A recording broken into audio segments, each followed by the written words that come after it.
Read by Kate Follis. The Begum's Fortune by Jules Verne. Translated by William Henry Giles Kingston. Chapter 1. Enter Mr. Sharp. "Really, these English newspapers are very well written," said the worthy doctor to himself, as he leant back in a great leathern easy-chair. Dr. Sarrasin had all his life been given to soliloquizing, one of the many results of absence of mind. He was a man of 50 or thereabouts. His features were refined, clear, lively eyes shone through his steel spectacles, and the expression of his countenance, although grave, was genial. He was one of those people, looking at whom one says at the first glance, "There is an honest man." Notwithstanding the early hour and the easy style of his dress, the doctor had already shaved and put on a white cravat. Scattered near him on the carpet and on sundry chairs, in the living room of his hotel at Brighton, lay copies of the Times, the Daily Telegraph, and the Daily News. It was not much more than 10 o'clock, yet the doctor had been out walking in the town, had visited an hospital, returned to his hotel, and read in the principal London journals the full report of a paper communicated by him 2 evenings previously at a meeting of the great International Hygienic Conference on the Compte Globules du Sang, or blood corpuscle computator, an instrument he had invented, and which even in England keeps its French name. Before him stood a breakfast tray covered with a snowy napkin, on which were placed a well-dressed cutlet, a cup of hot and fragrant tea, and a plate of that buttered toast which English cooks, thanks to English bakers, can make to perfection. "Yes," he repeated, "these journals are really admirably well written. There is no denying the fact. Here is the speech of the President, the reply by Dr. Cicogna of Naples, my own paper in full, all as it were caught in the air, seized and photographed at once. Doctor Sarrasin of Douai rose and addressed the meeting. The honourable member spoke in French and said, 'My auditors will permit me to express myself in my own language, which I am sure they understand far better than I speak theirs.' 5 columns in small print. I cannot decide which reports best, the Times or the Telegraph. Each seems so exact and so precise." Doctor Sarrasin had reached this point in his meditations when one of the waiters of the establishment, a gentleman most correctly dressed in black, entered and, presenting a card, inquired whether Monsieur was at home to a visitor. This appellation of Monsieur the English consider it necessary to bestow indiscriminately on every Frenchman, in the same way they would think it a breach of all the rules of civility did they fail to address an Italian as Signor and a German as Herr. Perhaps on the whole the custom is a good one. It certainly has the advantage of at once indicating nationalities. Considerably surprised to hear of a visitor in a country where he was acquainted with no one, the doctor took the card and read with increased perplexity the following address: "Mr. Sharp, Solicitor, 93 Southampton Row, London." He knew that a solicitor meant what he should call an avoué, and signified a lawyer of the compound nature of attorney, procurator, and notary. "What possible business can Mr. Sharp have with me?" thought the doctor. "Can I have got into some scrape or other without knowing it? Are you sure this card is intended for me?" he asked. "Oh, yes, monsieur." "Well, let the gentleman come in." A youngish man entered the room, whom the doctor at once classed in the great family of death's heads. Thin, dry lips, drawn back from long white teeth, hollow temple bones displayed beneath skin like parchment, the complexion of a mummy, and small grey eyes, as sharp as needles, quite justified the title. The rest of the skeleton, from the heels to the occiput, was hidden from view beneath an ulster of a large checker pattern. His hand grasped a patent leather bag. This personage entered, bowing in a hasty manner, placed bag and hat on the ground, took a chair without waiting to have one offered, and opened his business by saying, "William Henry Sharp, Junior, of the firm of Billows Green, Sharp and Co. Have I the honor of speaking to Doctor Sarrasin?" "Yes, sir. Francois Sarrasin. That certainly is my name." "Of Douai." "I reside at Douai." "Your father's name was Isidore Sarrasin." "It was so." "Let us conclude him to have been Isidore Sarrasin." Mr. Sharp drew a notebook from his pocket, consulted it, and resumed. "Isidore Sarrasin died at Paris in 1857, 6th arrondissement, Rue de Rennes, number 54, the Hôtel des Cols, now demolished."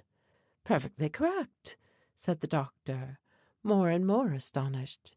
"But will you have the kindness to explain?"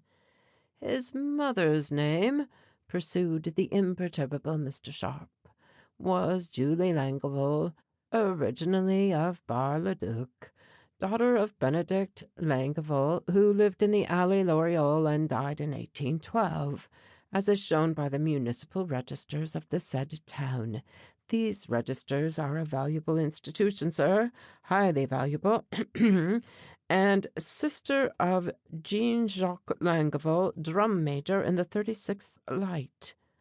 "I assure you," interrupted Doctor Sarrasin, confounded by this intimate acquaintance with his genealogy, "that you are better informed on these points than I am myself. It is true that my grandmother's family name was Langeville, and that is all I know about her. About the year 1807 she left the town of Bar-le-Duc with your grandfather, Jean Sarrasin, whom she had married in 1799. They settled at Melun, where he worked as a tinsmith, and where in 1811 Julie Langeville, Sarrasin's wife, died, leaving only one child, Isidore Sarrasin, your father. From that time up to the date of his death, discovered at Paris, the thread is lost." "I can supply it," said the doctor, interested in spite of himself by this wonderful precision. "My grandfather settled in Paris for the sake of the education of his son, whom he destined to the medical profession. He died in 1832 at Palaiseau, near Versailles, where my father practised as a physician, and where I was born in 1822. "You are my man," resumed Mr. Sharp. "No brothers or sisters?" "None. I was the only son. My mother died 2 years after my birth. Now, sir, will you tell me—" Mr. Sharp stood up. "Raja Braya Joahir Mathurananth," said he, pronouncing the names with the respect shown by every Englishman to a title. "I am happy to have discovered you, and to be the first to congratulate you." "The man is deranged," thought the doctor. "It is not at all uncommon among these death's heads." The solicitor read this opinion in his eyes. "I am not mad in the slightest degree," said he calmly. "You are at the present moment the sole known heir to the title of Rajah, which Jean-Jacques Langeville, who became a naturalized British subject in 1819, succeeded to the property of his wife, the Begum Jocoul, and died in 1841, leaving only one son, an idiot, who died without issue in 1869, was allowed to assume by the Governor General of the province of Bengal. The value of the estate has risen during the last 30 years to about 5 millions of pounds sterling. It remained sequestered and under guardianship, almost the whole of the interest going to increase the capital during the life of the imbecile son of Jean-Jacques Langevin. In 1870 the value of the inheritance was given in round numbers to be 21 millions of pounds sterling, or 525 millions of francs. In fulfillment of an order of the Law Court of Agra, countersigned by that of Delhi, and confirmed by the Privy Council, the whole of the landed and personal property has been sold, and the sum realized has been placed in the Bank of England. The actual sum is 527 millions of francs, which you can withdraw by a check as soon as you have proved your genealogical identity in the Court of Chancery, and in the meantime I am authorized by Messrs. Trollope Smith and Co., bankers, to offer you advances to any amount." Doctor Sarrasin sat petrified. For some minutes he could not utter a word. Then, impressed by a conviction that this fine story was without any foundation in fact, he quietly said, "After all, sir, where are the proofs of this? And what way have you been led to find me out?" "The proofs are here, sir," replied Mr. Sharp, tapping on his shiny leather bag. "As to how I discovered you, it has been in a very simple way. I have been searching for you for 5 years. It is the specialty of our firm to find heirs for the numerous fortunes which year by year are left in a sheet in the British dominions.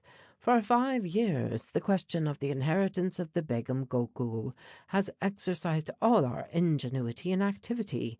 We have made investigations in every direction, passed in review hundreds of families of your name, without finding that of Isidore Sarrasin.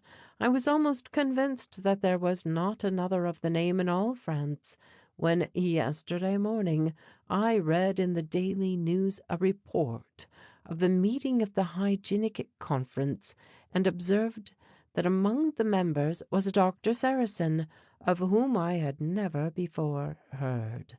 Referring instantly to my notes, and to hundreds of papers on the subject of this estate, I ascertained with surprise that the town of Douai had entirely escaped our notice. With the conviction that I had got you on the right scent, I took the train for Brighton, saw you leave the meeting, and all doubt vanished. You are the living image of your great uncle Langevin, of whom we possess a photograph, taken from a portrait by the Indian painter Serenoni." Mr. Sharp took a photograph from his pocketbook and handed it to Doctor Sarrasin. It represented a tall man with a magnificent beard, a crested turban, and a richly brocaded robe. He was seated after the manner of conventional portraits of generals in the army, appearing to be drawing up a plan of attack, while attentively regarding the spectator. In the background could be dimly discerned the smoke of battle and a charge of cavalry. "A glance at these papers will inform you on this matter better than I can do," continued Mr. Sharp. "I will leave them with you and return in a couple of hours, if you will then permit me to take your orders." So saying, Mr. Sharp drew from the depths of his glazed bag 7 or 8 bundles of documents, some printed, some manuscript, placed them on the table, and backed out of the room, murmuring, "I have the honour to wish the Rajah Braya Jawahar Mathurananth a very good morning." Partly convinced, partly ridiculing the idea, the doctor took the papers and began to peruse them. A rapid examination sufficed to show him the truth of Mr. Sharp's statements, and to remove his doubts. Among the printed documents he read the following: "Evidence placed before the Right Honourable Lords of Her Majesty's Privy Council on the 5th of January, 1870, touching the vacant succession of the Begum Gokul of Raiganara, in Bengal. Points of the case. The question concerns the rights of possession to certain landed estates. together with a variety of edifices, palaces, mercantile establishments, villages, personal properties, treasure, arms, etc., etc., forming the inheritance of the Begum Gokul of Raganara. From the evidence submitted to the civil tribunal of Agra and to the superior court at Delhi, it appears that in 1819 the Begum Gokul, widow of Raja Lakhmisar, and possessed in her own right of considerable wealth, married a foreigner of French origin by name Jean-Jacques Langevol. This foreigner, after serving until 1815 in the French army as drum major in the 36th Light Cavalry, embarked at Nantes upon the disbandment of the army of the Loire as supercargo of a merchant ship.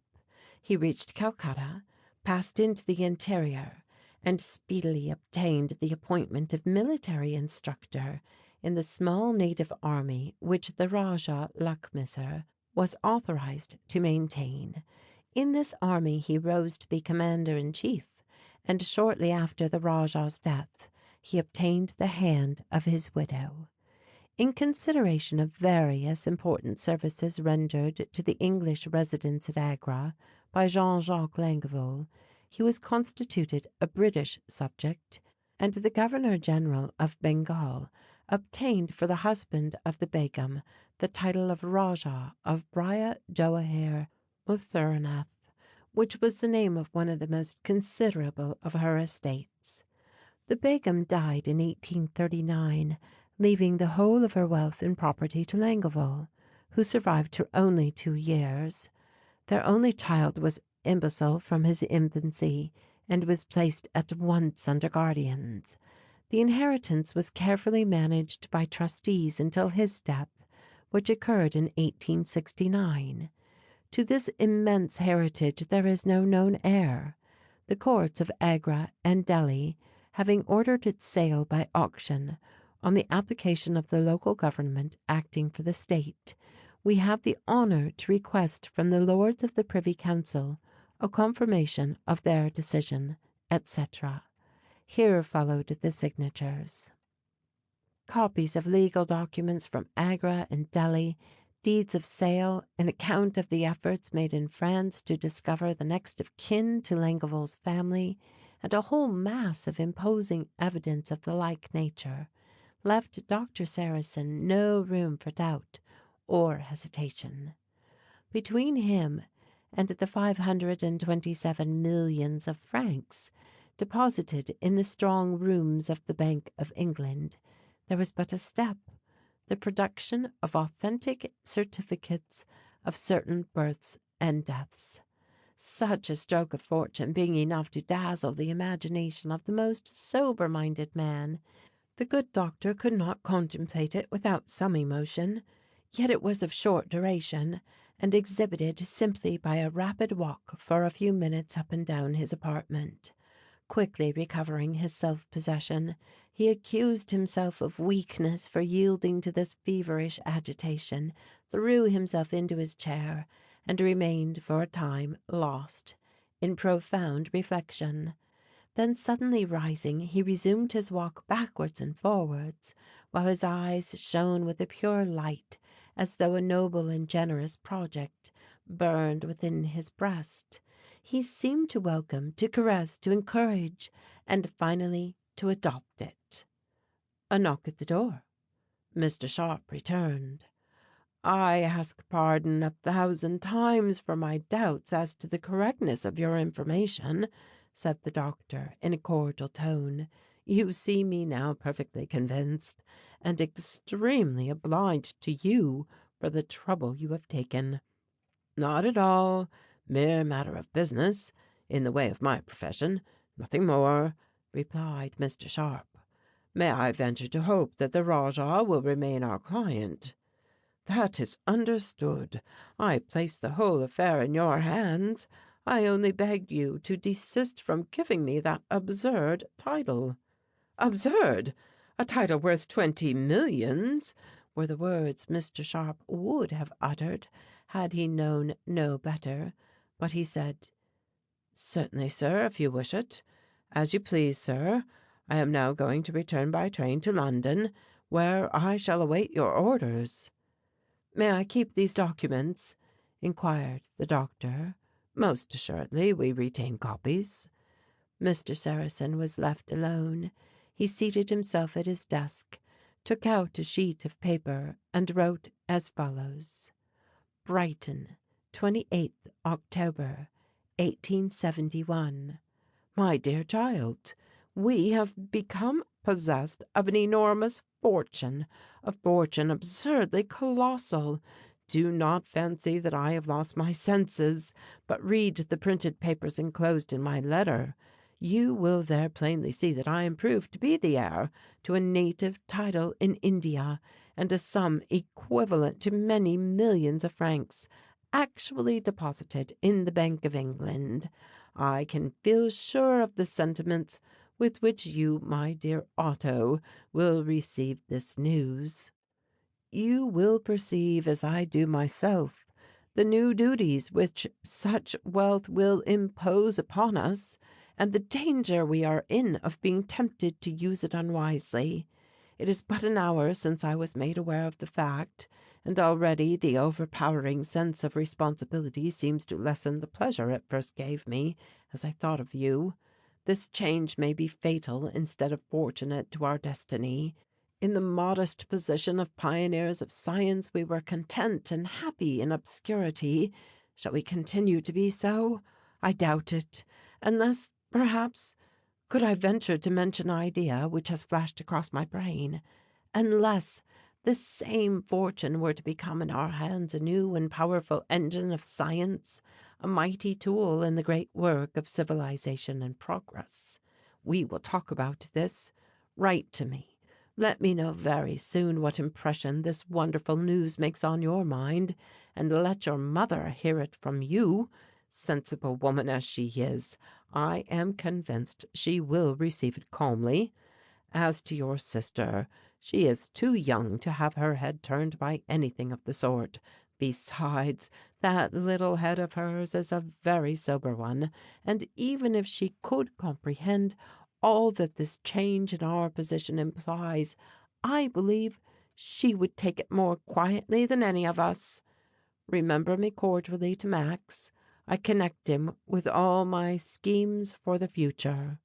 Your affectionate father, Francois Sarrasin. This letter, with the more important papers, was addressed to Monsieur Octave Sarrasin, student at the Upper School of Arts and Manufactures, 32 Rue du Roi de Sicile, Paris. Then the doctor put on his overcoat, took his hat, and went to the conference. In a quarter of an hour the worthy man had forgotten all about his millions. End of chapter 1.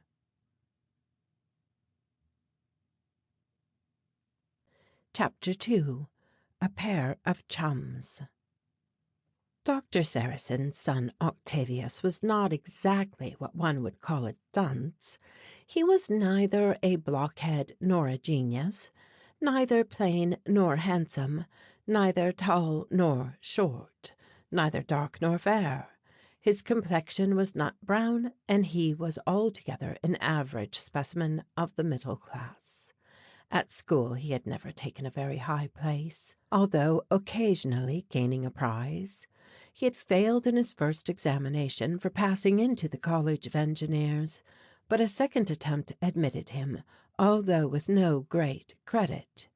There was a want of decision in his character. His mind was content with inaccuracies. He was one of those people who are satisfied to have a general idea of a subject, and who walk through life by moonlight. Such men float at the mercy of fate, as corks do on the crests of waves. They are driven to the equator or to the pole, according to whether the wind blows north or south. Chance decides their career. Had Doctor Sarrasin altogether understood his son's character, he might have hesitated to write the letter he did. But the wisest man may be a blind father.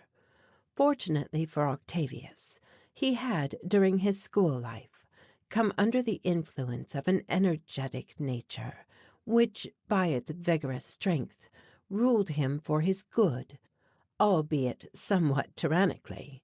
He formed a close friendship with one of his companions, Max Bruckmann, a native of Alsace, a year younger than himself, but far his superior in physical, intellectual, and moral vigor. Max Bruckmann, left an orphan at the age of 12, inherited a small income, just sufficient to defray the expense of his education. His life at college would have been monotonous had he not passed the holidays with Octavius, or Otto, as he called his friend, at his home. The young Alsatian very soon felt himself one of Doctor Sarrasin's family. Beneath a cold exterior lay a warm and sensitive nature, and he considered that he was bound for life to those who acted like father and mother to him. He positively adored Doctor Sarrasin, his wife, and their pretty, thoughtful little daughter. His heart expanded under the influence of their kindness, and he greatly wished to be useful to them by helping Jeanette, who loved her studies, to advance in them, and thoroughly to cultivate her excellent abilities and firm, sensible mind, while he longed to lead Otto to become as good a man as his father. This latter task he well knew to be by no means so easy as the former, yet Max was resolved to attain his double purpose. Max Bruckmann was one of those trusty and gallant champions whom year by year Alsace sends forth to do battle on the great arena of life in Paris. As a mere child, he distinguished himself by the strength and flexibility of his muscles, as much as by the vivacity and intelligence of his mind. Inwardly full of life and courage, his outward form exhibited strong muscular development rather than graceful proportions. At college he excelled in everything he attempted, whether sport or study. Reaping an annual harvest of prizes, he thought the year wasted if he failed to gain all within his reach. At 20 his form was large, robust, and in splendid condition. His movements were animated, and his well-shaped head betokened unusual intelligence. When he entered college, the same year with Octavius, he stood second, and was resolved to be first when the time came for leaving it. Without his persistent energy to urge him forward, Octavius would have never got in at all. For the space of a whole year Max had driven and goaded him to work, had regularly compelled him to succeed. He entertained for this friend of weak and vacillating nature a sentiment of kindly compassion, such as one might suppose a lion to exhibit towards a little puppy. He liked to feel that he could nourish this parasitical plant from the superabundance of his own sap and cause it to flourish and blossom beside him. The War of 1870 broke out at the close of one of their terms. Max, full of patriotic grief at the fate which threatened Strasbourg and Alsace, hastened to enlist in the 31st Regiment of Light Infantry. Otto, as Max called him, and as we will for the future, at once followed his example. Side by side the two friends, stationed in the outposts of Paris, went through the severe campaign of the siege. At Champigny, Max received a ball in his right arm; at Buzenval, an epaulet on his left shoulder. Otto received neither wound nor decoration. It could not have been his fault, for he followed his friend everywhere, scarcely half a dozen yards in his rear. But those half dozen yards made all the difference. After the peace the two friends resumed their studies, occupying modest apartments together near the college. The recent misfortunes of France, the loss to her of Lorraine and Alsace, had matured the character of Max. He felt and spoke like a man. "It is the vocation of the youth of France," said he, "to repair the errors of their fathers. By genuine hard work alone can this be done." Max rose every morning at 5 o'clock and made Otto do the same. He obliged him to be punctual at his classes, and never lost sight of him during the hours of recreation. The evening was devoted to study, with occasional pauses for a pipe or a cup of coffee. At 10 they retired to rest, their hearts content, their brains well filled.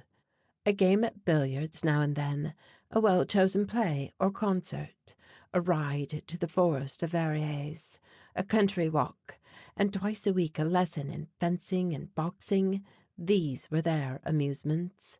From time to time Otto, casting curious eyes at the very questionable enjoyments of other students, would make feeble attempts at revolt, and talk of going to see Cæsar Leroux, who was studying law, and passed most of his time at the beer shop of Saint Michel.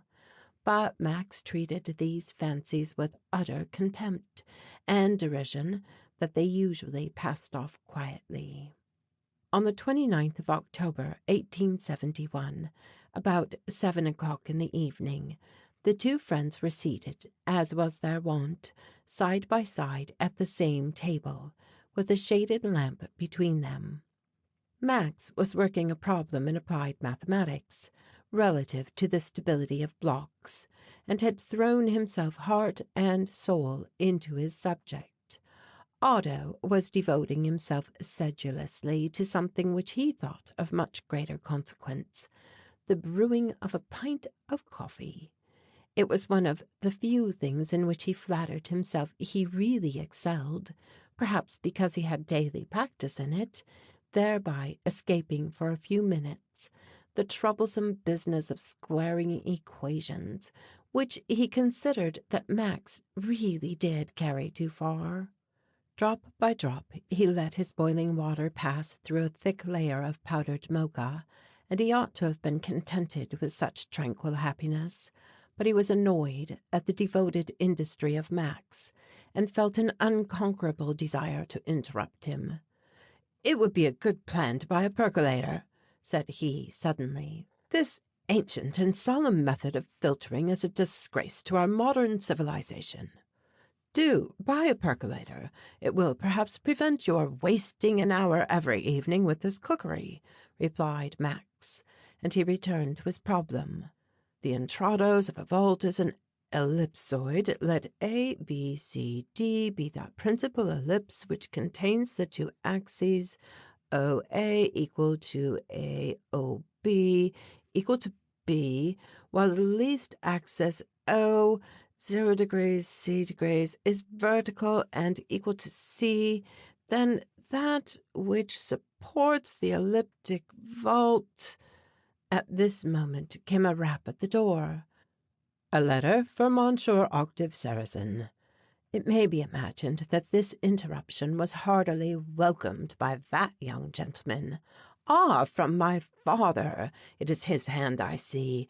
Come, this is something like a letter," he exclaimed, as he weighed the packet of papers in his hand. Max knew that the doctor was in England.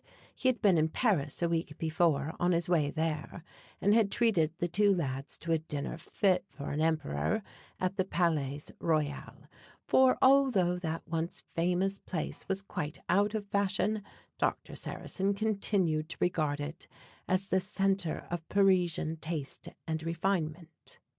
"Let me know what your father says about his hygienic conference," said Max. "It was a good idea of his to attend to that. French savants are inclined to be too exclusive."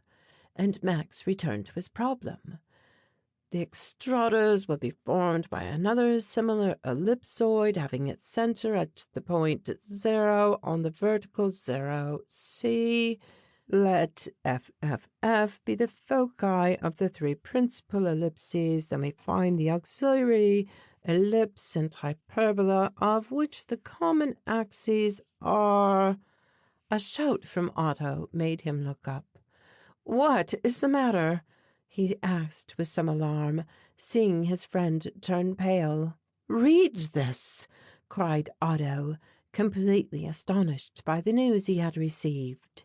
Max took the letter, read it all through, read it a second time, glanced over the documents enclosed, and said, "This is curious."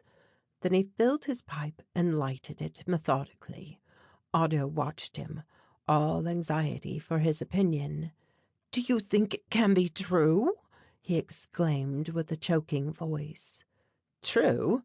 To be sure it is. Your father has too much common sense. His judgment is too good to let him accept rashly so well authenticated a statement as this. Besides, the proofs are there. It is in fact perfectly plain." The pipe was now thoroughly lighted. Max resumed his work. Otto sat with his arms hanging down, unable even to finish his coffee, far less to bring two ideas together. He could not help speaking, just to convince himself that he was not asleep. "But may I say, Max, if this is true, it is downright overwhelming. All these millions.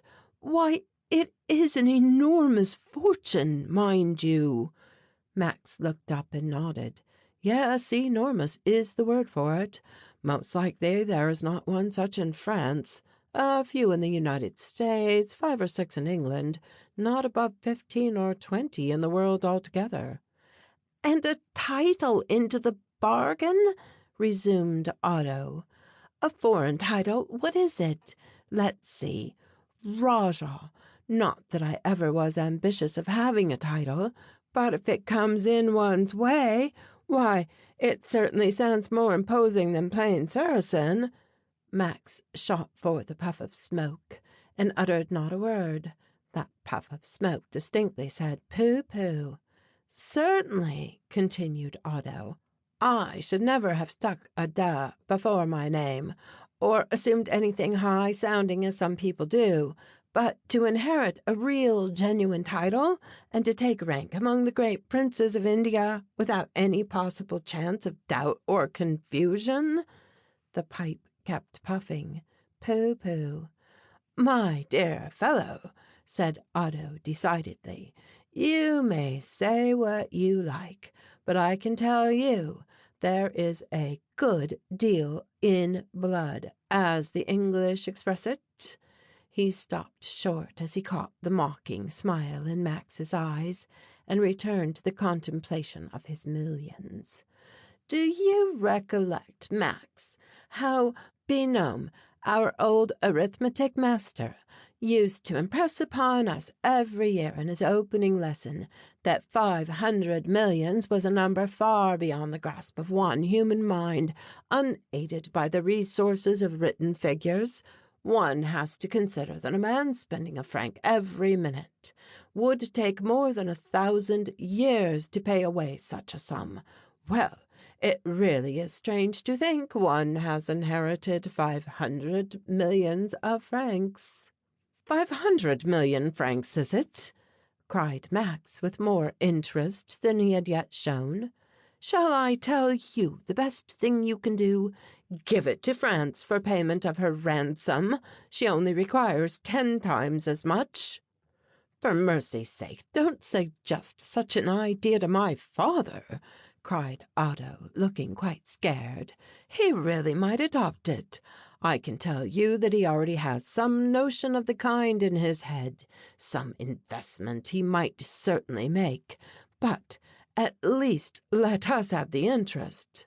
"Come, we shall have you turn out to be a financier after all," said Max. "Something tells me, my poor Otto, that it would have been better for your father, with his upright, intelligent mind, if this great fortune had been of a more reasonable size. I would rather see you with an income of 25,000 to share with your good little sister than with this great mountain of gold." And Max went back to his work. As to Otto, he could not settle to anything, and fidgeted about the room till his friend got rather impatient and said, "You had better go out and take a walk, Otto. It is clear you are fit for nothing this evening." "You are quite right. I really am not," replied Otto, who joyfully caught at this excuse for leaving off work, and seizing his hat he clattered downstairs and was soon in the street. He presently stopped beneath a bright gaslight and read his father's letter again. He wanted to make sure he was not dreaming. 500 millions of francs, he kept repeating. That would be at least 25 millions a year. Why, if my father will only give me 1 million a year, say quarterly or half-yearly, as my allowance, how happy I should be. Money can do so much. I am sure I should make an excellent use of it. I'm not a fool, not a bit of it. Didn't I get into the upper school? And then that title. I'm sure I could easily support the dignity of a title. As he passed along, he looked into all the shops. I shall have a fine house, horses, one for Max, of course. I becoming rich myself, he will become so likewise. Only think, 500 millions. But somehow, now a fortune comes, it seems to me as though I had expected it. Something whispered that I should not be poring over books and plans all my life. As Otto revolved these thoughts, he was passing along beneath the arcades of the Rue de Rivoli. Reaching the Champs-Élysées, he turned up the Rue Royale and reached the boulevards. The splendid shop fronts, which formerly he regarded with indifference as exhibiting things utterly useless to him, now attracted lively attention, as he considered with a thrill of delight that he could at any moment possess any or all of these treasures. For me, said he to himself, for me, all this fine linen, all these exquisite soft cloths are manufactured. For me, watchmakers construct timepieces and chronometers. For my pleasure, the brilliant lustres of theatre and opera shed their dazzling lights. Violins scrape, prima donnas sing their enchanting strains. For me, horse-dealers train thoroughbreds, and the Café Anglais is lighted up. All Paris is mine. Everything is at my disposal. Travel. To be sure, I shall travel. I shall go and visit my Indian possessions. As likely as not, I shall buy a pagoda some day, priests and all, and the ivory idols into the bargain. I shall have elephants of my own. I shall have splendid guns and rifles, go tiger shooting, and I must have a beautiful boat. A boat? What am I thinking about? A fine steam yacht. That's what I shall have. Go where I choose, stop as often as I like. Talking of steam, I have to give this news to my mother. Suppose I start for Douai. There is college to be considered. But then what's the use of college to me now? But Max, I must let him know. I should send him a message. Of course he will understand that under present circumstances I am in haste to see my mother and sister. Otto entered an office and sent a telegram to inform his friend that he was gone and would return in a couple of days. Then hailing a cab, he was driven to the terminus of the Northern Railway.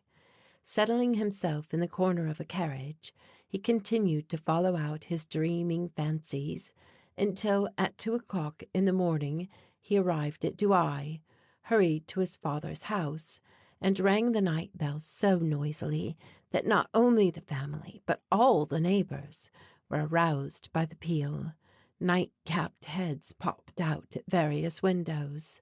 "Someone is ill, who can it be?" inquired one and another. "The doctor is not at home," screamed the old servant from her attic window. It is I, Otto. Come down and let me in, Fanchon." After a delay of 10 minutes, Otto was admitted into the house. His mother and sister, hastily robed in dressing gowns, came downstairs. all anxiety to learn the cause of this visit. The doctor's letter, on being read aloud, explained the mystery. Madame Sarrasin was at first completely dazzled. She embraced her son and daughter with tears of joy. It seemed to her that the whole world was theirs, and that misfortune could never approach a family possessed of hundreds of millions of francs. Women, however, can more readily than men adapt themselves to circumstances and to certain changes in fortune.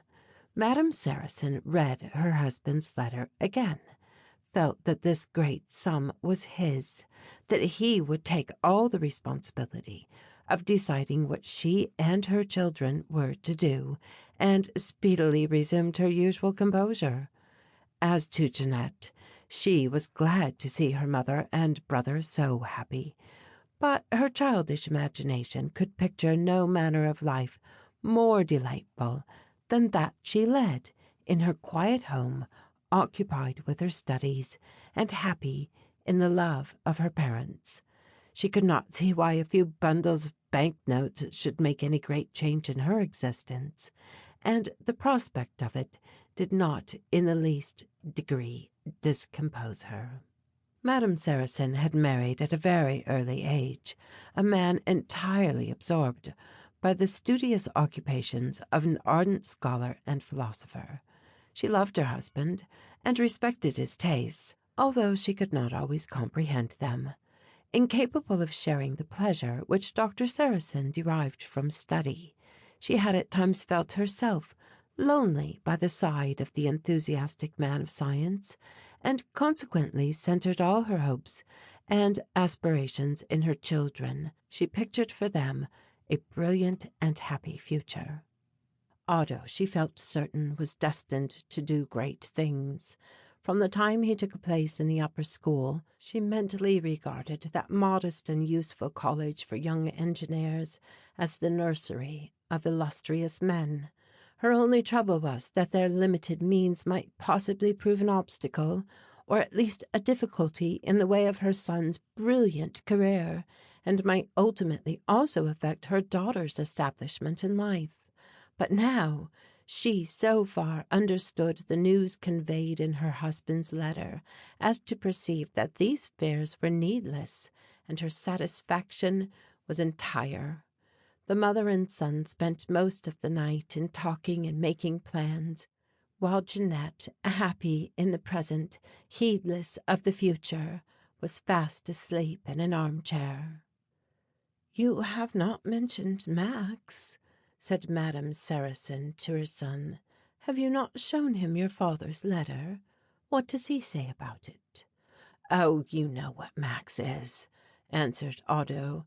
"He is worse than a philosopher, he is a stoic. I believe he fears the effect so enormous a fortune will have upon us. I say upon us, but he is not afraid for my father himself, whose good sense and judgment he says he can rely upon, but for you, mother, and Jeanette, and more especially for me, he plainly said he should have preferred an income of a few thousands a year." "Perhaps Max is not far wrong," replied Madame Sarrasin, looking at her son. "The sudden possession of great wealth is fraught with danger to some natures." Jeanette awoke and heard her mother's last words. "Do you not remember, mother," said she, as rubbing her eyes she rose and turned towards her little bedroom, "do you not remember you told me one day that Max was always in the right? I, for my part, believe what our friend Max says." And kissing her mother, Jeanette withdrew. End of section 2.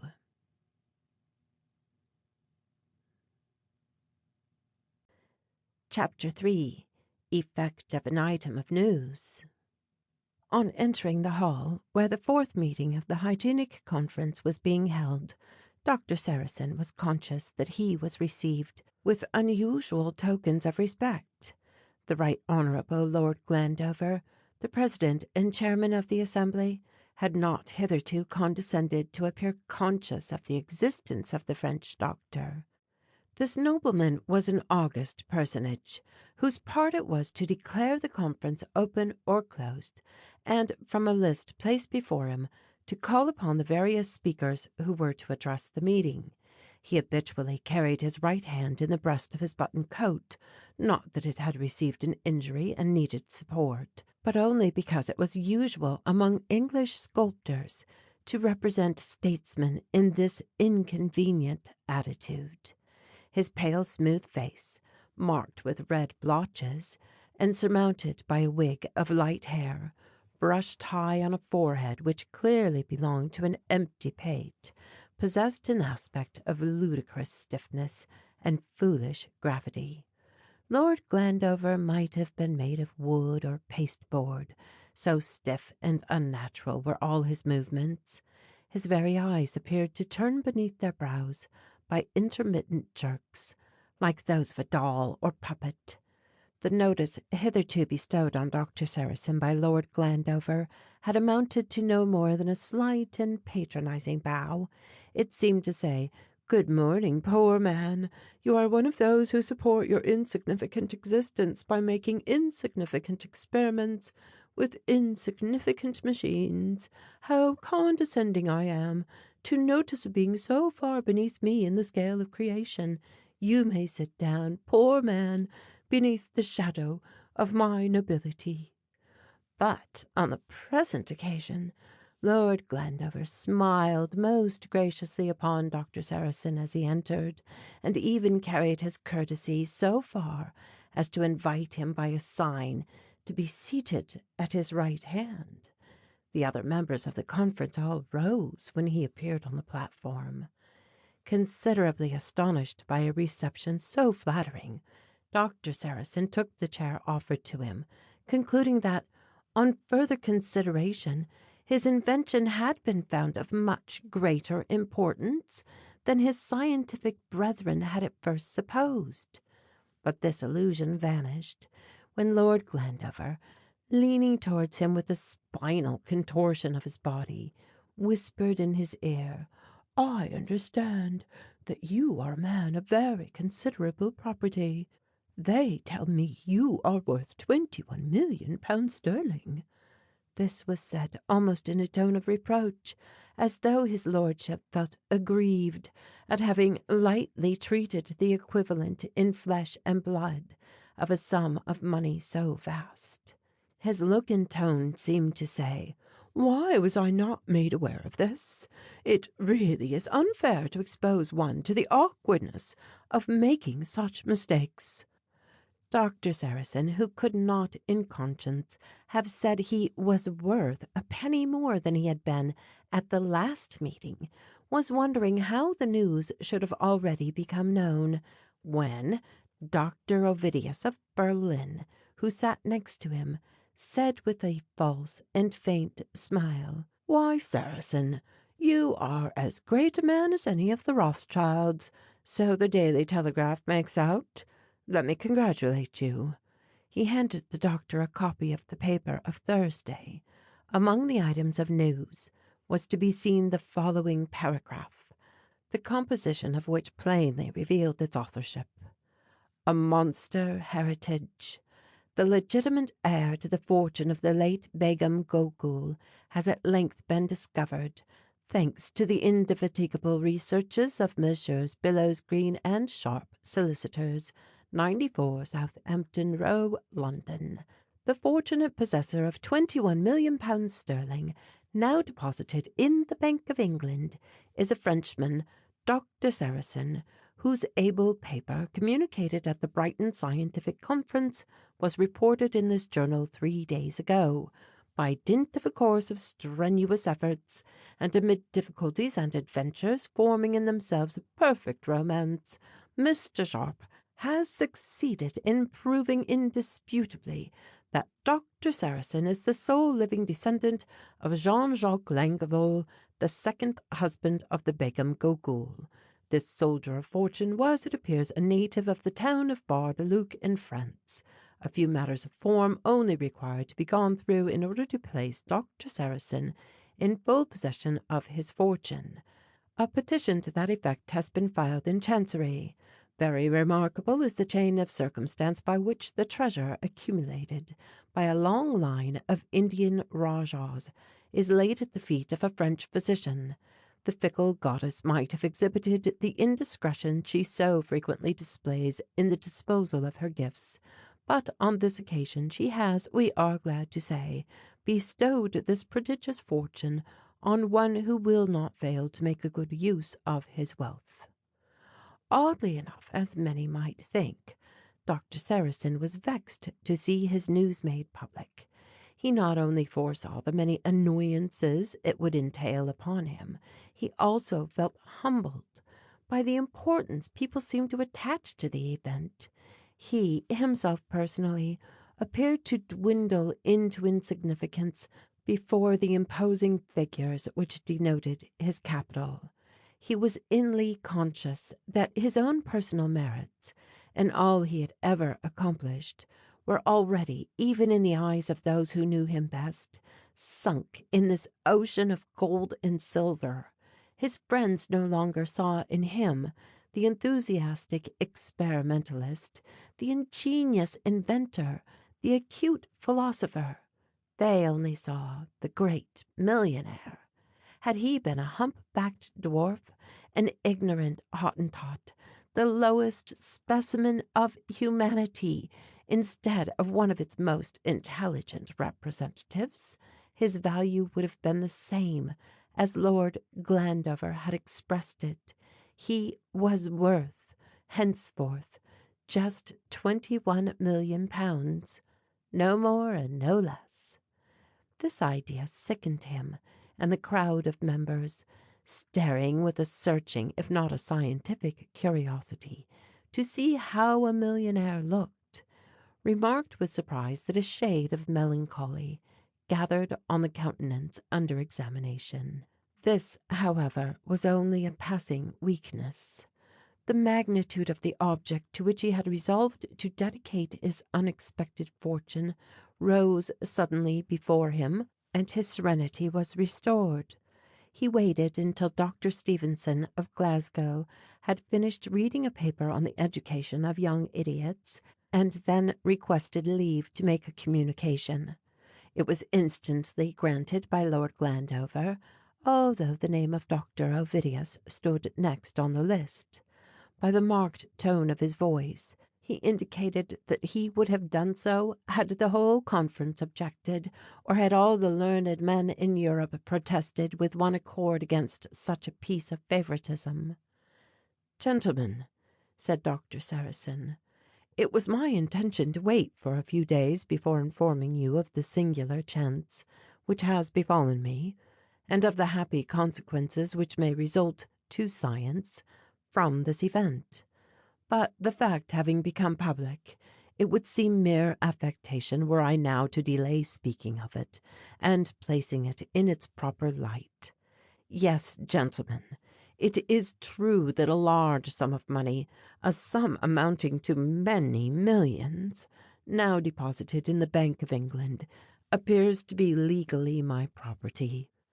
Need I tell you that such being the case, I consider myself simply as a steward, entrusted with this wealth for the use and benefit of science? Immense sensation. This treasure belongs, not to me, but to humanity, to progress. Great commotion, exclamations, applause. The whole assembly, electrified by this announcement, rise en masse. Do not applaud me, gentlemen. I know not one man of science worthy of the name who, in my place, would not do what it is my desire to do. It is possible that some may attribute to me motives of vanity and self-love in this matter, rather than of genuine devotedness. No, no, it matters little. Let us look to the results. I declare, then, definitively and without reservation, that the £21,000,000 placed in my hands belongs not to me, but to science. Will you, gentlemen, undertake the management and distribution of it? I have not sufficient confidence in my own knowledge to undertake the sole disposal of such a sum. I appoint you as trustees. You yourselves shall decide on the best means of employing all the treasure. Tumultuous applause, great excitement, general enthusiasm. The whole assembly stood up. Some members in the fever of excitement mounted on the table. Professor Turnbull of Glasgow appeared on the verge of apoplexy. Dr. Cicogna of Naples was ready to choke. Lord Glandover alone maintained the serene and dignified composure befitting his rank. He was perfectly convinced that Doctor Sarrasin intended the whole thing as a pleasant jest, without the smallest intention of actually carrying out so extravagant a scheme. When quiet was in some measure restored, the speaker continued. If I may be permitted to suggest what it would be easy to develop and bring to perfection, I would beg to propose the following plan. The assembly, recovering its composure, listened with reverential attention. Gentlemen, among the many causes of the sickness, misery, and death which surround us, is one to which I think it reasonable to attach great importance, and that is the deplorable sanitary conditions under which the greater part of mankind exists. Multitudes are massed together in towns and in dwellings where they are often deprived of light and air, the two elements most necessary to life. These agglomerations of humanity become the hotbeds of fever and infection, and even those who escape death are tainted with disease. They are feeble and useless members of society, which thereby suffers great and serious loss, instead of deriving priceless advantage from their healthful and vigorous labour. Why, gentlemen, should we not, in an effort to remedy this sore evil, try the most powerful of all means of persuasion, that of example? Why should we not, by uniting the powers of our minds, produce the plan of a model city based upon strictly scientific principles? Cries of "Hear, hear." Why should we not afterwards devote our capital to the erection of such a city, and then present it to the world as a practical illustration of what all cities ought to be? Hear, hear, and thunders of applause. The members, in transports of admiration, shook hands and congratulated each other. Then, surrounding Doctor Sarrasin, they seized upon his chair, raised him up, and bore him triumphantly round the hall. Gentlemen, continued the doctor, on being permitted to resume his place, to this city, which every one of us can already picture in imagination, and which may shortly become a reality, to this city of health and happiness, we will call universal attention by descriptions translated into all the languages of the earth. We will invite visitors from every nation. We will offer it as a home and refuge for honest families forced to emigrate from overpopulated countries. Those unfortunate people also who are driven into exile by foreign conquest. Can you wonder, gentlemen, that I think of them? Will find with us employment for their activity and scope for their intelligence, while they will enrich our colony by their moral virtue and intellectual strength, possessions of far higher value than gold or precious stones. We will found great colleges where youth will be trained and educated in principles based on the truest wisdom, so as to develop and justly balance their moral, physical, and intellectual faculties, thus preparing future generations of strong and virtuous men. No language can describe the tumult of enthusiasm which followed this communication. For at least a quarter of an hour the hall resounded with a storm of cheering and hurrahs. Doctor Sarrasin sat down, and Lord Glandover, once more leaning towards him, murmured in his ear with a knowing wink, "Not a bad speculation, that. What a revenue you would draw from the tolls, eh? The thing would be sure to succeed, provided it were well started and backed up by influential names. Why, all our convalescents and valetudinarians would be for settling there at once. Be sure that you put down my name for a good building lot, doctor." Poor Doctor Sarrasin was quite mortified by this determination to attribute his actions to a covetous motive, and was about to reply to his lordship, when he heard the vice president move a vote of thanks to the author of the philanthropic proposal just submitted to the assembly. "It would," he said, "be to the eternal honour of the Brighton Conference that an idea so sublime had been originated there. It was an idea which nothing short of the most exalted benevolence and the rarest generosity could have conceived, and yet, now that the idea had been suggested, it seemed almost a wonder that it had never before occurred to anyone. Millions had been lavished on senseless wars, vast capitals squandered in foolish speculations. How infinitely better spent they might have been in the furtherance of such a scheme as this." The speaker, in conclusion, proposed that, in honour of its founder, the new city should receive the name of Sarrasina. This motion would have been carried by acclamation, but Doctor Sarrasin interposed. "No," said he, "my name has nothing whatever to do with this scheme. Neither let us bestow on the future city a fancy name derived from Greek or Latin, such as is often invented, and gives an air of affectation and peculiarity to whatever bears it. It will be the City of Welfare and Comfort. It will be named after my country. Let us call it Frankville." Everyone agreed to gratify Doctor Sarrasin in this by acceding to his choice, and the first step was thus taken towards the founding of the city.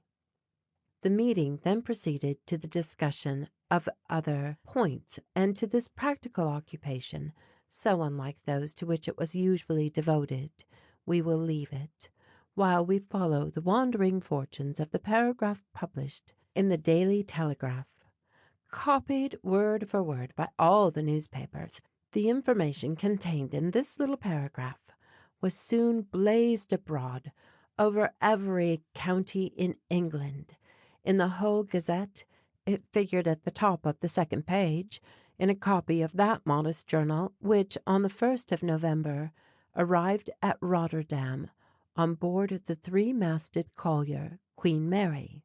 The active scissors of the editor of the Belgian Echo pounced upon it at once.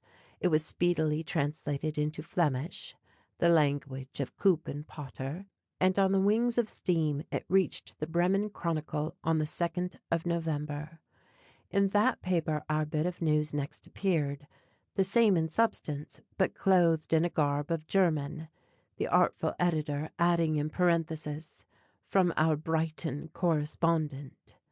The anecdote, now thoroughly Germanized, reached the office of the editor of the Northern Gazette, and that great man gave it a place in the second column of his third page. On the evening of the 3rd of November, after passing through these various transformations, it made its entrance between the fat hands of a stout serving man into the study of Professor Schultze of the University of Jena.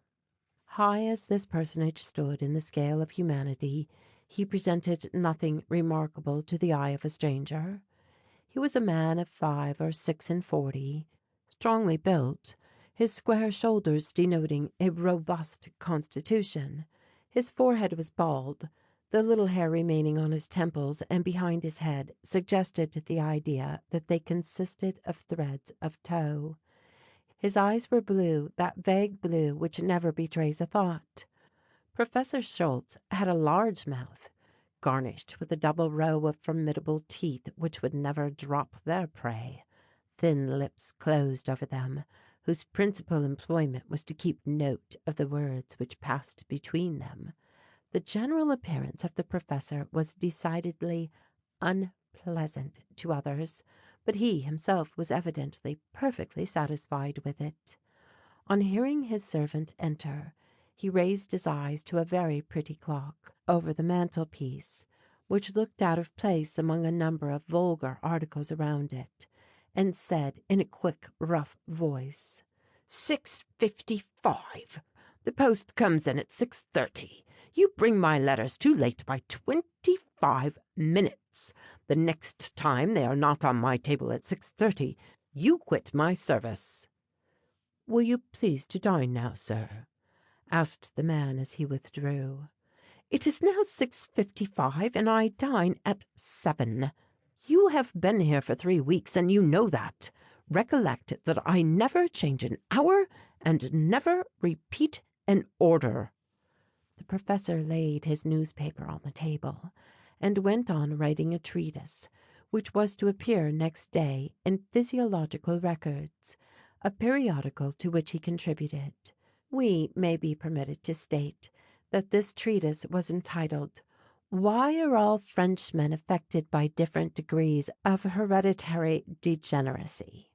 As the professor pursued his task, his dinner, consisting of a large dish of sausages and cabbage, flanked by a huge flagon of beer, was carefully placed on a round table near the fire.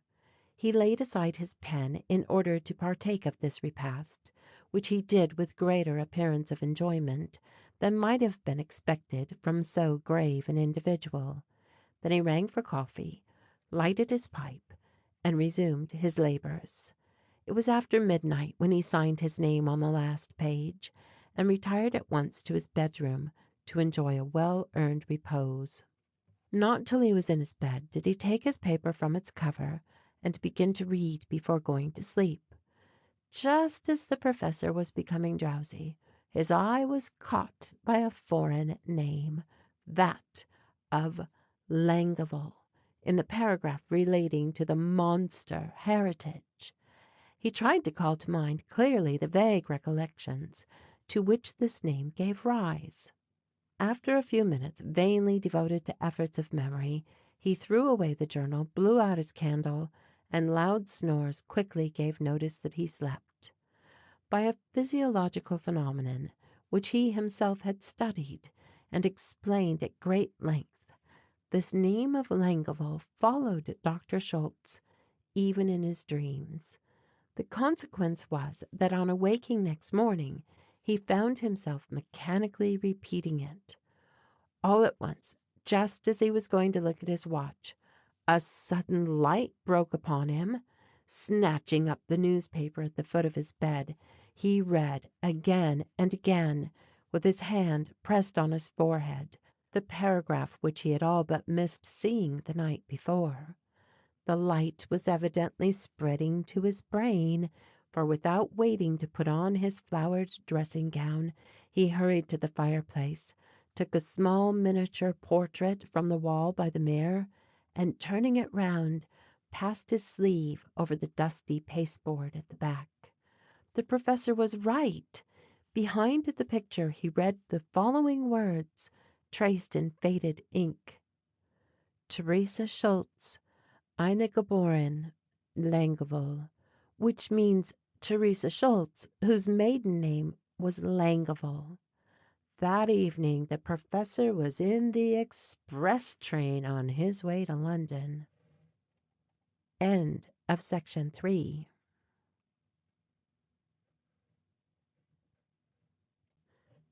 Chapter 4. Two Claimants. On the 6th November at 7 a.m., Professor Schultze arrived at the Charing Cross station. At noon he presented himself at number 94 Southampton Row, entering a large room divided by a wooden barrier, one side being for the clerks, the other for the public. In it there were 6 chairs, a table, numberless green tin boxes, and a London directory. 2 young men, seated at the table, were quietly eating the traditional lunch of bread and cheese, usual with their class. "Messieurs billows green and sharp," said the professor, in the tone of a man calling for his dinner. "Mr. Sharp is in his private room. What name? On what business?" "Professor Schultze of Jena, on the Langevall business." This information was murmured into the speaking tube by the young clerk, a reply being returned into his ear which he did not choose to repeat. "Hang the Langevall business! Another fool come to put in a claim." Clerk's answer: "This man seems respectable enough. Does not look exactly agreeable, though." Another mysterious whisper conveyed the words: "And he comes from Germany." "So he says." With a sigh came the order: "Send him upstairs." "Second story, door facing you," said the clerk aloud, pointing to an inner entrance. The professor plunged into the passage, mounted the stairs, and found himself opposite a green baize door, on which the name of Mr. Sharp stood out in black letters on a brass plate. That personage was seated at a large mahogany writing table in a common-looking room, with a felt carpet, leather chairs, and many open boxes. He half rose from his seat, and then, according to the polite fashion of business men, began to rummage amongst his papers for several minutes, to show how busy he was. At last, turning to Professor Schultze, who remained standing near him, he said: "Have the goodness, sir, to tell me your business here in as few words as possible. My time is limited. I can give you but a very few minutes." The professor smiled slightly, evidently not at all put out by the way he was received. "Perhaps," he said, "when you know what brings me here, you will think it advisable to grant me a few minutes more." "Proceed, sir." "My business relates to the inheritance left by Jean-Jacques Langevall of Bar-le-Duc. I am the grandson of the elder sister, Teresa Langevall, who married in 1792 my grandfather, Martin Schultze, a surgeon in the army of Brunswick. He died in 1814. I have in my possession 3 letters from my great-uncle, written to his sister, and many accounts of his return home after the Battle of Jena, besides the legal documents which prove my birth." We need not follow Professor Schultze through the prolix explanations which he gave to Mr. Sharp.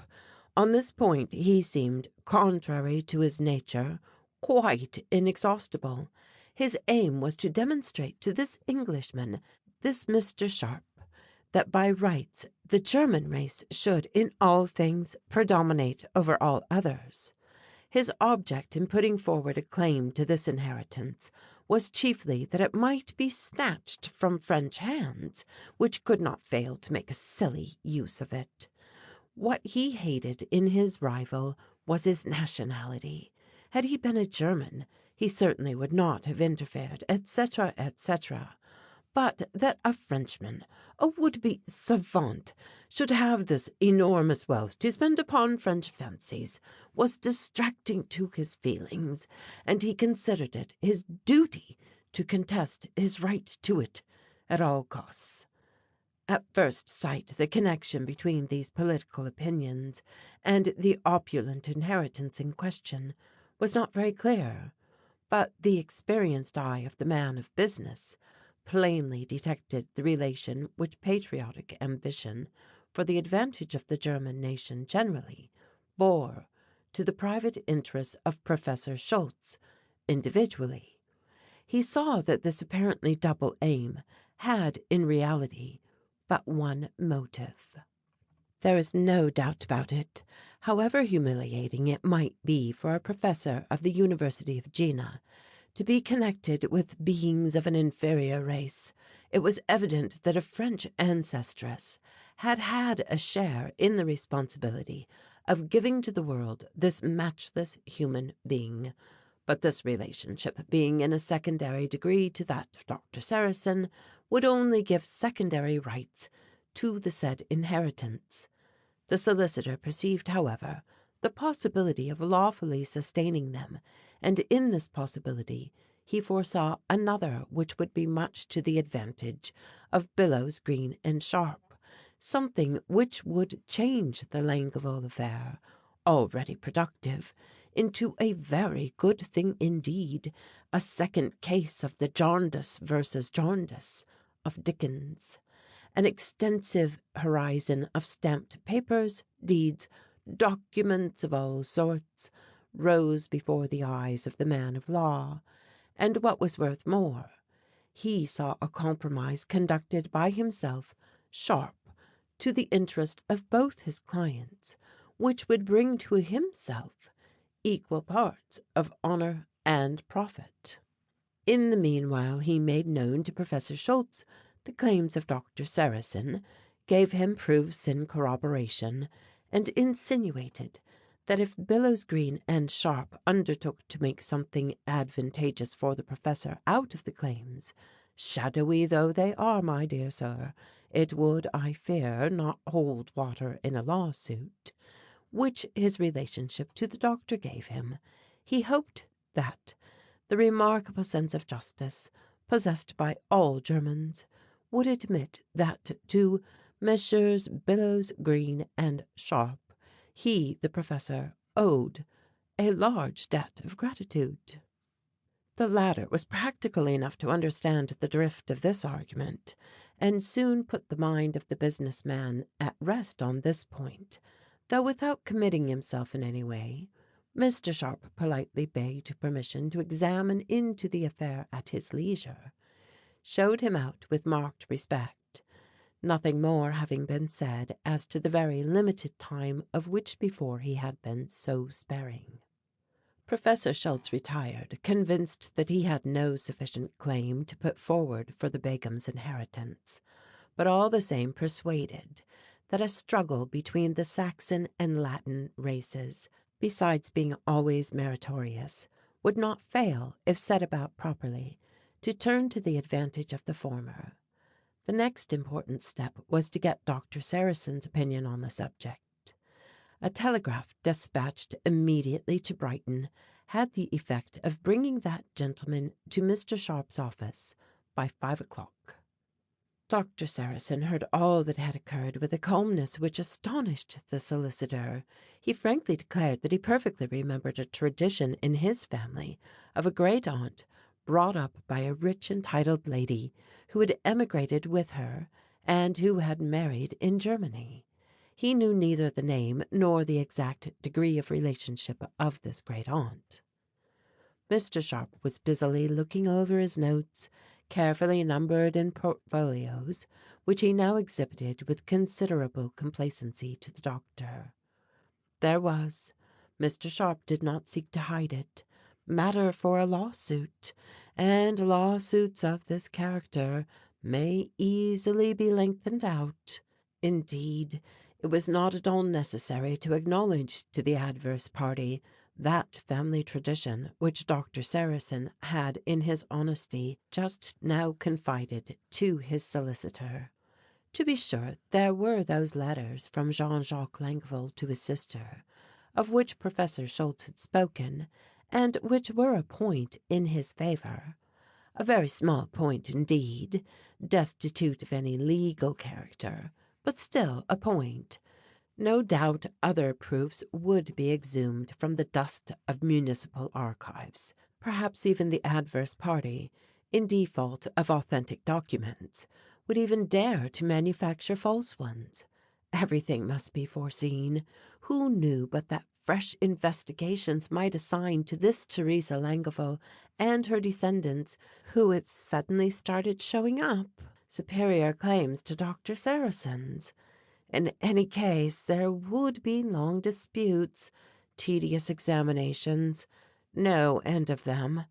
There was good hope of success for both sides.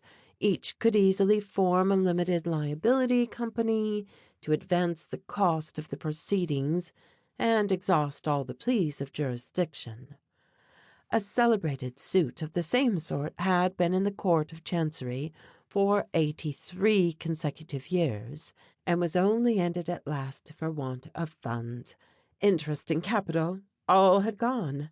What with inquiries, commissions, transfers, the proceedings would take an indefinite period. In 10 years' time, the question would probably still be undecided, and the 21 millions still sleeping quietly in the bank. Doctor Sarrasin listened to this long-winded oration and wondered when it would come to an end. Without taking for gospel all that he heard, he felt a kind of chilly discouragement creeping over him, as a voyager gazes from the ship's bows at the port to which he believes himself approaching, but sees it growing less and less distinct, and finally disappearing as his vessel drifts away from the land.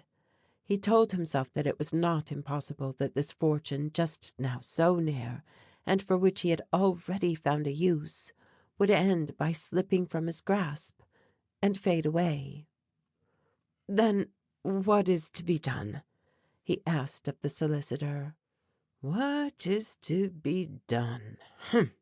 That was difficult to say, more difficult still to decide, but no doubt everything would be arranged in the end.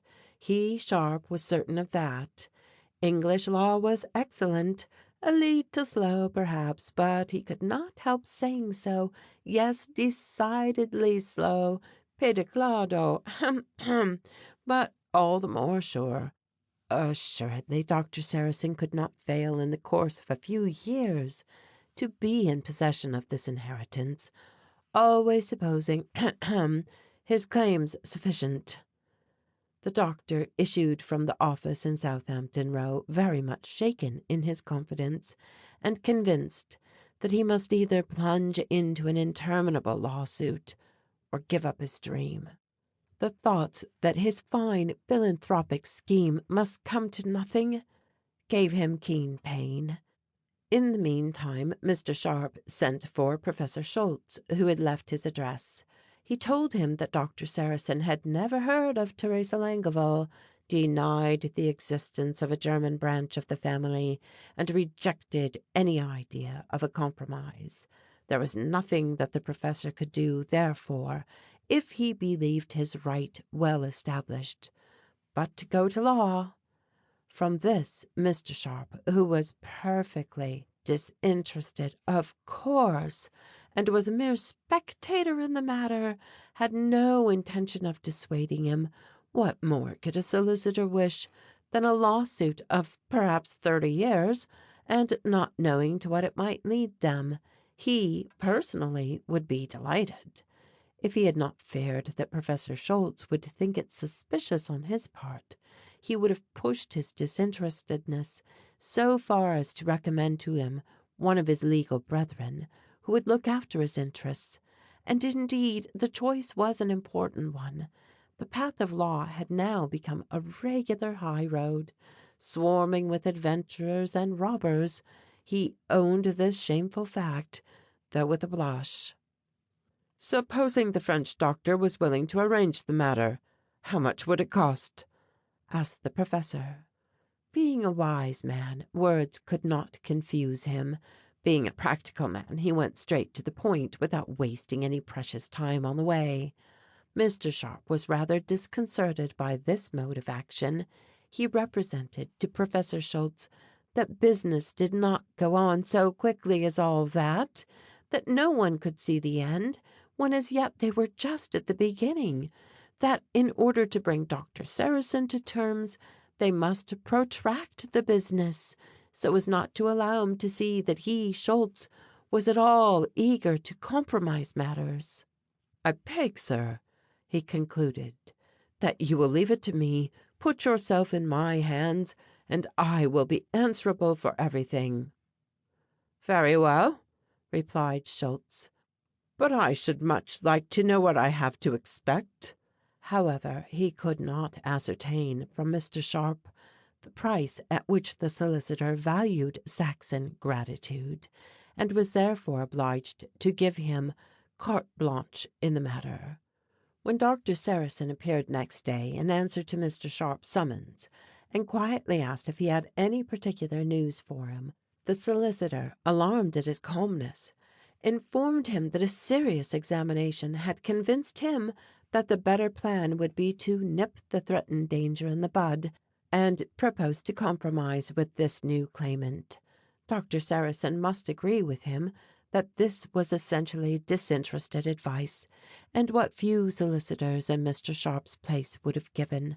But he felt quite a paternal interest in the affair, and his pride was concerned in bringing it to a speedy conclusion. The doctor listened and thought all this sensible enough. During the last few days he had become so accustomed to the idea of immediately realizing his scientific dream that everything gave way to it. To wait 10 years, or even 1 year, before he had it in his power, would have been a cruel trial to him, without being taken in by Mr. Sharp's fine speeches. Although little familiar with legal and financial questions, he would have cheerfully given up his claims for a sum paid down in ready money sufficient to enable him to pass at once from theory to practice. He also, therefore, at once gave carte blanche to Mr. Sharp and departed. The solicitor had now got what he wanted. It was quite true that perhaps another might in his place have yielded to the temptation of beginning and prolonging a lawsuit, which would bring in a considerable annuity to his business. But Mr. Sharp was not a man who cared for this kind of speculation. He saw close to his hand a way by which he could reap an abundant harvest, and he resolved to seize it. The next day he wrote to the doctor that he believed Herr Schultze was not opposed to a compromise. In subsequent visits made by him to the doctor and professor, he told them alternately that the adverse party would say nothing decided, and that, in addition, a third candidate, attracted by the scent, was talked of. This little game went on for a week. In the morning all was going well, but by the evening an unforeseen objection had suddenly arisen to upset everything. The honest doctor was incessantly troubled by doubts, fears, and changes of mind. Mr. Sharp could not bring himself to hook his fish. He so greatly feared that at last he would struggle and snap the line. But so many precautions were, in this case, quite superfluous. From the very first day, Doctor Sarrasin, who would have done anything to spare himself the trouble of a lawsuit, was ready for any arrangement. When at last Mr. Sharp thought that the psychological moment, to use the celebrated expression, had arrived, or in less exalted language, that his client was done to a turn, he suddenly unmasked his batteries and proposed an immediate compromise. A benevolent man then appeared, the banker, Stilbing, who proposed to split the difference, to give to each 10 millions, and merely have for commission the surplus million. Doctor Sarrasin could have embraced Mr. Sharp when he made him this proposal. It seemed splendid to him. He was ready and eager to sign. He would have liked to put up in the marketplace of the proposed city golden statues to the banker Stilbing, to the solicitor Sharp, to the bank, and to all the lawyers in the United Kingdom. The documents were drawn up, and everything was ready. Professor Schultze had surrendered, Mr. Sharp assuring him that, with a less easy-tempered adversary, he would certainly have had all costs to pay. So it was settled. The two heirs each received a cheque for £100,000, payable at sight, and a promise of a definite settlement after all the legal formalities had been gone through. Thus was this wonderful affair settled, to the great glory of the Anglo-Saxon race. We are assured that same evening, whilst dining at the Cobden Club with his friend Stilbing, Mr. Sharp drank a glass of champagne to the health of Doctor Sarrasin, another to Professor Schultze, and then, as he finished the bottle gave way to this somewhat indiscreet exclamation. "Hurrah! Rule, Britannia! We've got the best of it this time." The truth is that the banker Stilbing considered his friend rather stupid for not having made a great deal more out of the business, and in his heart the professor had thought the same from the moment in which he had felt himself obliged to agree to any arrangement that was offered. What could not have been done with a man like Doctor Sarrasin, a Celt, careless, thoughtless, and very certainly visionary? The professor had heard of his rival's project of founding a French town under such moral and physical conditions as would develop the qualities of the race and form strong and brave generations. This enterprise appeared to him absurd, and to his ideas sure to fail, as it opposed the law of progress, which decreed the uprooting of the Latin race, its subjection to the Saxon, and eventually its disappearance from the surface of the globe.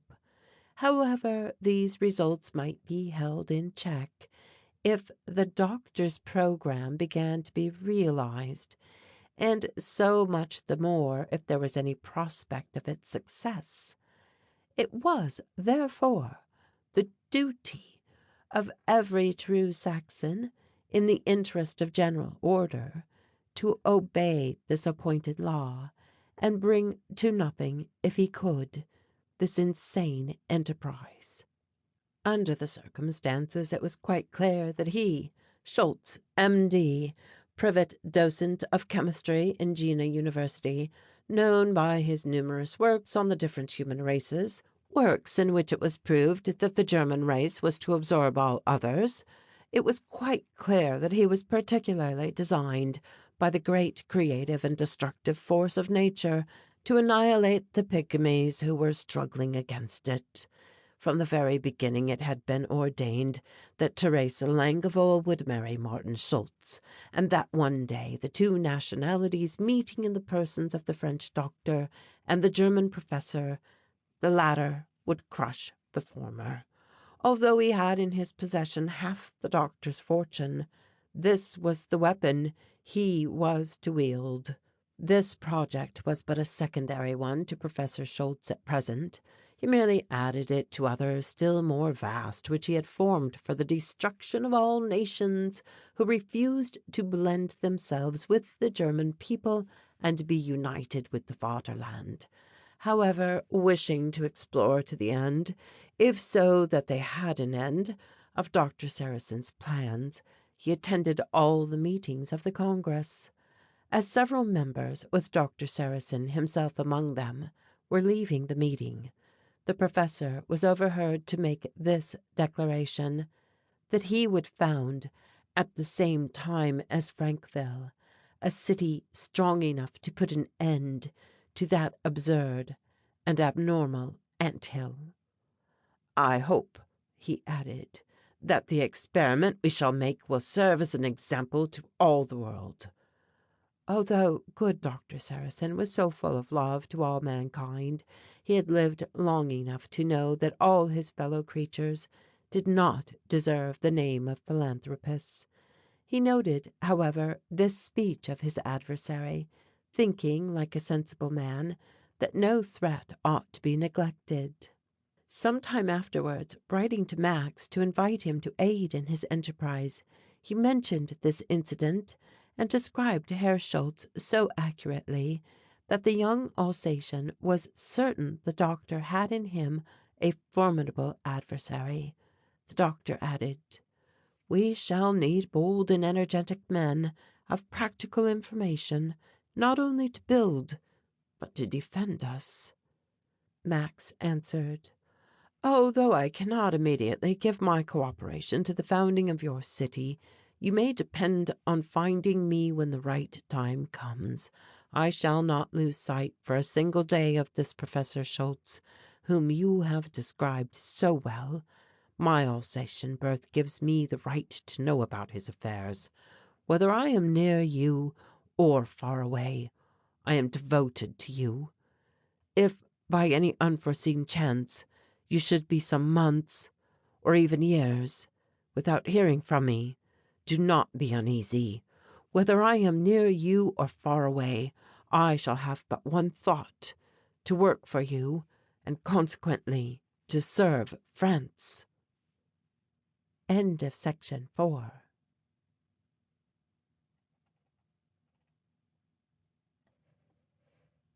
Chapter 5. Stahlstadt. We must take a leap through time and space. 5 years have elapsed since the two heirs took possession of the Begum's inheritance. The scene lies in the United States, to the south of Oregon, 10 leagues from the shores of the Pacific. The district is mountainous, its northern limits as yet barely defined by the two neighboring powers. A merely superficial spectator might call it the American Switzerland, with its abrupt peaks rising above the clouds, its deep valleys dividing the heights, its aspect at once grand and wild. But, unlike the European Switzerland, it is not given up to the peaceful industries of the shepherd, the guide, and the hotel keeper. It has alpine decorations only, just a crust of rocks and earth and venerable pines spread over a mass of iron and coal. Should the traveller through these solitudes stay on his way to listen awhile to the voice of nature, he would not, as on the slopes of Oberland, hear the gentle murmurs of insect life, or the herd boy's call enhancing the silence of the mountain. On his ear, in this wild spot, would fall the heavy sound of the steam hammer, and under his feet would echo the muffled explosions of powder. He would feel as if the ground was as full of trap-doors as the stage of a theatre, and that at any moment even the huge rocks might sink and disappear into unknown depths. Dreary roads, black with cinders and coke, wind round the sides of the mountain. Heaps of variegated scoria, which the scanty herbage fails to cover, glance and glare like the eyes of a basilisk. Here and there yawns the shaft of a deserted mine, a dark gulf, the mouth grown over with briars. The air is heavy with smoke and hangs like a pall above the ground.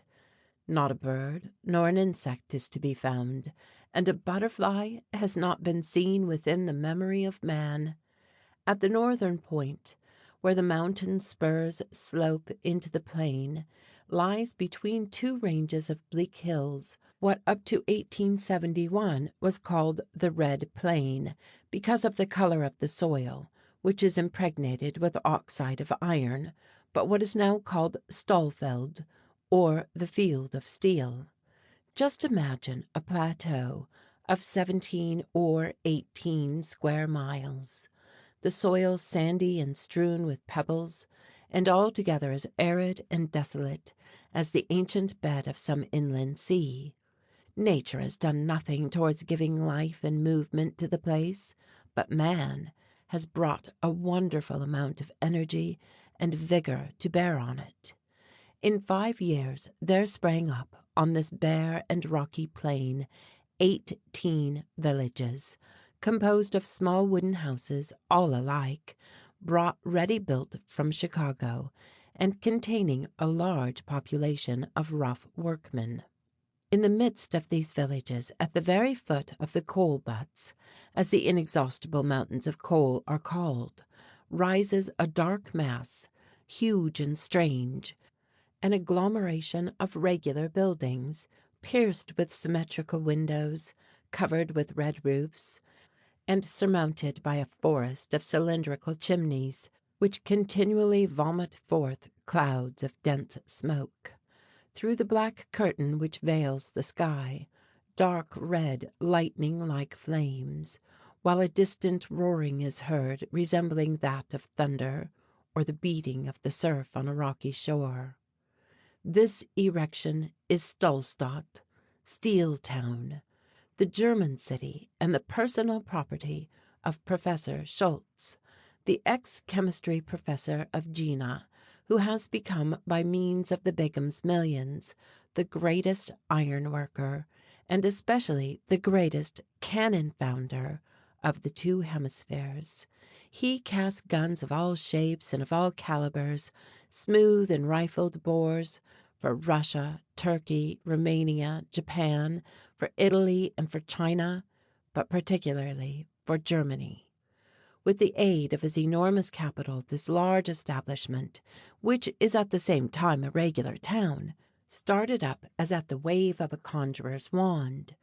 30,000 workmen, Germans for the most part, crowded to it and settled themselves in the suburbs. In a few months its products, owing to their overwhelming superiority, acquired universal celebrity. Professor Schultze digs out iron and coal from his own mines, which lie ready to his hand, changes them into steel and again into cannon, all on the spot. What none of his competitors can do, he manages. In France, ingots of steel are obtained, 80,000 pounds in weight. In England, 100-ton gun has been cast. At Essen, M. Krupp has contrived to cast blocks of steel of 100,000 pounds. Herr Schultze does not stop at that. He knows no limits. Order a cannon of him, of whatever weight and power you like. He'll turn you out that cannon, as bright as a new halfpenny, exactly at the time agreed on. But he makes his customers pay for it.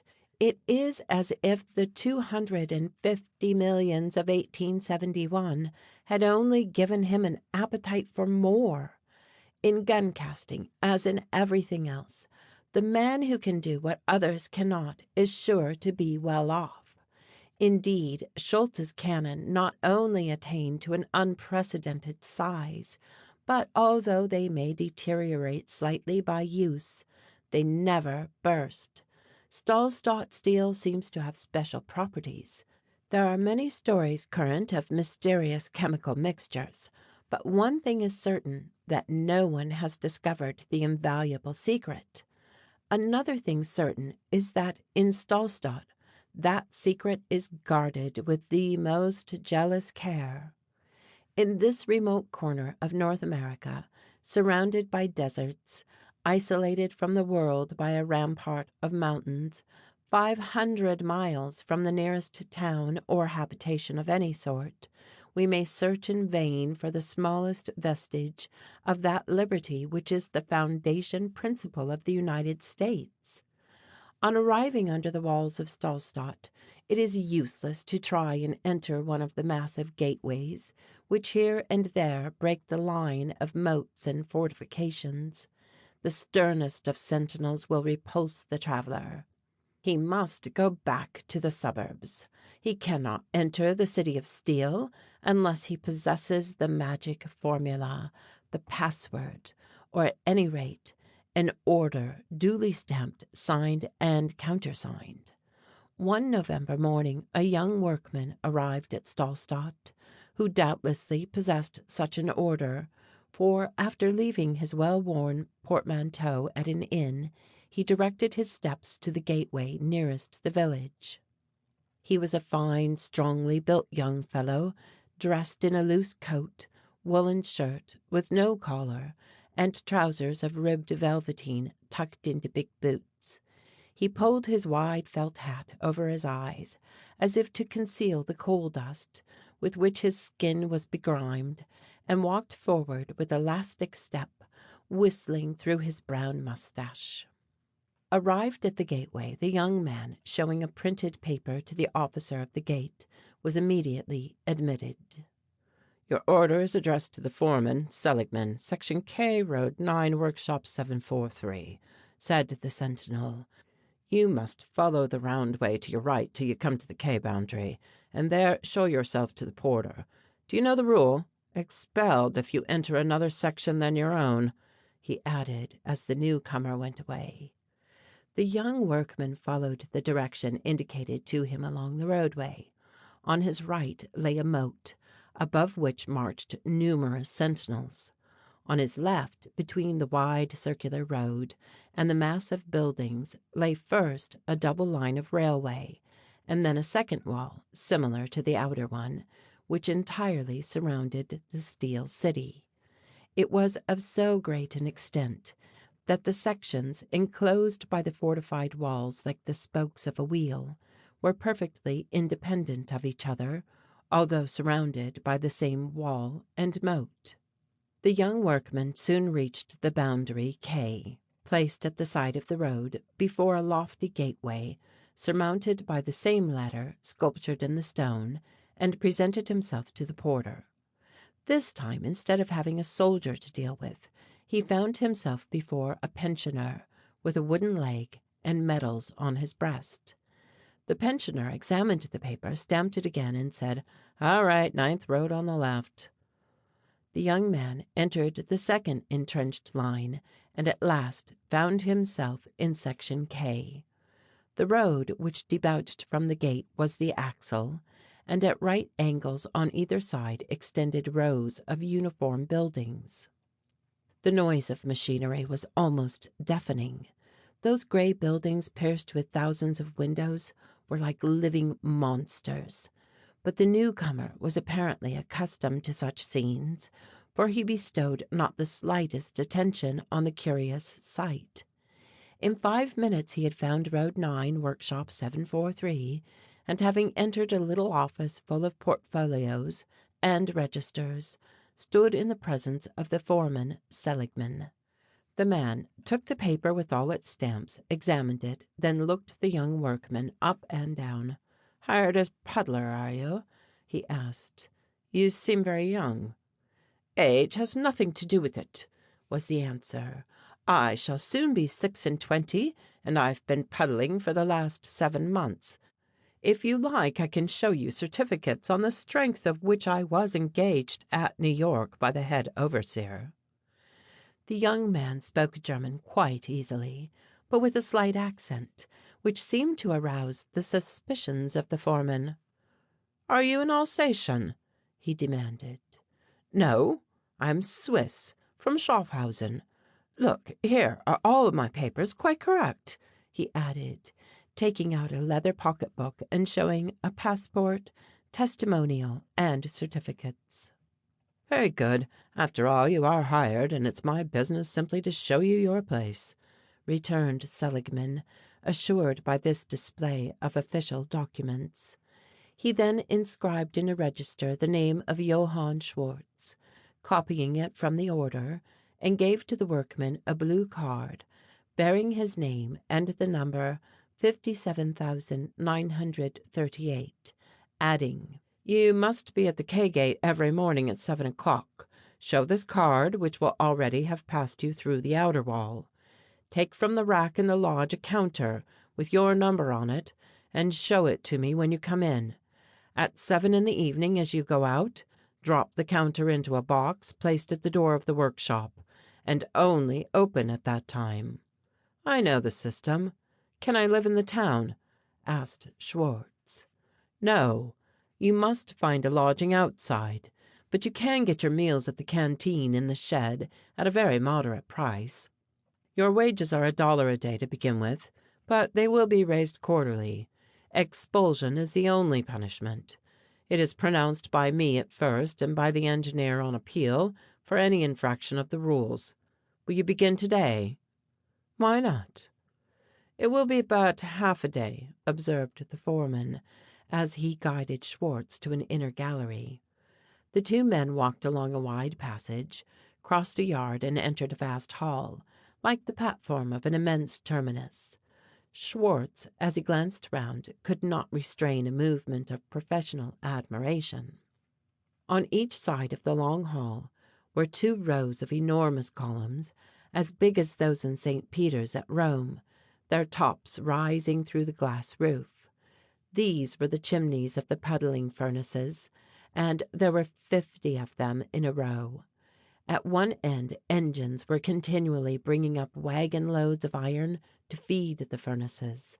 At the other, empty trucks appeared to receive and carry away the metal, transformed into steel.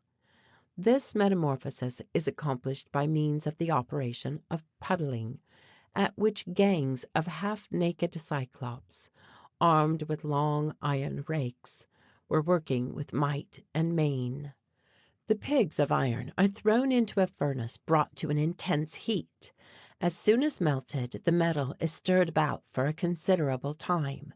When it acquires a certain consistency, the puddler, by means of his long hook, turns and rolls about the molten mass, and makes it up into 4 blooms or balls, which he then hands over to others. The operation is continued in the midst of the hall. Opposite each furnace stands a shingling hammer, moved by steam. Protected by boots and armlets of iron, the head covered by a metallic veil, and wearing a thick leathern apron, the shingler, with his long pincers, takes up the red-hot ball and places it under the hammer.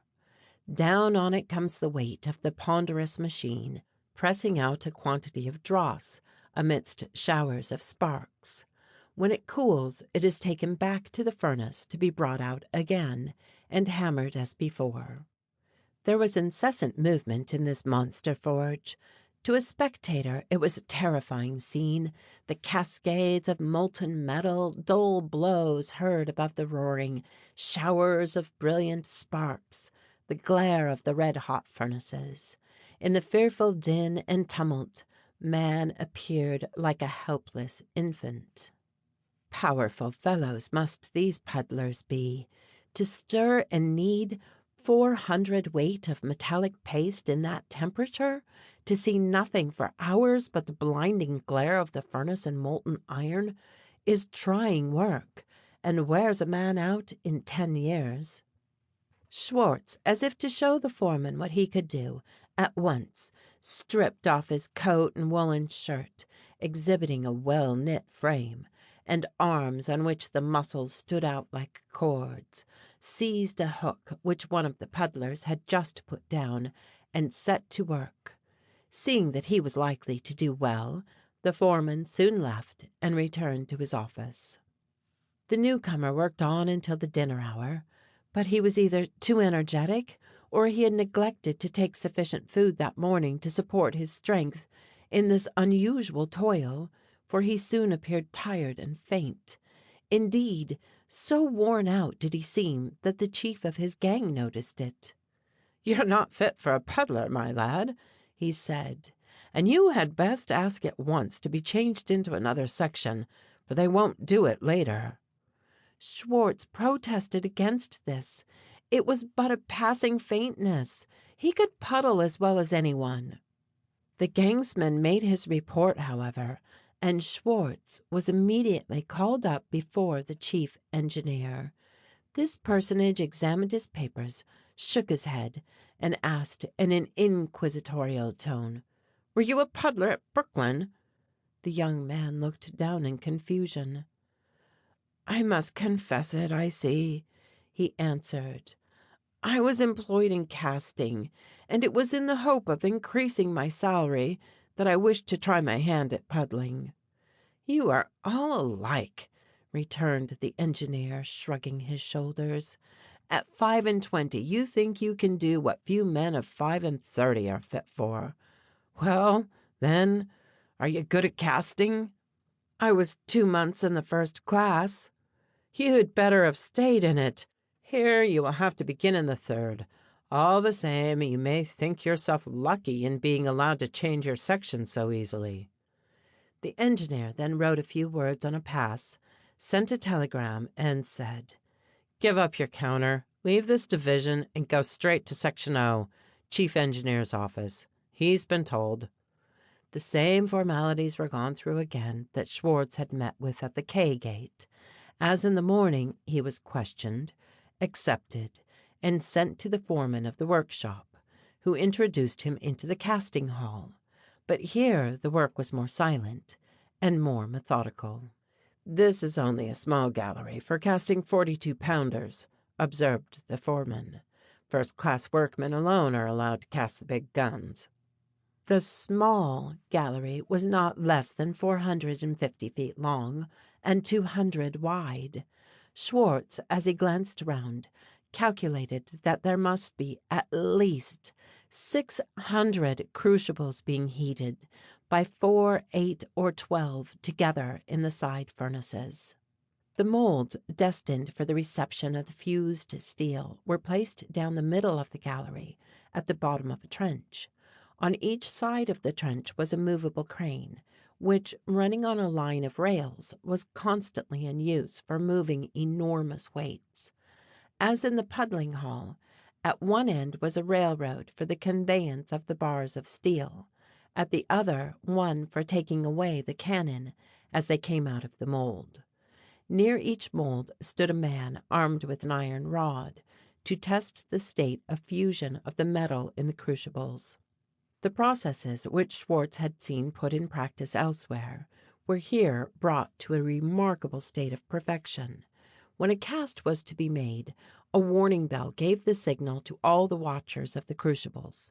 Then, 2 by 2, workmen of equal height, bearing between them on their shoulders a horizontal bar of iron, came with measured step and placed themselves before every furnace. An officer, armed with a whistle, his chronometer in his hand, stood near the mold, conveniently placed for all the furnaces in action. On each side, channels of refractory earth, covered with metal, converged in gentle slopes to a funnel-shaped reservoir, placed just above the mold. The officer whistled. Immediately, a crucible, taken from the fire with pincers, was slung on the iron bar supported by the 2 workmen. The whistle commenced a series of modulations, and the 2 men, keeping time to it, approached and emptied the contents of their crucible into the corresponding channel. Then they tossed their empty, still red-hot receptacle into a vat. Without interruption, at regular intervals, so as to keep up a constant flow, gangs from the other furnaces went through exactly the same operation. It was all executed with such wonderful precision that just at the appointed time the last crucible was emptied and flung into the vat. The maneuver seemed rather the result of a blind mechanism than the cooperation of 100 human wills. Inflexible discipline, the force of habit, and the power of the measured musical strain worked the miracle. The sight appeared familiar to Schwartz, who was soon coupled with a man of his own height, tested in a small cast, and found a capital workman. Indeed, the head of his gang at the close of the day promised him a speedy rise. On leaving the Section O at 7 that evening, he went back to the inn to fetch his portmanteau. Then, following one of the exterior roads, he soon came to a group of houses which he had remarked that morning as he passed, and easily found a lodging in the cottage of a good woman who took in a lodger. After supper the young workman did not, like too many of his class, stroll out to the nearest public house. He shut himself in his room, took from his pocket a fragment of steel, evidently picked up in the puddling shed, a little crucible earth from the O section, and examined them carefully by the light of a smoky lamp.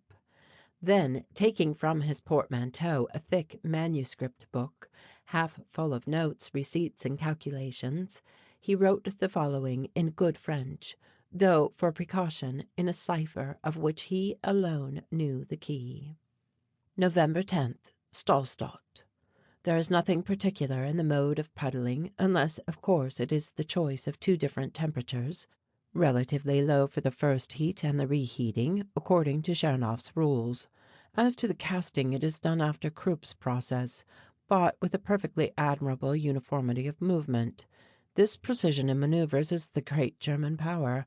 It results from the innate musical talent in the German race. The English could never attain to this perfection. They have no ear, and want discipline. The French may reach it easily, as they are the most perfect dancers in the world. So far there appears to be nothing mysterious in the remarkable success of this manufacture. The mineral specimens which I picked up on the mountain are similar to our best iron. The coal is certainly uncommonly fine, of an eminently metallurgic quality, but still there is nothing unusual in it. There is no doubt that in the Schwartz manufacture special care is taken to purify the principal materials from any foreign matter, that they may be employed only in a perfectly pure state. The result may easily be imagined. To be in possession of the remainder of the problem, I have only to determine the composition of the refractory earth of which the crucibles and the channels are made. This discovered, and our gangs of workmen properly drilled, I do not see why we should not do what they do here. All the same, as yet I have only seen 2 sections, and there are at least 24, without counting the central building, the plans and models department, the secret cabinet. What dangerous schemes may not be maturing in that den? What may not our friends have to fear, after the threat uttered by Herr Schultze when he took possession of his fortune? After these questions, Schwartz, who was tired enough with his day's work, undressed, laid himself down in a little bed, which was about as uncomfortable as a German bed could be, and that is saying a good deal, lighted his pipe and began to smoke and read a well-worn book. But his thoughts were apparently elsewhere. The odorous clouds issued from his lips as if they were saying, "Pooh, pooh, pooh, pooh." He soon put down his book and remained lost in thought for a long time, as if he were absorbed in the solution of a difficult problem.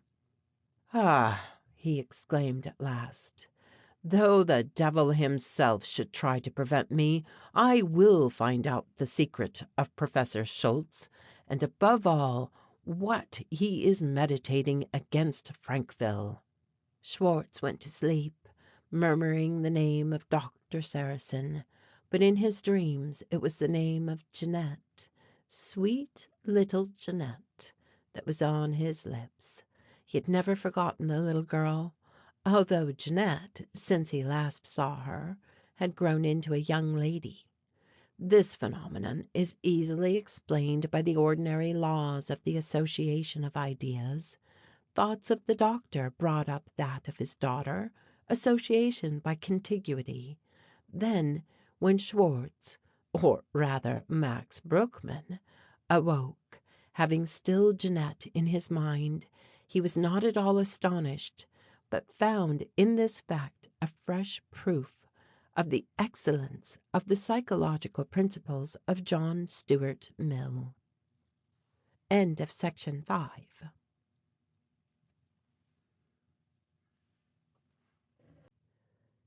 Chapter 6. The Albrecht Pit. Frau Bauer, Max Bruckmann's good landlady, was a Swiss by birth, and widow of a miner who was killed 4 years previously in one of those accidents which make a miner's life so precarious. She was allowed a small annual pension of $30, and in addition the wages of her boy Karl, brought regularly to her every Sunday. She was enabled slightly to increase her income by letting a furnished room. Although scarcely 13, Karl was employed in the coal mine as a trapper, it being his duty to open and shut one of the ventilator doors whenever it was necessary for the coal trucks to pass. His mother had her house on lease, and as it was too far from the Albrecht Pit for him to come home every evening, he had obtained some night work at the bottom of the same mine. It was not heavy, being merely to look after 6 horses, whilst the man who had charge of them during the day spent the night above ground. Karl's young life was passed, therefore, almost entirely 1,500 feet below the surface of the earth. All day he kept watch by his door, all night he slept on a bed of straw near his horses. On Sunday mornings only did he return to the light of day to revel for a few short hours in the universal blessing of the sun, the blue sky, and his mother's smile. As may be imagined, after such a week, on coming up from the pit he was hardly what would be called presentable. Indeed, he was more like a young gnome, a sweep, or a negro than anything else. Frau Bauer had always a large supply of hot water and soap ready, and devoted a good hour the first thing to scrubbing him. She next dressed him in a comfortable suit of dark green cloth, made from an old one of his father's, and kept all the week in a big deal cupboard, and then set to work to admire her boy, an occupation of which she never tired, for she thought him the handsomest in the world. When the layer of coal dust was washed off, Karl was really as good-looking as most boys. His golden silky locks, his pleasant blue eyes, well suited his fair complexion, but he was altogether too small for his age. His sunless life made him as white as a turnip, and had Doctor Sarrasin's Comte de Globules been applied to the blood of the young miner, it would probably have revealed that he possessed a very insufficient quantity. In character he was rather silent and quiet, with some of that pride which the feeling of constant danger, the habit of regular work, and the satisfaction of difficulties overcome gives to all miners. His greatest happiness was to sit near his mother at the square table in their little kitchen, and arrange in a box a large number of frightful insects brought from the bowels of the earth. The warm and equal atmosphere of the mines has its special fauna, little known by naturalists, just as the damp walls of the pits have their flora of curious mosses, mushrooms, and lichens. The engineer Molsmule, who was fond of entomology, had remarked this, and had promised a small reward for each new specimen that Karl brought him. This, which at first led the boy to explore all the recesses of the mine, had gradually taught him to be a collector. He now sought for insects on his own account. However, he did not limit his affections to spiders and woodlice. He was on intimate terms with 2 bats and a big rat. If he was to be believed, these 3 animals were the most intelligent and amiable creatures in the world, even more intellectual than the horses with long silky manes and shining sides, of which Karl always spoke in terms of warm admiration. Blair Athol was chief favourite, the eldest in the stable, a philosophical old horse, who had been for 6 years 1,500 feet below the level of the sea, and had all that time never seen the light of day. He was now nearly blind, but how well he knew his way along the subterranean labyrinth, when to turn to the right or when to the left, as he drew his trucks without ever missing a step. He always stopped at the right time before the trap, leaving just enough room to open it. In what a friendly way did he neigh, morning and evening, at the exact minute when it was time for his provender to be brought him. How good, how obedient, how gentle he was. "I declare, mother, he really gives me a kiss by rubbing his cheek against mine when I put my head near him," said Karl. "And he is wonderfully useful besides, mind you, for he is just like a clock. Without him we should never know whether it was night or day, morning or evening."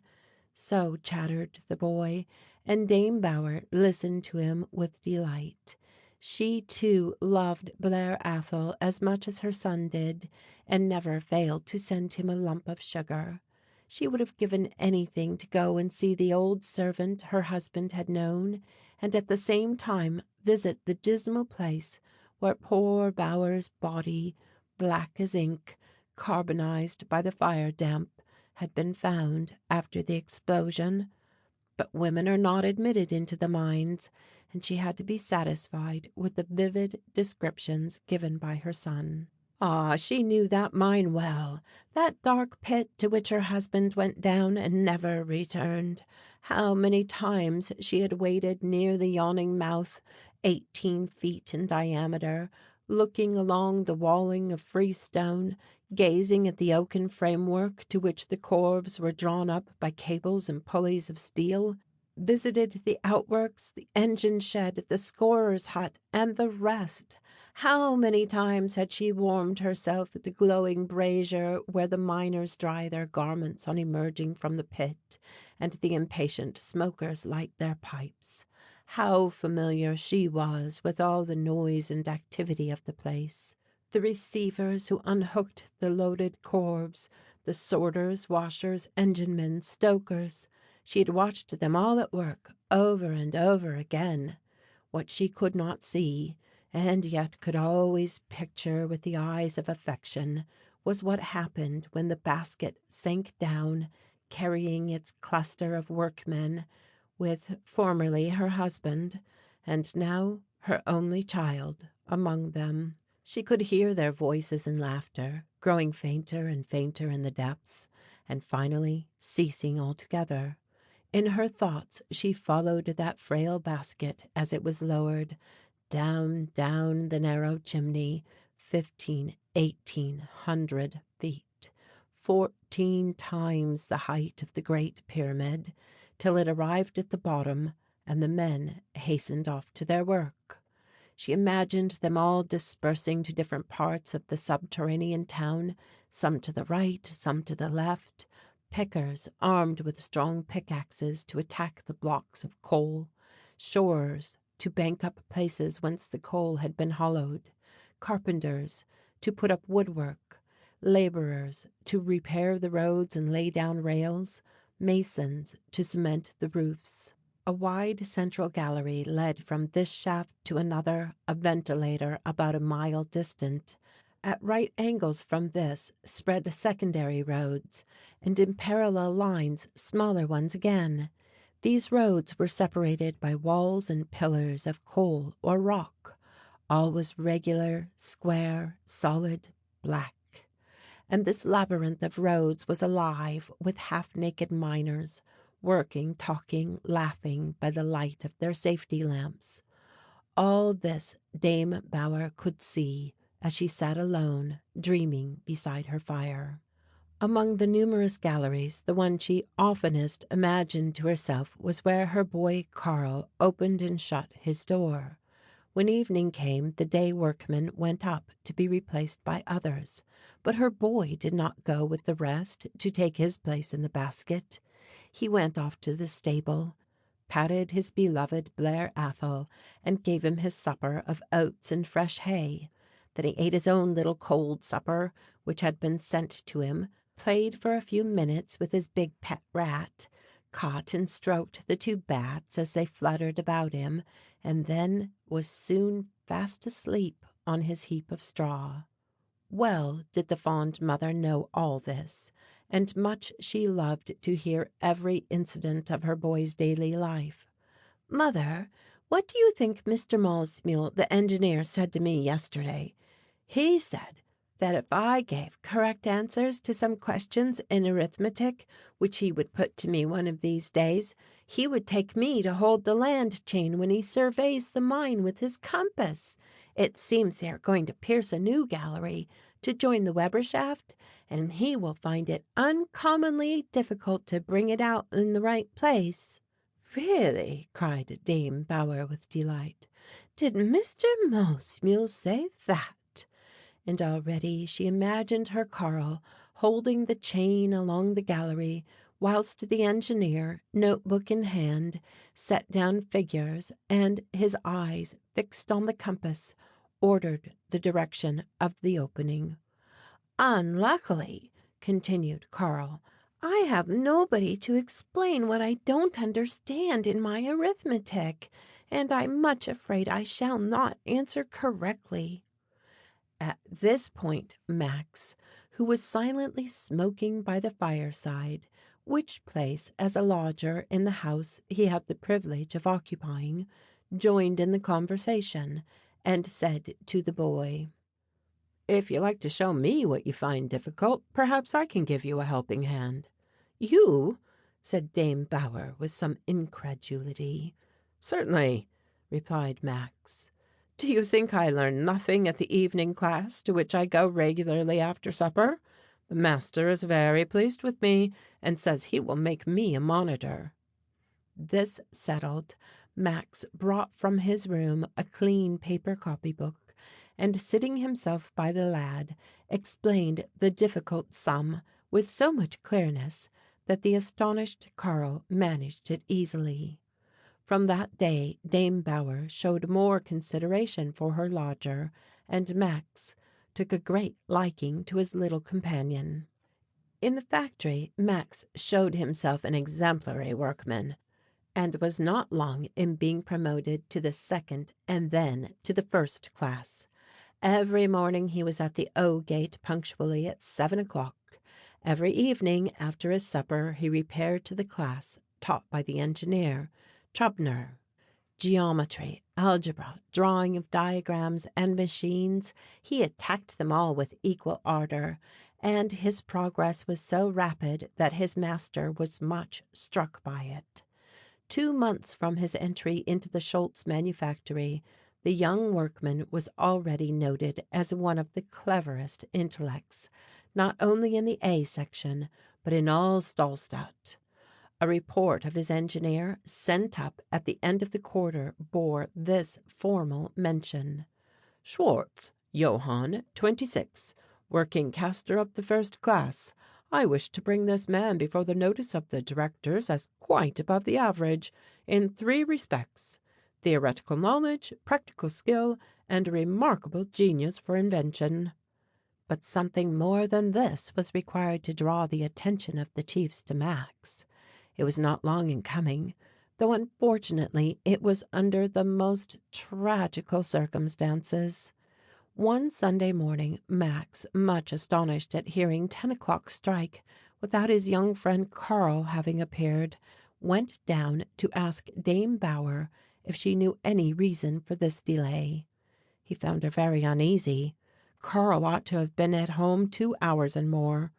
Seeing her anxiety, Max offered to go and look after him, and set off in the direction of the Albrecht shaft. He met several miners on the way, and inquired from them if they had seen the boy. Then, on receiving a negative reply, exchanging the Glück auf, success to you, safe return, which is the usual salutation of German pitmen, Max continued his walk. About 11 o'clock he reached the head of the Albrecht shaft. It was not noisy and animated, as on a weekday. There was only one young milliner, as the miners jokingly call the sorters of the coal, chatting with the watchman, whose duty kept him even on this day at the pit's mouth. "Have you seen little Karl Bauer, number 41902, come up this morning?" asked Max of this functionary. The man consulted his list and shook his head. "Is there any other outlet to the mine?" "No, this is the only one. The new shaft to the north is not yet finished." "Then is the boy below?" "He must be, though it's an odd thing, too, for on Sundays only the 5 watchmen should be left." "Can I go down to find out?" "Not without permission." "There may have been an accident," put in the milliner. "Not possible on Sunday." "All the same," said Max, "I must find out what has become of that boy." "You must speak to the overseer of machinery in his office if he is still there." The overseer, dressed in his Sunday best, with a shirt collar as stiff as if it had been made out of tin, was fortunately still at his accounts. He was an intelligent and humane man, and at once entered into Max's anxiety. "We will go immediately and see what he is doing." And ordering the man on duty to be ready to pay away the cable, he prepared to descend into the mine with the young workman. "Have you not the Galibert apparatus?" asked Max. "It may be useful." "You are right. One can never be sure what has occurred at the bottom of the pit." Saying this, the overseer took from a cupboard 2 zinc reservoirs, similar to the urns which the street cocoa sellers in Paris carry on their backs. These were boxes of compressed air, placed in communication with the lips by means of 2 india rubber tubes, the horn mouthpiece being held between the teeth. They are filled with the aid of peculiar bellows, constructed to empty themselves completely. The nose being held in wooden pincers, a man may, thus supplied with a store of air, penetrate into the most unbreathable atmosphere. These preparations completed, the overseer and Max took their places in the basket, the cable moved, and the descent began. 2 small electric lamps shed some degree of light around, and the men conversed together as they were lowered into the depths of the earth. "For a man not in the business, you are a cool hand," remarked the overseer. "I've seen people who couldn't summon up courage enough to go down, or if they did, they crouched like rabbits at the bottom of the basket all the time." "Really?" answered Max. "It seems nothing to me, though it's true I have been down a coal mine 2 or 3 times before." They were soon landed at the foot of the shaft. The watchman whom they found there had seen nothing of young Karl. They first visited the stable. The horses were there alone, and appeared quite tired of their own company. At least, such was the conclusion to be drawn from the neigh with which Blair Athol greeted the approach of the 3 human figures. On a nail hung Karl's knapsack, and in a corner, beside a currycomb, lay his arithmetic book. Max remarked directly that his lantern was not there, a fresh proof that the boy must still be in the mine. "He may have been hurt by a landslip," said the overseer, "but it is scarcely probable. What can he have been doing in the galleries on a Sunday?" "Oh, perhaps he went to hunt for some insects before going up," said the watchman. "It is quite a passion with him." The stable boy, who arrived in the midst of this discussion, confirmed this supposition. He had seen Karl start at 7 o'clock with his lantern. A regular search was immediately commenced. The other watchmen were called, and each one, with his lantern, told off in a different direction, pointed out to him on a large plan of the mine, that every tunnel and gallery might be thoroughly examined. In 2 hours the whole mine had been gone through, and the 7 men met again at the foot of the shaft. There had not been the least appearance of a landslip found anywhere, nor the least trace of Karl. The overseer, perhaps influenced by an increasing appetite, inclined to the opinion that the boy had passed out unperceived and would by this time be at his home. But Max, convinced of the contrary, insisted on renewed exertions. "What is that?" he asked, pointing to a dotted region on the plan, resembling in the midst of the adjacent minuteness those terra incognita marked on the confines of the Arctic continents. "That is the zone provisionally deserted, because of the thinning of the bed," replied the overseer. "Is there a deserted zone? We must look there," exclaimed Max, with a decision to which the other men submitted. They were not long in reaching the entrance to some galleries, which, to judge by the slimy and mouldy walls, might have been deserted for many years. They had proceeded for some time without coming upon anything suspicious, when Max stopped and said, "Do you not feel stupefied and attacked with headache?" "Why, yes, indeed we do," answered his companions. "So do I," resumed Max. "For a moment I felt quite giddy. There is certainly carbonic acid gas about.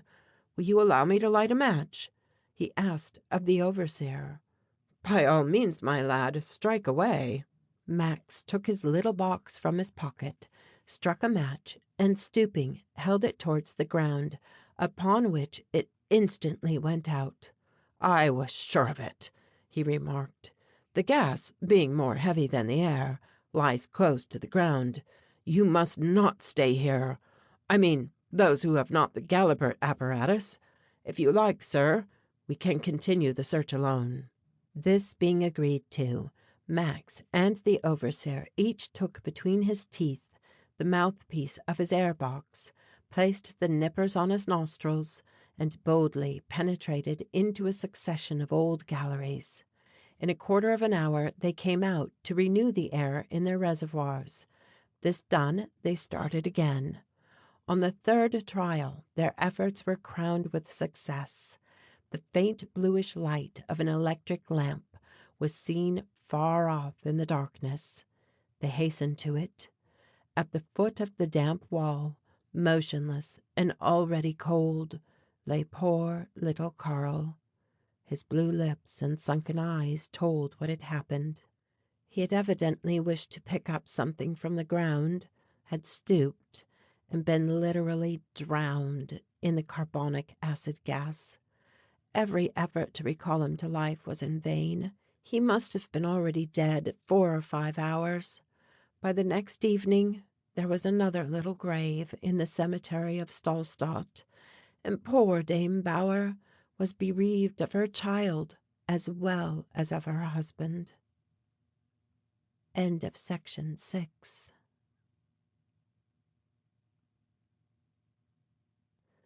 Chapter 7. The Central Block. A report from Dr. Echternach, Surgeon-in-Chief to the section of the Albrecht Pit, stated that the death of Karl Bauer, number 41902, 13 years of age, trapper in Gallery 228, was caused by asphyxia, resulting from the absorption by the respiratory organs of a large proportion of carbonic acid. Another, no less luminous report from the engineer Monsmuel explained the necessity of including in the ventilating scheme Zone B in the Plan 14, as a large amount of deleterious gas filtered slowly from its galleries. Lastly, a note from the same functionary brought before the notice of the authorities the devotedness of the overseer Reyer and of the first-class workman Johann Schwartz. 10 hours later, on reaching the porter's lodge, Max, as he took his presence counter, found this printed order on the nail addressed to him. Schwartz will present himself at the Director General's office at 10 o'clock today, Central Block, Gate and Road A. At last, thought Max, this is the first step. The rest will come. While chatting with his comrades on his Sunday walks round Stahlstadt, he had acquired sufficient knowledge of the general organization of the city to know that authority to enter the Central Block was not to be had every day. All sorts of stories were current about this place. It was said that some indiscreet people who had tried to get into the guarded enclosure by stratagem had never been seen again. That before their admission, all workmen employed there had to go through a series of Masonic ceremonies, were obliged to take the most solemn oaths not to reveal anything that went on there, and were mercilessly sentenced to death by a secret tribunal if they violated their oath. A subterranean railway put this sanctuary in communication with the outworks. Night trains brought unknown visitors. Supreme councils were held there, and sometimes mysterious personages came to participate in the deliberations. Without putting unnecessary faith in these accounts, Max knew that they were really the popular expression of a well-known fact, the extreme difficulty which attended admission into the Central Division.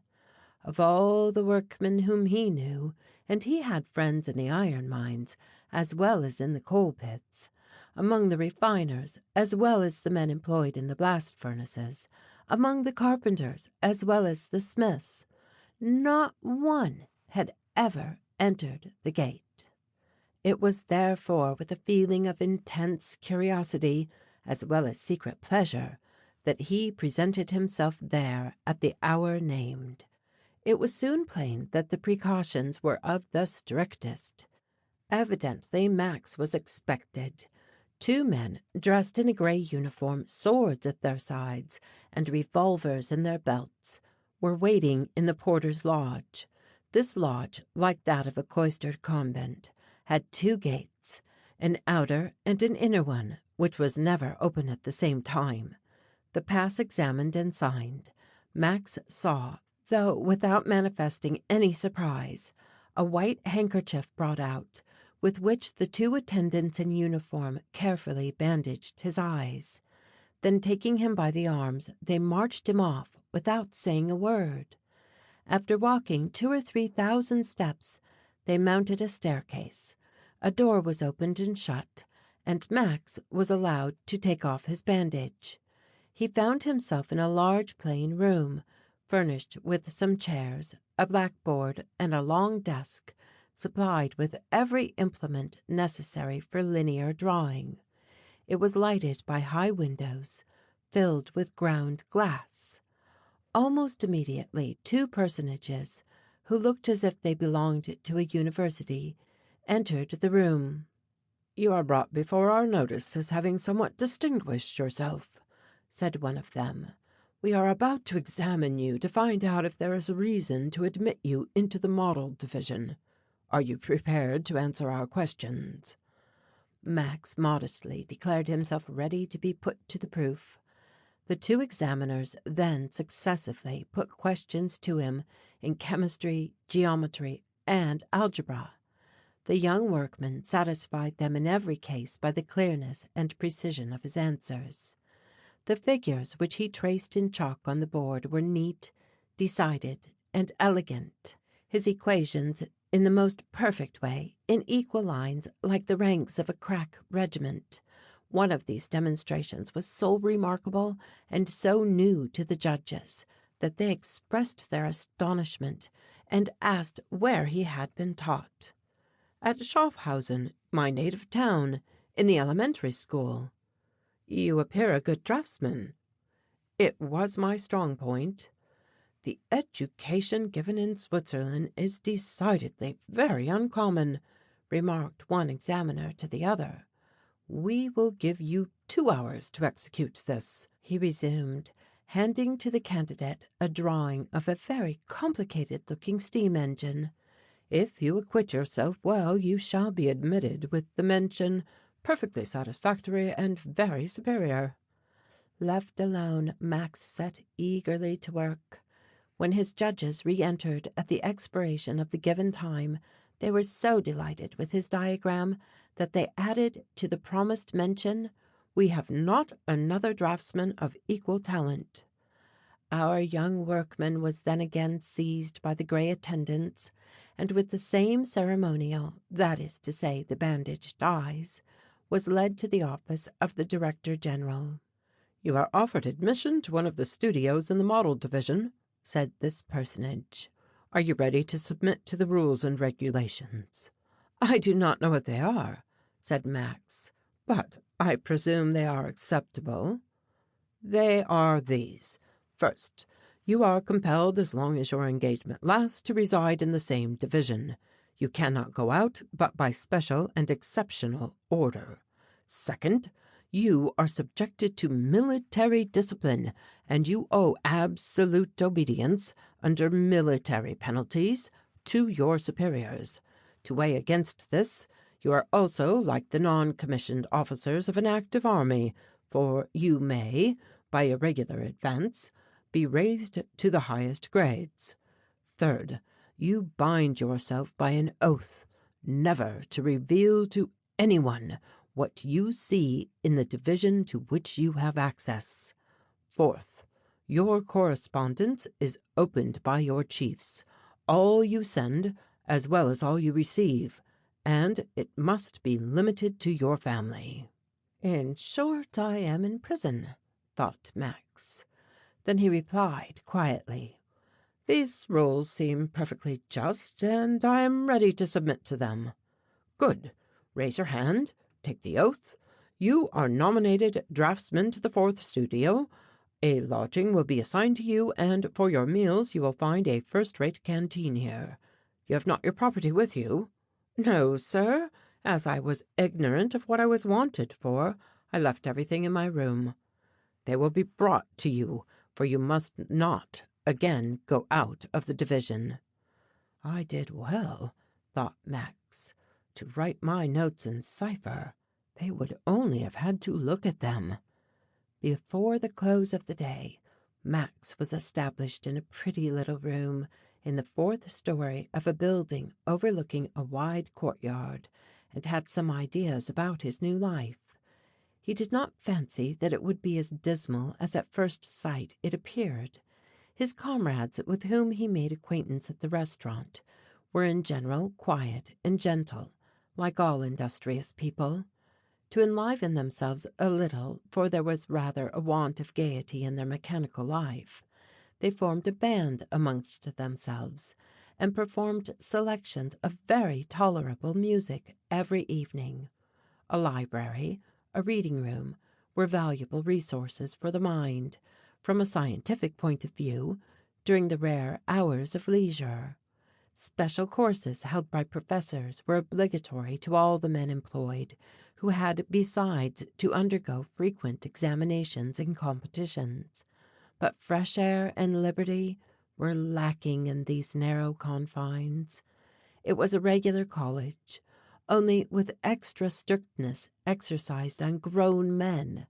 The surrounding atmosphere could not but weigh on their spirits, subjected as they were to an iron discipline. The winter passed away in these employments, to which Max gave himself up, heart and soul. His application, the perfection of his drawings, his extraordinary progress in every subject he was taught, noticed by all his tutors and examiners, had made for him, even in this short time, and amongst all these diligent men, a corresponding celebrity. By general consent he was the most clever draughtsman, the most ingenious, the most fruitful in resources. Was there a difficulty? They applied to him.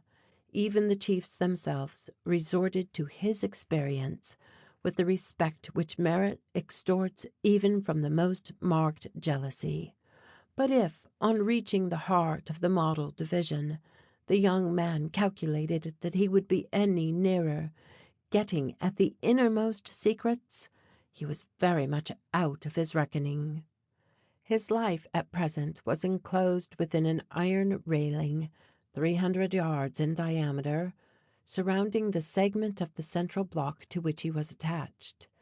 Intellectually, his activity could and should extend to the highest branches of metallurgic industry.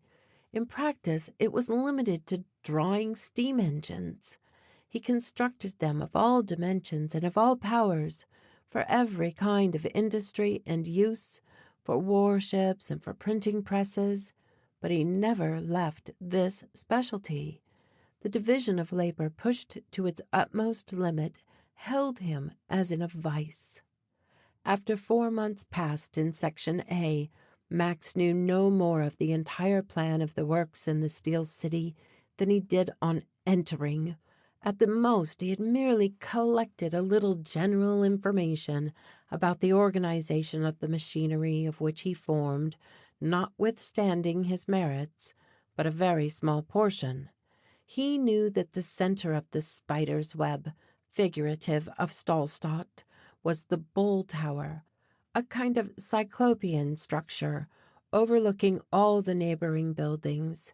He had learnt, too, through the legendary stories of the canteen, that the dwelling of Herr Schultze himself was at the base of this tower, and that the renowned secret room occupied the center. It was added that this vaulted hall, protected against any danger of fire, and plated inside, as a monitor is plated outside, was closed by a system of steel doors with spring-gun locks, worthy of the most suspicious bank. The general opinion was that Professor Schultze was working at the completion of a terrible engine of war of unprecedented power, and destined to assure universal dominion to Germany. Max had revolved in his brain many most audacious plans of escalade and disguise, but had been compelled to acknowledge to himself that nothing of the sort was practicable. Those lines of sombre and massive walls, flooded with light during the night, and guarded by trusty sentinels, would always oppose an insuperable obstacle to every attempt. But even if he did overcome it, to some extent, what would he see? Details, always details, never the whole. What matter? He had sworn not to yield, and he would not yield. If it took 10 years, he would wait that time. But the hour was coming when that secret would be his own. It must. The happy city of Frankville was prospering, its beneficent institutions favoring each and all, and giving a new horizon of hope to a disheartened people. Max had no doubt that in the face of such a triumph to the Latin race, Schultze would be no more than ever determined to make good his threats. Stahlstadt and its factories were a proof of that. Thus, many weeks passed away. One day in March, Max had just for the 100th time repeated his secret vow, when one of the gray attendants informed him that the Director General wished to speak to him. "I have received from Herr Schultze," said this high functionary, "an order to send him our best draftsman. You are the man. Make your arrangements to pass into the inner circle. You are promoted to the rank of lieutenant."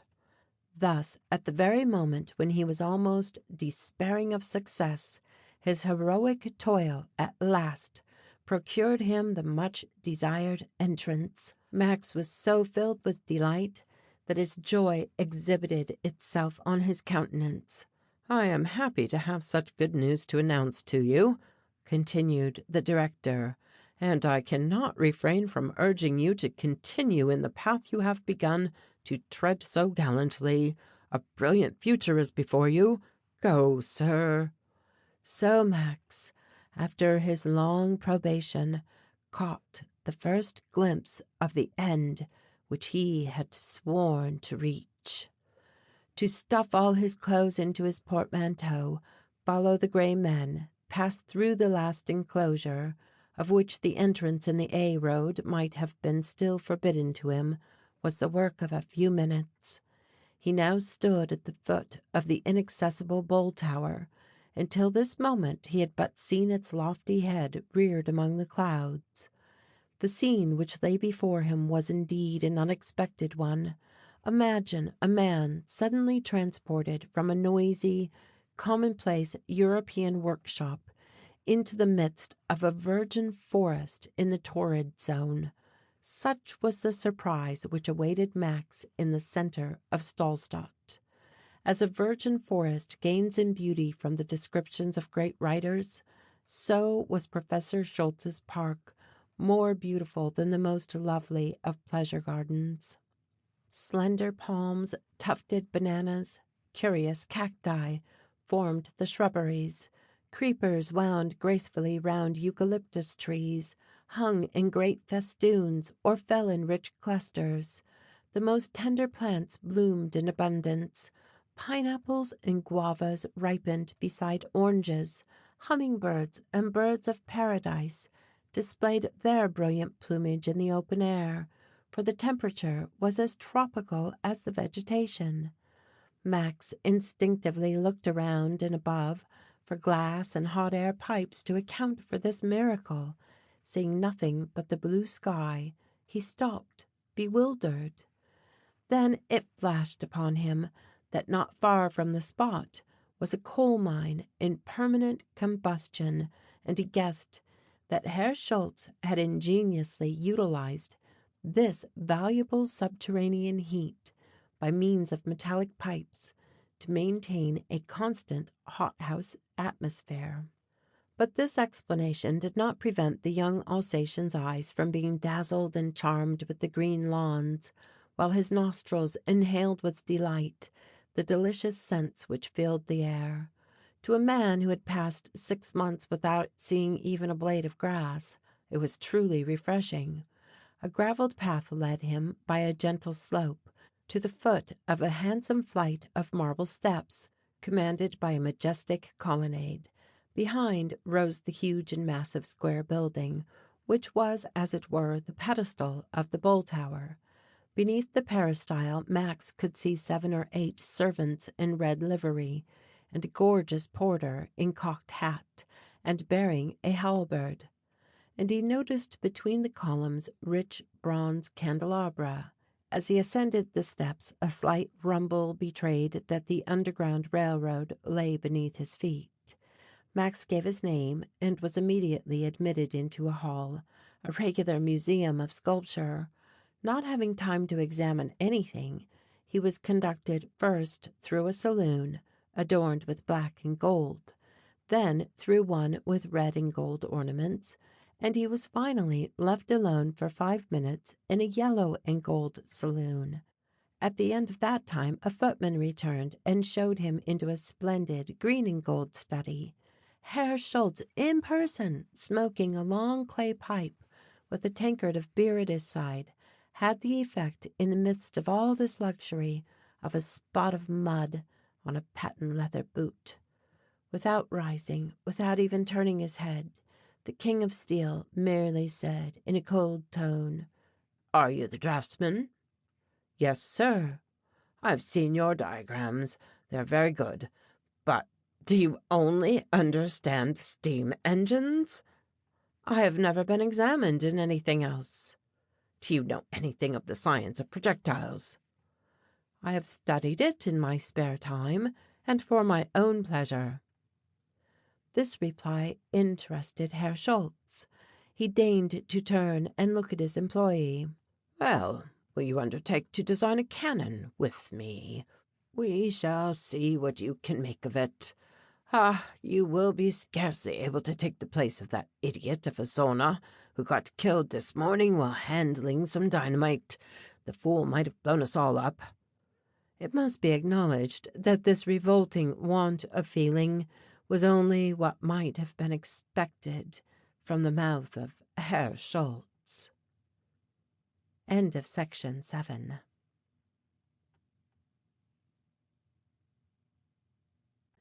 Chapter 8. The Dragon's Den.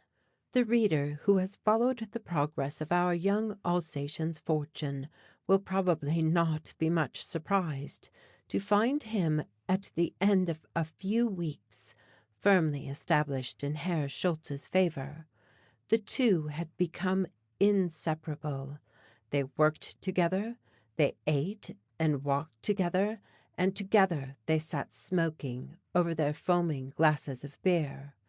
The ex-professor of Jena had never before met with a coadjutor so entirely after his own heart, one who caught his meaning with half a word, and who could so rapidly utilize his theoretical ideas. Max not merely possessed transcendent merit in all branches of the profession, he was besides the most charming companion, the most diligent worker, the most modestly fertile inventor. Herr Schultze was delighted with him. 10 times a day he said to himself, "What a treasure! What a pearl this fellow is!" The truth was that Max had, at the first glance, seen through the character of his formidable patron, and perceiving that blind and insatiable vanity was its leading feature, he regulated his conduct by humoring the egotism which he despised. In a few days the young man had acquired such skill in the fingering necessary for this human keyboard that he could play upon Schultze as easily as one plays on a piano. His tactics merely consisted in exhibiting his own merits to advantage, but always in such a way as to leave an opening for his master to show superiority over him. For instance, when he finished a drawing he would leave it perfect, with the exception of some slight fault, as easy to see as to correct, and this the ex-professor immediately and exultantly pounced upon. Had he some theoretical idea, he caused it so to open out in the course of conversation that Herr Schultze might fancy that he himself had originated it.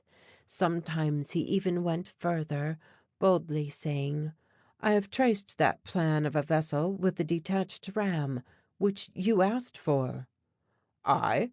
returned Herr Schultze, who had never dreamt of such a thing. "Why, yes, You don't mean to say you have forgotten a detached ram which will leave a spindle-shaped torpedo in the enemy's side to burst after an interval of 3 minutes. I had not the least recollection of it. That comes of having a head like mine. It is so full of inventive genius that I forget my own ideas." And Herr Schultze conscientiously pocketed the credit of the new invention. Perhaps, after all, he was only half duped by this artifice. In his innermost heart he probably felt that Max was stronger than he. But by one of those mysterious workings which go on in the human brain, he was contented with the appearance of superiority as long as he could delude his subordinate. "But the fellow must be an ass after all, in spite of his cleverness," he would sometimes say to himself, with a silent laugh which showed all the 32 dominoes in his jaw. His vanity, if ever wounded, was soon consoled by the reflection that he alone in all the world could carry out these inventions and ideas. They would have been of no value but for his gold. After all, Max was only part of the mechanism which he, Schultze, had set going, etc., etc. Yet, although in high favour, Max was never taken into the professor's confidence, and after 5 months' sojourn in the Bull Tower he knew little more than at first of its mysteries. His suspicions had become certainties, and that was all. He was now convinced that Stahlstadt contained a secret, and that Herr Schultze had some aim far beyond that of gain. The nature of his occupations rendered the supposition that he had invented some perfectly new engine of warfare extremely probable. But the enigma had still to be solved. Max at last came to the conclusion that it would be impossible to obtain the knowledge he sought without coming to some crisis, and this he resolved to provoke. It was after dinner on the evening of the 5th of September, exactly a year since he had found the body of his little friend Karl in the Albrecht Pit. Outside, the long, severe American winter already covered the country with its white mantle. But in the park of Stahlstadt the temperature was as warm as during June, and the snow, melting before it touched the ground, fell in rain instead of flakes. "Those sausages and sauerkraut were delicious, were they not?" remarked Herr Schultze, whose love of his favourite dish was unaffected by the Begum's millions. "Delicious," returned Max, who had heroically partaken of this mess every evening, till at last he hated the very sight of it. His feelings on this subject decided him at once to carry his meditated project into execution. "I wonder," resumed Herr Schultze with a sigh, "how people who have neither sausages nor sauerkraut nor beer can endure existence." "Life must be one long misery to them," replied Max. "It would really be a charity to unite all mankind with the Vaterland." "Well, well, that will come, that will come," exclaimed the King of Steel. "Here we are already installed in the heart of America. Just let us take an island or two in the neighbourhood of Japan, and you will see in what a few strides we shall get round the globe." The footman now brought in the pipes. Herr Schultze filled and lighted his. Max had purposely determined to make use of this moment of supreme bliss, so began, after a few minutes' silence: "I must say that I don't quite believe in this conquest." "What conquest?" asked Herr Schultze, who had forgotten what was the topic of conversation. "The conquest of the world by the Germans." The ex-professor thought he had not heard correctly. "You do not believe in the conquest of the world by the Germans?" No." "Oh, indeed! That is something strange. I am curious to know the reasons for your doubt." "Simply because the French artillerymen will end by doing better, and will far surpass you. The Swiss, my fellow countrymen, who know them well, are firmly convinced that a forewarned Frenchman is worth 2 Germans. The lesson of 1870 will be repeated against those who gave it. No one doubts this in my little country, sir, and if I may venture to say so, it is the opinion of the cleverest men in England." Max had uttered these words in a cool, dry, and decisive tone, which, if it were possible, doubled the effect of the point-blank blasphemy. Herr Schultze glared wildly. His astonishment almost choked him. Then the blood rushed to his face with such violence that the young man feared for a moment he had gone too far. However, seeing that rage had not stifled his victim, and that he would not die of the shock this time, he resumed. "Yes, it is annoying to think of, but it's the fact. Although our rivals make no noise about it, yet they are working. Do you think they have learnt nothing since the war? Whilst we are stupidly trying to increase the weight of our cannon, you may be certain that they are preparing something new, and that we shall see what it is on the very first opportunity." Something new," stammered Herr Schultze. "We are doing that too, sir." "Ah, yes, in a way. We are making in steel what our predecessors made in bronze, that's all. We double the proportions and the range of our pieces." "Double!" exclaimed Herr Schultze in a tone which signified, "Indeed, we do better than double." "In short," resumed Max, "we are mere plagiarists. See here, the truth is we lack any genius for inventing. We discover nothing, and the French do, and will, you may be sure." Herr Schultze had become, outwardly at least, rather calmer, though his trembling lips and the paleness which had succeeded the apoplectic crimson betrayed the agitated state of his mind. Must he endure such a pitch of humiliation? To be the far-famed Schultze, the absolute master of the greatest manufactory and cannon foundry in the whole world, to have kings and parliaments at his feet, and then to be told by an insignificant Swiss draughtsman that he lacked invention, that he was below a French gunner! And all this when he had close to him, on the other side of a plated wall, something which would 1,000 times confound the impudent rascal, shut him up completely, and sweep away all his idiotic arguments. No, it was not to be endured. Herr Schultze rose so abruptly that he broke his pipe. Then, casting at Max a glance full of irony, he hissed out from between his set teeth, "Follow me, sir, for I am about to show you whether I, Herr Schultze, have any lack of invention." Max had played high, but had won, thanks to the surprise his bold and unexpected language had produced, and the passion he had aroused.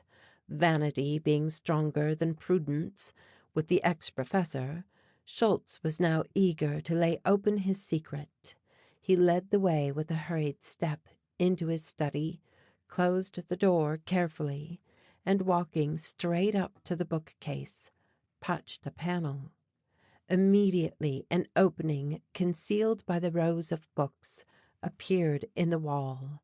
This was the entrance to a narrow passage leading by a stone staircase to the very foot of the bull tower.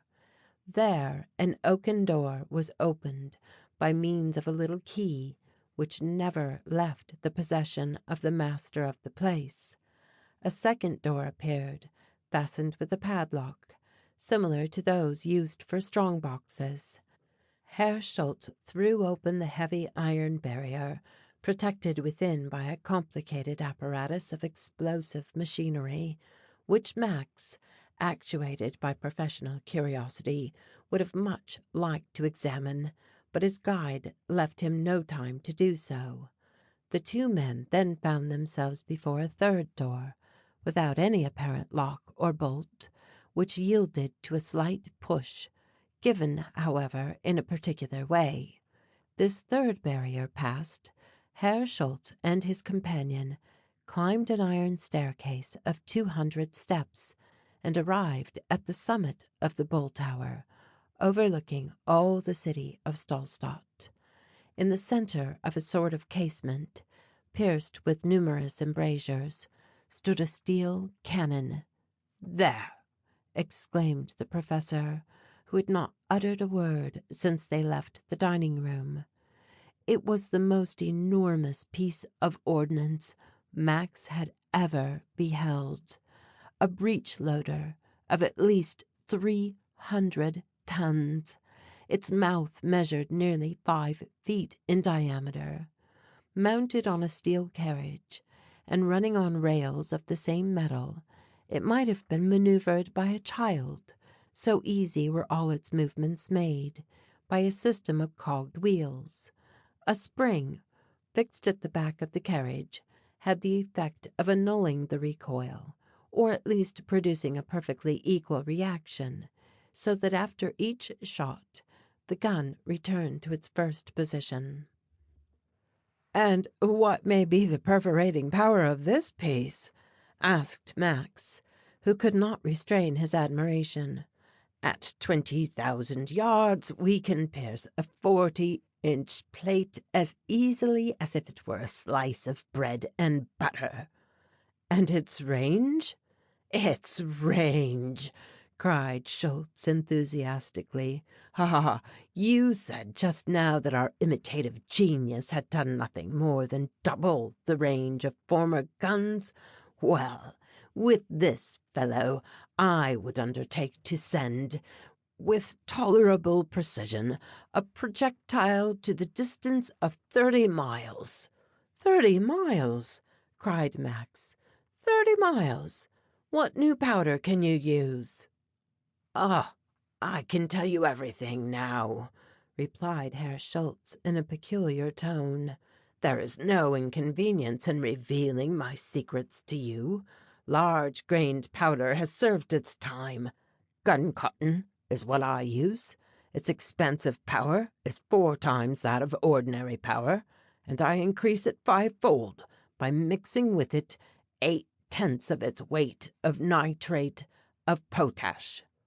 "But," observed Max, "no piece, though made of the best steel, could stand that long.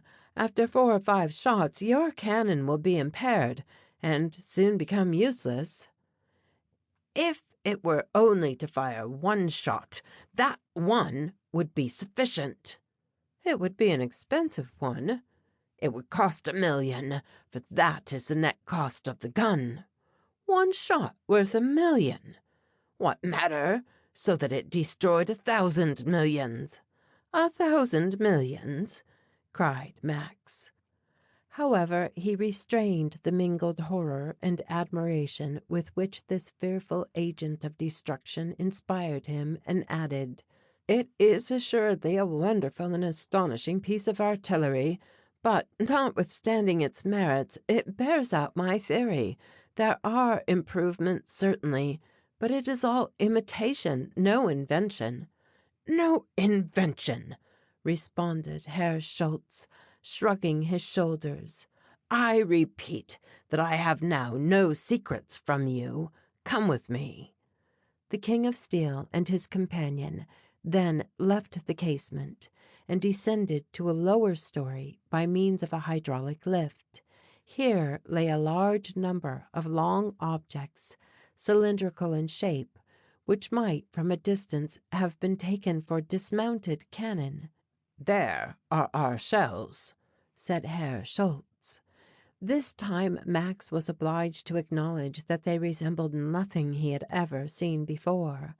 They were enormous tubes, 6 feet in length and 3 in diameter, sheathed in lead in such a way as to fit into the rifling of the gun, closed behind by a steel plate, and the point finished off by a steel tip supplied with a percussion button. Nothing in their appearance indicated the special nature of these shells, though Max felt that in them was contained some terrible element of destruction, surpassing all that had ever before been made or thought of. "Can you not guess?" asked Herr Schultze, seeing that his companion remained silent. "Indeed, no, sir. Why would you want a shell so long and so heavy? In appearance, at least." "The appearance is deceitful," answered Herr Schultze, "and there is no great difference in their weight to that of an ordinary shell of the same caliber. Come, I must tell you everything. A fusee shell of glass, encased in oak, charged with liquid carbonic acid by 70 atmospheres of interior pressure. The fall provokes the explosion of the case and the return of the liquid to a gaseous state. An enormous volume of carbonic acid gas rushes into the air, and cold of 100 degrees below zero seizes upon the surrounding atmosphere. Every living thing within a radius of 30 yards from the center of the explosion is at once frozen and suffocated. I say 30 yards as the lowest calculation, but the action would really extend much farther, say to 100 or a couple of 100 yards. Another capital thing about it is that the carbonic acid gas, remaining a very long time near the ground by reason of its weight, being greater than that of air, will preserve the dangerous properties of the zone for many hours after the first explosion, so that any creature which may attempt to enter or pass through it must infallibly perish. The effect of that shot will be both instantaneous and lasting. Besides, with my plan, there will be no wounded, only dead." Herr Schultze displayed manifest pleasure in exhibiting the merits of his invention. His good humor had returned. He was flushed with pride, and his teeth gleamed. "You are to imagine," he resumed, "a sufficient number of my pieces of ordnance directed against a besieged town, supposing one sufficient for the destruction of a place of 2.5 acres in extent. Then for a town of 2,500 acres we must have 100 batteries, each consisting of 10 suitable guns. Now, let us suppose all our guns in position, the weather calm and favorable, the general signal given by an electric wire. In a minute there would not be a single living being remaining in an extent of 2,500 acres. The town would be submerged in a regular ocean of carbonic acid gas. The idea occurred to me last year on reading the medical report of the accidental death of a little miner in the Albrecht Pit. I had the first inspiration at Naples when I visited the dog grotto, but that last fact was needed to put the finishing stroke to my thought. You comprehend the principle, do you not? An artificial ocean of pure carbonic acid. Now, the proportion of 1/5 of this gas would be sufficient to render the air unbreathable." Max did not utter a word. He was regularly struck dumb. Herr Schultze felt his triumph so keenly that he did not wish to take advantage of it. "There is only one detail which troubles me," said he. "And what can that be?" asked Max. "That I have not succeeded in suppressing the sound of the explosion. It makes my gun too much like a common cannon. Just think of what it would be if I could manage to have a silent shot. Sudden death comes noiselessly upon 100,000 men at once on some calm and serene night." The enchanting prospect thus called up threw Herr Schultze into a brown study. From this reverie, which was but a deep immersion in a bath of self-love, he was aroused by Max observing, "Very good, sir, very good. But 1,000 guns of this description mean time and money."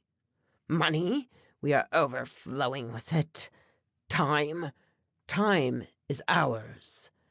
And indeed, this German, the last of his school, believed what he said. "Well," replied Max, "your shell, loaded with carbonic acid, is not perfectly new after all, for it is derived from those suffocating projectiles which have been known for many years. But that it may be eminently destructive, I do not deny. Only it is light for its size, and if it is ever projected 30 miles—" "It is only made to go 6," answered Herr Schultze, smiling. "But," he added, pointing to another shell, "here is one of steel. This fellow is full and contains 100 little guns, symmetrically arranged, fitted one into the other like the parts of a telescope. Having been fired as projectiles, they will become cannon to vomit forth in their turn little shells loaded with incendiary matter. It will be a whole battery hurled through space to carry flame and death into a town by covering it with a shower of inextinguishable fire. This has the requisite weight to go the 30 miles of which I spoke. In a short time a trial of it will be made in such a way that unbelievers may go if they like, and handle the 100,000 corpses which it will have stretched on the ground." Here the dominoes gleamed so intolerably in Herr Schultze's mouth that Max felt a strong desire to smash in a dozen or so of them, but contained himself. He had not yet heard all. Herr Schultze resumed, "I have said that a decisive experiment is shortly to be made." "How? Where?" cried Max. "How? With one of these shells, which thrown by my gun from the platform will cross the Cascade Mountains. Where? There exists a city, separated from us by at most 30 miles, upon whose inhabitants it will come like a thunderclap, for even if they expected it they could not ward it off, or escape the startling effects. This is now the 5th of September. Well, on the 13th, at a quarter before midnight, Frankville will disappear from off American soil. The burning of Sodom will be rivaled. Professor Schultze, in his turn, will let loose the fires of heaven." At this unexpected declaration, Max felt the blood curdle in his veins. Fortunately, Herr Schultze did not perceive his agitation. "Now, you see," he continued in an easy tone, "we act just contrary to the founders of Frankville. We search for the secret of abridging the lives of men, whilst they seek to lengthen them. However, everything has an object in nature, and Doctor Sarrasin, by founding that isolated city, has, without suspecting it, placed a most magnificent field of experiments within my reach." Max could scarcely believe his ears. "But," said he, and the involuntary tremor in his voice attracted for a moment the attention of the King of Steel, "the inhabitants of Frankville have done nothing to you, sir. You have not, so far as I know, any reason for picking a quarrel with them." "My dear fellow," replied Herr Schultze, "in your brain, though well organized in other respects, there is a fund of Celtic ideas which would do you much injury were you to live long enough. Right, good, evil are purely relative and quite conventional words. Nothing is positive but the grand laws of nature. The law of competition has the same claim as that of gravitation. It is folly to resist, while to submit and follow in the way it points out is only wise and reasonable, and therefore I mean to destroy Doctor Sarrasin's city. Thanks to my cannon, my 50,000 Germans will easily make an end of the 100,000 dreamers over there, who now constitute a group condemned to perish." Seeing that an attempt to argue with Herr Schultze would be useless, Max did not try to soften him. The two then left the shell chamber, closed the secret doors, and returned to the dining room. In the coolest, most natural way, the professor again lifted his tankard to his lips, touched a bell, called for a pipe in the place of the one he had broken, and then, addressing the footman, "Are Arminius and Sigimer there?" he asked. "Yes, sir." "Tell them to remain within call."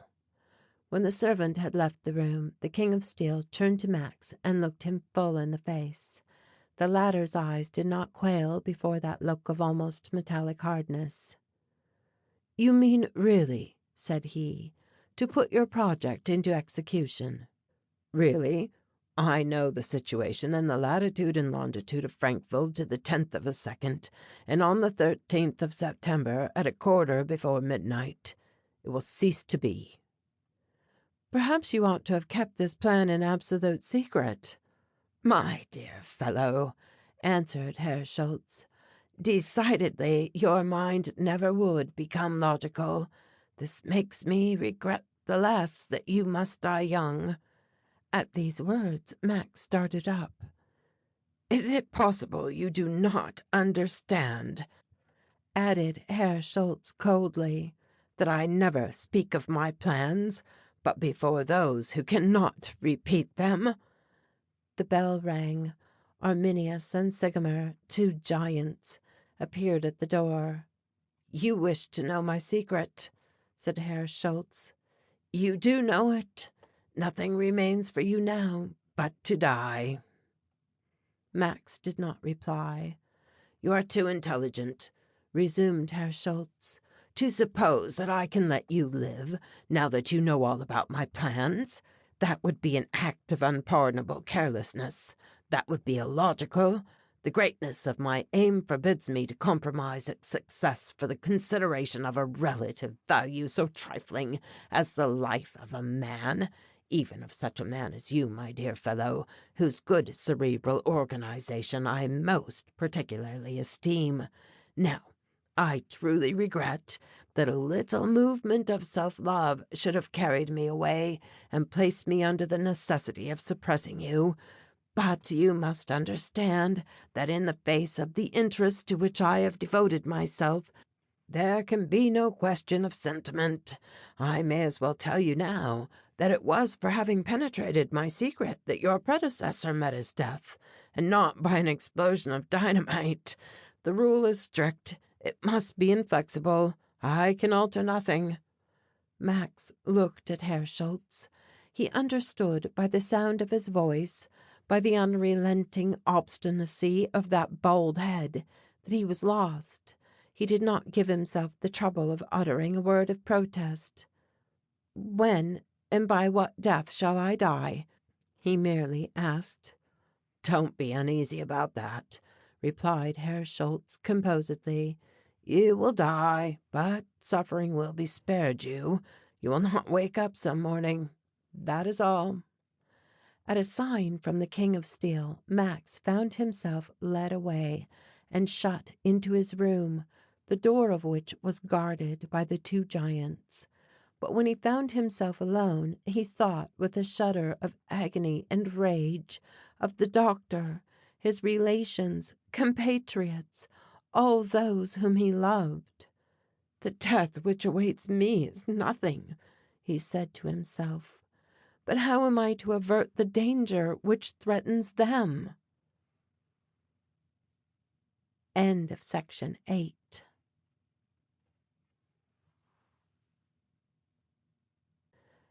Chapter 9.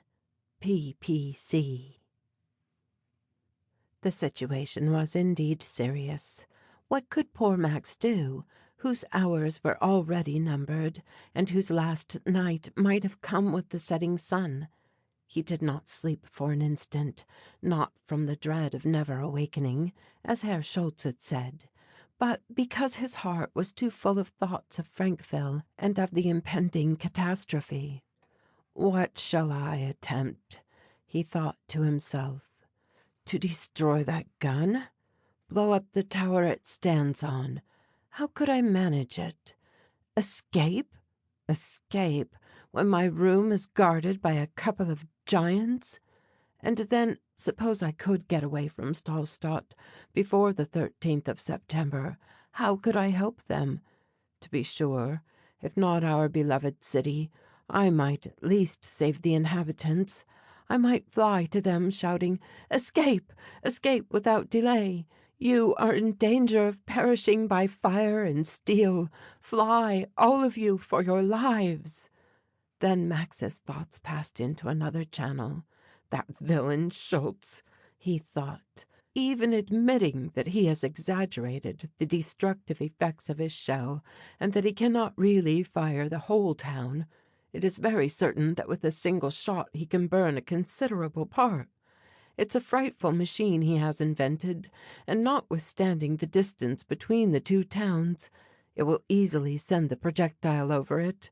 The speed, too, must be 20 times superior to any hitherto obtained, something like 10,000 yards, or 9 miles a second.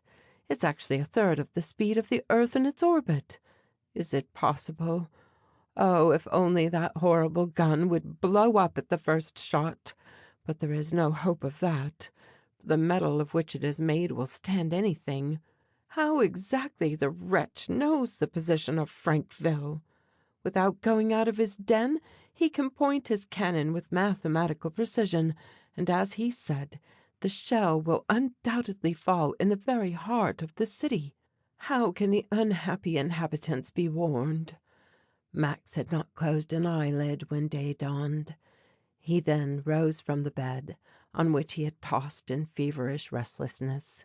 "Come," he said to himself, "it will be for another night. As this executioner means to spare me suffering, he no doubt will wait till sleep. Getting the better of my anxiety has overpowered me. And then, what sort of death can he have in store for me? Does he think of killing me with some decoction of prussic acid whilst I sleep? Will he introduce some of that carbonic acid gas, which he has at his command, into my room? Will he not rather use it in a liquid form, such as he has in his glass shells, when its sudden return to a gaseous state produces 100 degrees of frost? And the next day, instead of me, instead of this strong, well-constituted body, so full of life, there will be nothing but a dried, frozen, shriveled mummy. Oh, the savage! Well, well, if it must be so, let my heart be frozen and my life wither away in that unbearable atmosphere. If only my friends, Doctor Sarrasin, his family, Jeanette, my little Jeanette, may be saved. But to effect that I must escape. Well, escape I will." As he uttered these words, Max, though he believed himself locked into his room, instinctively laid his hand on the handle of the door. To his great surprise, it opened, and he went down as usual and out into the garden where he was accustomed to walk. "Ah," he thought, "I am a prisoner in the central block, though not in my room.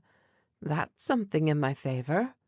However, no sooner was Max outside than he saw that, though apparently free, he in reality could not make a step without being escorted by the two personages who answered to the historic, or rather prehistoric, names of Arminius and Sigmar.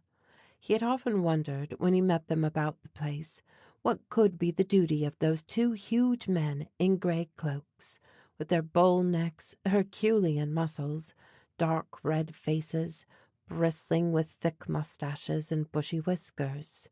He now knew what that duty was. They were the executioners of Herr Schultze's darkest deeds, who, for the present, were acting as his bodyguard. These two giants never let him out of their sight, lying at the door of his room and dogging his steps when he walked in the park. The formidable array of revolvers and daggers which each carried in his belt rendered hopeless any attempt to escape from them. With all this, they were dumb as fish. Max tried, in a diplomatic way, to get up a conversation with them, but only received a ferocious glare in reply.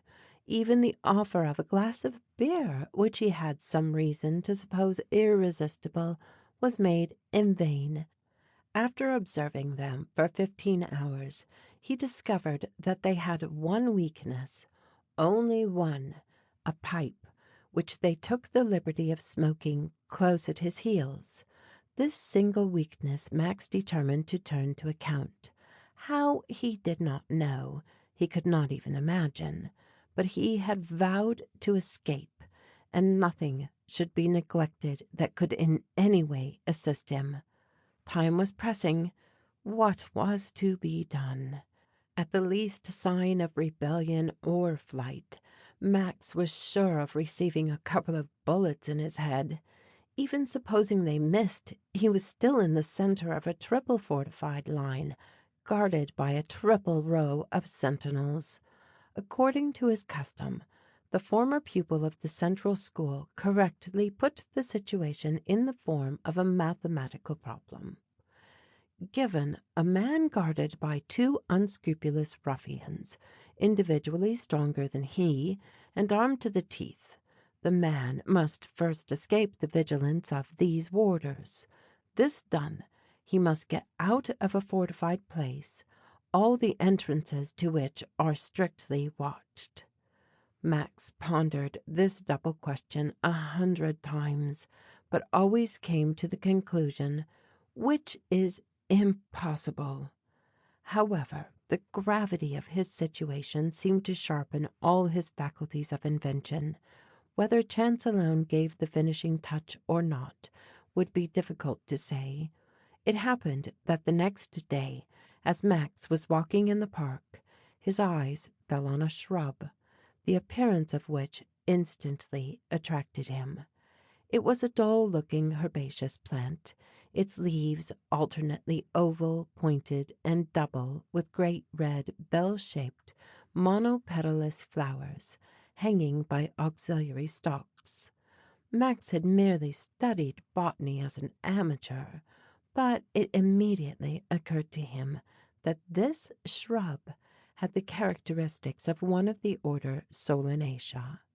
Quite at a venture, he gathered a leaf and slightly chewed it as he pursued his walk. He was not mistaken. A feeling of heaviness in his limbs, accompanied by a sensation of nausea, soon convinced him that he had close at hand a natural laboratory of belladonna, that is to say, the most active of all narcotics. He strolled on until he reached a small artificial lake, which stretched away to the southern end of the park, and supplied a cascade, which, by the by, was evidently copied from that in the Bois de Boulogne. Where does the water of that cascade go to? Thought Max. It first flowed into the bed of a little river, which, after describing various turns and bends, finally disappeared at the limits of the park. There was evidently an outlet, and to all appearance the river escaped by filling one of the subterranean channels which watered the plain beyond Stahlstadt. In this Max saw a gate of egress. It was certainly not a carriageway, but it was an opening. "And suppose the channel is barred by an iron grating," objected the voice of prudence. "Nothing ventured, nothing have. Files weren't made to gnaw away corks, and there are capital files in the laboratory." So answered another ironical voice, one that prompted daring resolves. In 2 minutes Max's determination was made, An idea, as it may be called, had darted into his mind, one that perhaps could not after all be carried out, but which he would attempt if death did not first overtake him. He sauntered back towards the shrub with red flowers, and gathered 2 or 3 leaves in such a way that his guards could not fail to see him. Then, returning to his room, he quite openly dried these leaves before the fire, rubbed them in his hands to crush them, and mixed them with his tobacco. During the 6 following days, Max, to his extreme surprise, woke up quite well every morning. Had Herr Schultze, whom he had not again seen and never met in his walks, had he given up his plan of making away with him? No, it was not likely, any more than he would relinquish that of destroying Doctor Sarrasin's city. Max made use of this permission to live, and every day renewed his manoeuvre. He took care, of course, never to smoke the belladonna himself, and therefore he kept 2 packets of tobacco, one for his personal use, the other for daily show. His object was simply to arouse the curiosity of Arminius and Sycamore. Confirmed smokers, such as these 2 ruffians, were sure soon to notice the shrub from which he took the leaves, imitate the operation, and try how they liked the mixture. This supposition was correct, and the result proved equal to his anticipations. On the 6th day, the eve of the fatal 13th of September, Max, as he glanced carelessly behind him, had the satisfaction of seeing his guards collect a little store of the green leaves. An hour later he observed that they were drying them at the fire, rubbing them in their great horny hands and mixing them with their tobacco. They seemed already licking their lips in anticipation. Was it Max's intention merely to stupefy Arminius and Sycamore? No, that was not sufficient. Eluding their vigilance, he had still to pass down that stream, even if it should prove to be miles in length. But he had arranged his plan. It was true there were 9 chances in 10 that he would perish, but as he was already condemned to death, that did not much matter. Evening came, with it the supper hour, afterwards a walk. The inseparable trio took the way into the park. Without hesitating, without losing a minute, Max proceeded straight towards a building, standing alone, and which was no other than the workshop where all the models were made. He sat down on a bench outside, filled his pipe, and began to smoke. Arminius and Sycamore, who had their pipes all ready, sat down on a neighboring seat, and soon were puffing away. The effects of the narcotic were not long in becoming visible. Before 5 minutes had passed, the 2 clumsy giants were yawning and stretching like bears in a cage.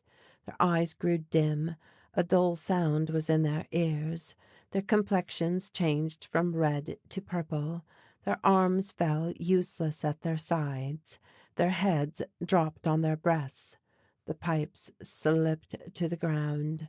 Then followed loud snoring mingled with the twittering of the birds, who lived all the year round in the perpetual summer of the Stahlstadt park. Now was Max's time.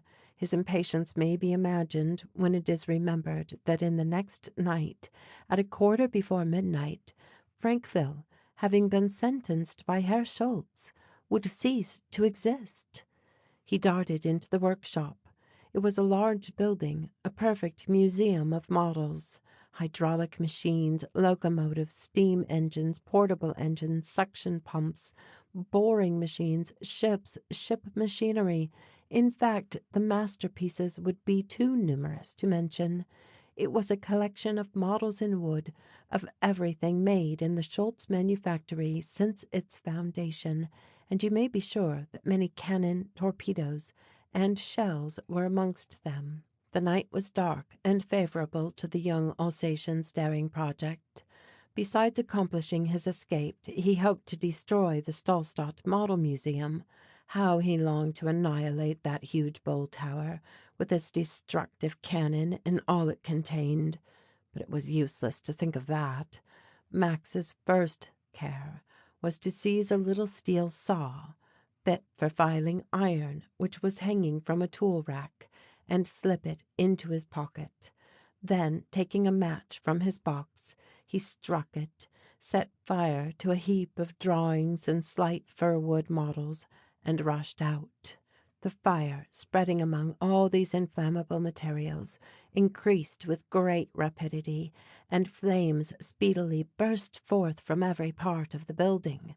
The alarm bell rang, the electric wire carried the news to every quarter of Stahlstadt, peals sounded, and firemen and engines hastened from all directions. At the same moment Herr Schultze, whose presence was well calculated to encourage the workers, made his appearance. In a few minutes the boilers were under pressure and the powerful pumps at work, but in spite of the deluges of water which fell on the walls and roofs, the fire gained force, and it was soon evident that all hope of mastering it must be given up. It was a grand and terrible spectacle. Crouched in a corner, Max never lost sight of Herr Schultze, who cheered on his men as if assaulting a town. There was no necessity for giving a further helping hand to the fire. The museum, standing as it did, alone in the park, would soon be entirely consumed. Herr Schultze, seeing that the building itself could not possibly be saved, suddenly shouted out, $10,000 to whoever will save model number 3175 from the glass case in the center. This was the very mold of Schultze's famous cannon, and he valued it above all other things in the museum. To reach it, however, a person would be compelled to make his way through a deluge of sparks and falling wood and an unbreathable atmosphere of dense black smoke. It was 10 to 1 that he would escape with his life. Notwithstanding, therefore, the magnificence of Herr Schultze's offer, no one answered to his appeal. At last a man presented himself. It was Max. "I will go," said he. "You!" exclaimed Herr Schultze. "Yes, I." "It won't save you from the sentence of death pronounced against you, so don't imagine it." "I do not propose to avoid that, but to snatch your precious model from destruction." "Go, then," answered Herr Schultze, "and I swear that if you succeed, the $10,000 shall be faithfully made over to your heirs." "I will depend on you for that," returned Max. Several of the Galabret apparatus were brought to him. They were always at hand in case of fire, as they enabled men to venture into the densest smoke. Max had already made use of one when he tried to save from death Dame Bauer's boy, poor little Karl. One of these was soon filled with air and placed on his back.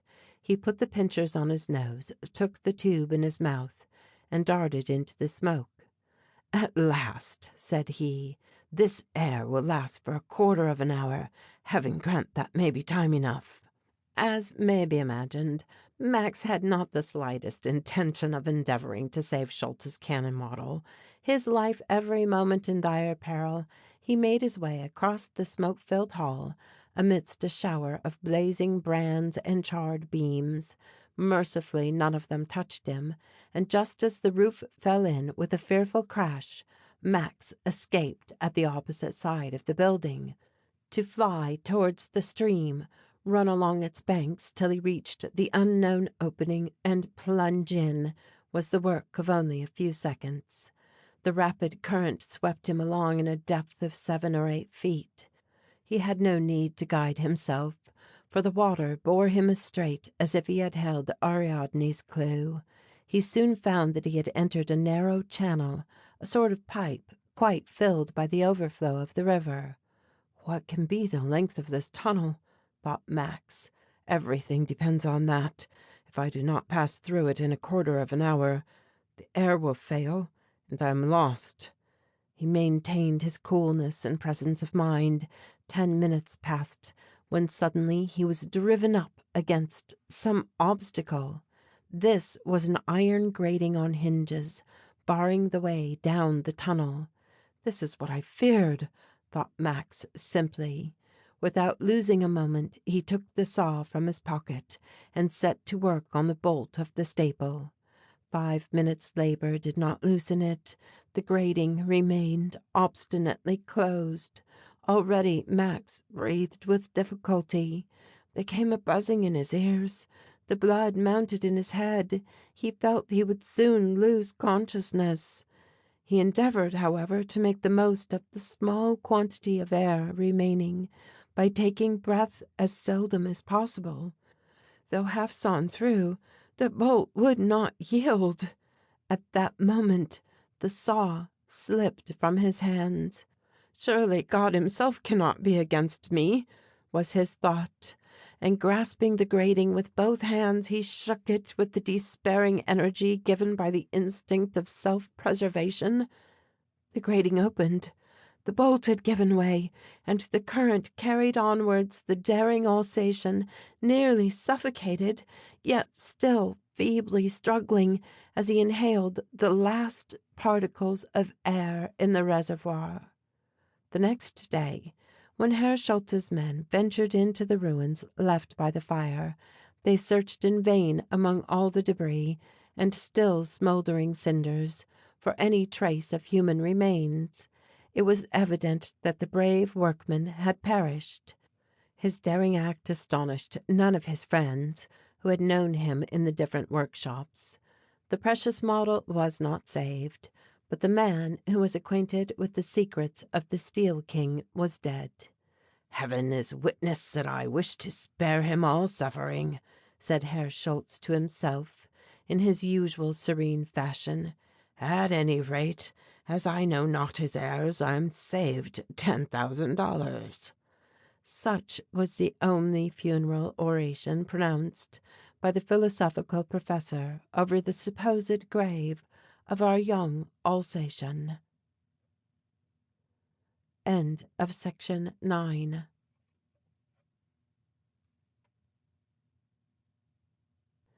Chapter 10. An article from Unsere Centurie, a German review. A month before the period at which the events we have just related occurred, a review in a salmon-covered wrapper, entitled Our Centurie, published the following article on the subject of Frankville, an article which was particularly relished by the fastidious people of the German Empire, perhaps because it only studied that city from a purely material point of view. We have already given our readers an account of the extraordinary phenomenon which has been produced on the western coast of the United States, the great American Republic, owing to the large proportion of emigrants included in its population, has for long accustomed the world to a succession of surprises, but the last, and certainly the most singular, is that of a city named Frankville. Though the very idea of it did not exist 5 years ago, it is now flourishing and in the highest degree of prosperity. This marvelous city has risen, as if by enchantment, on the balmy shores of the Pacific. We will not inquire whether it is true, as we are assured, that the first plan and idea of this enterprise is due to a Frenchman, Doctor Sarrasin. The thing is possible, as this doctor may boast a distant relationship with our illustrious King of Steel. We may also say in passing, it is rumored that a considerable inheritance, which should properly have come to Herr Schultze, has had something to do with the founding of Frankville. Wherever any good springs up in the world, we may be certain that it is from German seed. This is a truth we are proud of stating whenever an opportunity offers. But, however that may be, we now wish to give our readers some precise and authentic details on the subject of the spontaneous vegetation of a model city. It is useless to look for its name on the map. Even the great atlas in 378 folio volumes by our eminent Tuchtigmann, in which every thicket and clump of trees in the Old and New World are put in with such exactitude, even this noble monument to geographical science, designed for the use of sharp shooters, does not bear the least trace of Frankville. The place where the city now stands was 5 years ago a complete desert. The exact spot lies 43 degrees 11 minutes 3 seconds north latitude and 124 degrees 41 minutes 17 seconds west longitude. It will be seen that this is on the shores of the Pacific Ocean and at the foot of the secondary chain of the Rocky Mountains, called the Cascade Mountains, 60 miles to the north of White Cape, Oregon State, North America. This most advantageous site has been carefully sought and chosen from among a number of others. The prominent reasons for its adoption are the temperate climate of the northern hemisphere, which has always been at the head of terrestrial civilization, its position in the middle of a federative republic, and in a still new state which has allowed it to secure its independence and rights similar to those possessed by the Principality of Monaco in Europe, on the condition that after a certain number of years it would enter the Union.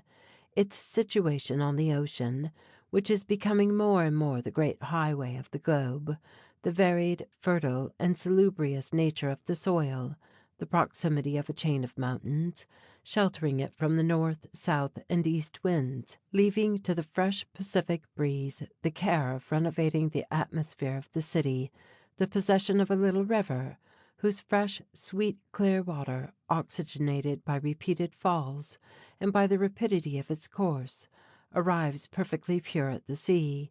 Lastly, a natural port, formed by a long curved promontory, which may easily be enlarged by moles. A few secondary advantages may be mentioned, such as the proximity of fine marble and stone quarries, bearings of kaolin, and even traces of auriferous ore.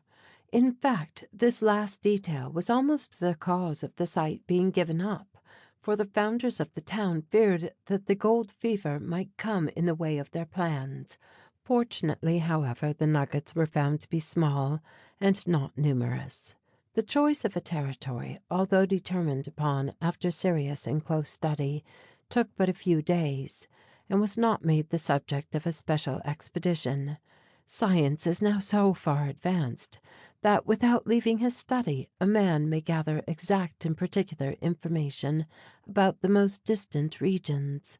This point decided, 2 commissioners of the Organization Committee took the first boat from Liverpool, arrived in 11 days at New York, in 7 more at San Francisco, where they chartered a steamer which in 10 hours landed them on the proposed site.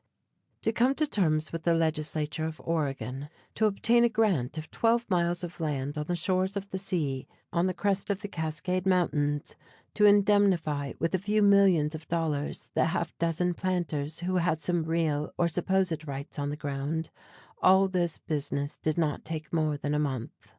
By January 1872 the territory was already surveyed, measured, laid out, and an army of 20,000 Chinese coolies under the direction of 500 overseers and European engineers were hard at work.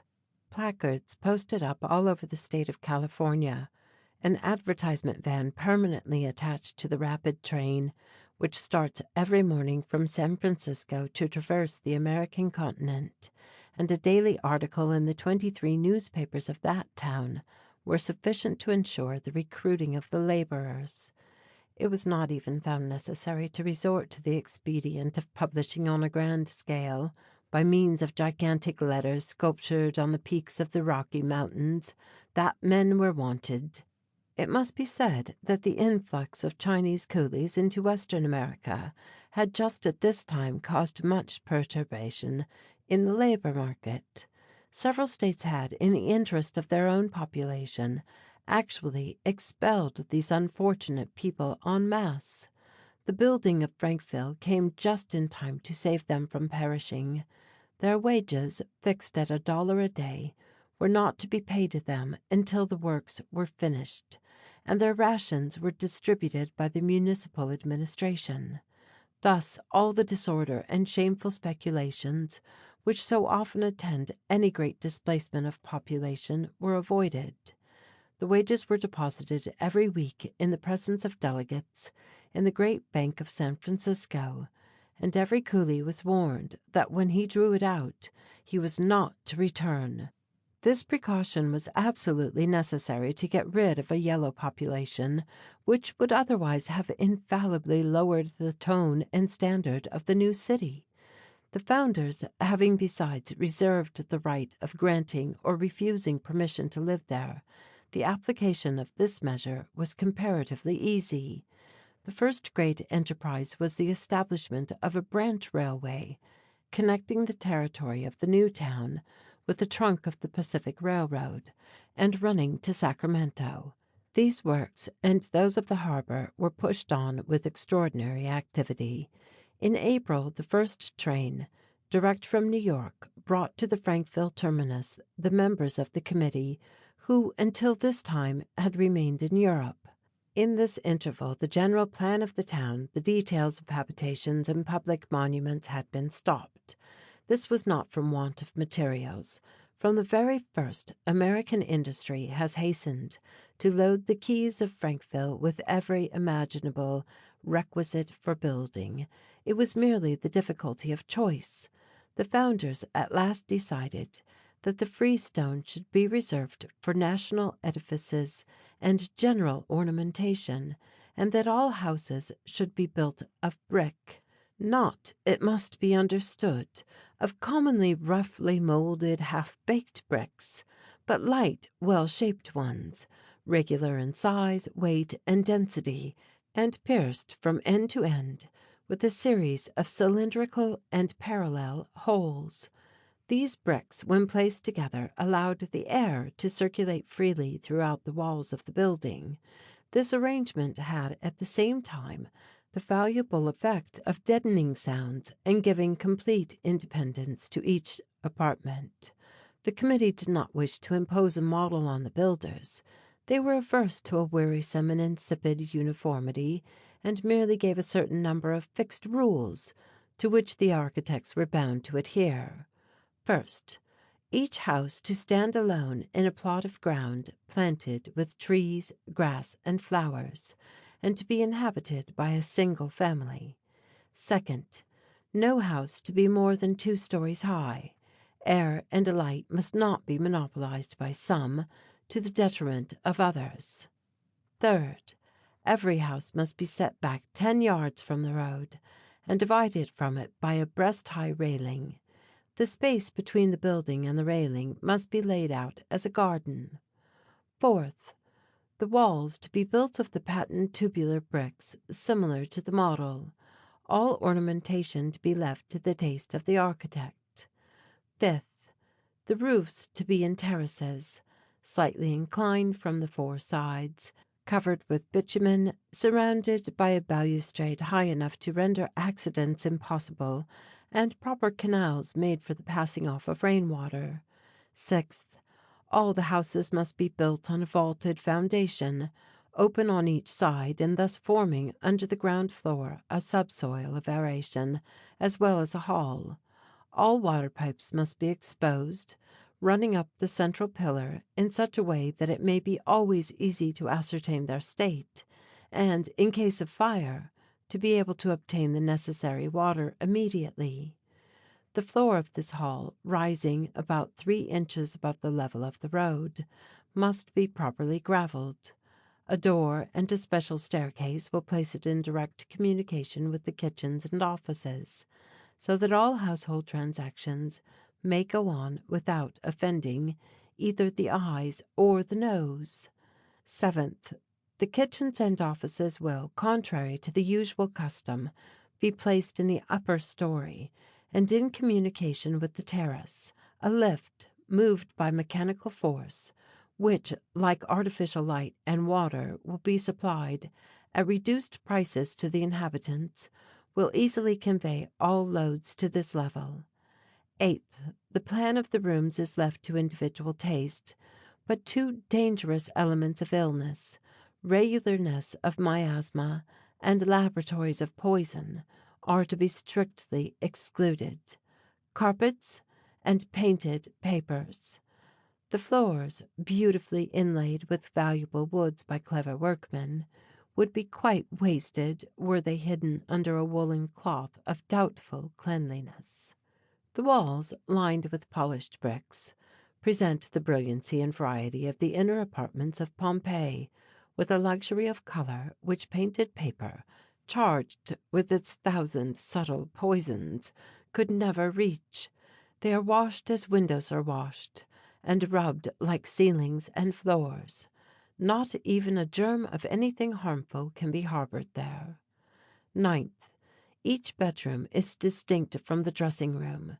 It cannot be too much recommended that the former apartment, where a third of a man's life is passed, should be the largest, the most airy, and at the same time most simple.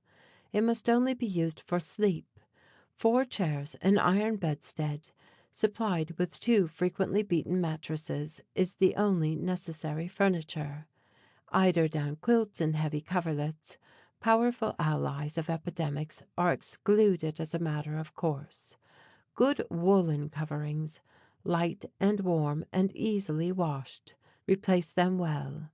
Though curtains and draperies are not absolutely forbidden, it is recommended that if used they should be made of washing materials.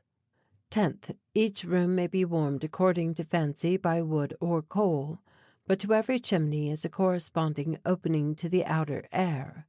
The smoke, instead of issuing through the roof, is led away by subterranean pipes to special furnaces established outside the town, at the back of the houses, at the rate of a furnace to every 200 inhabitants.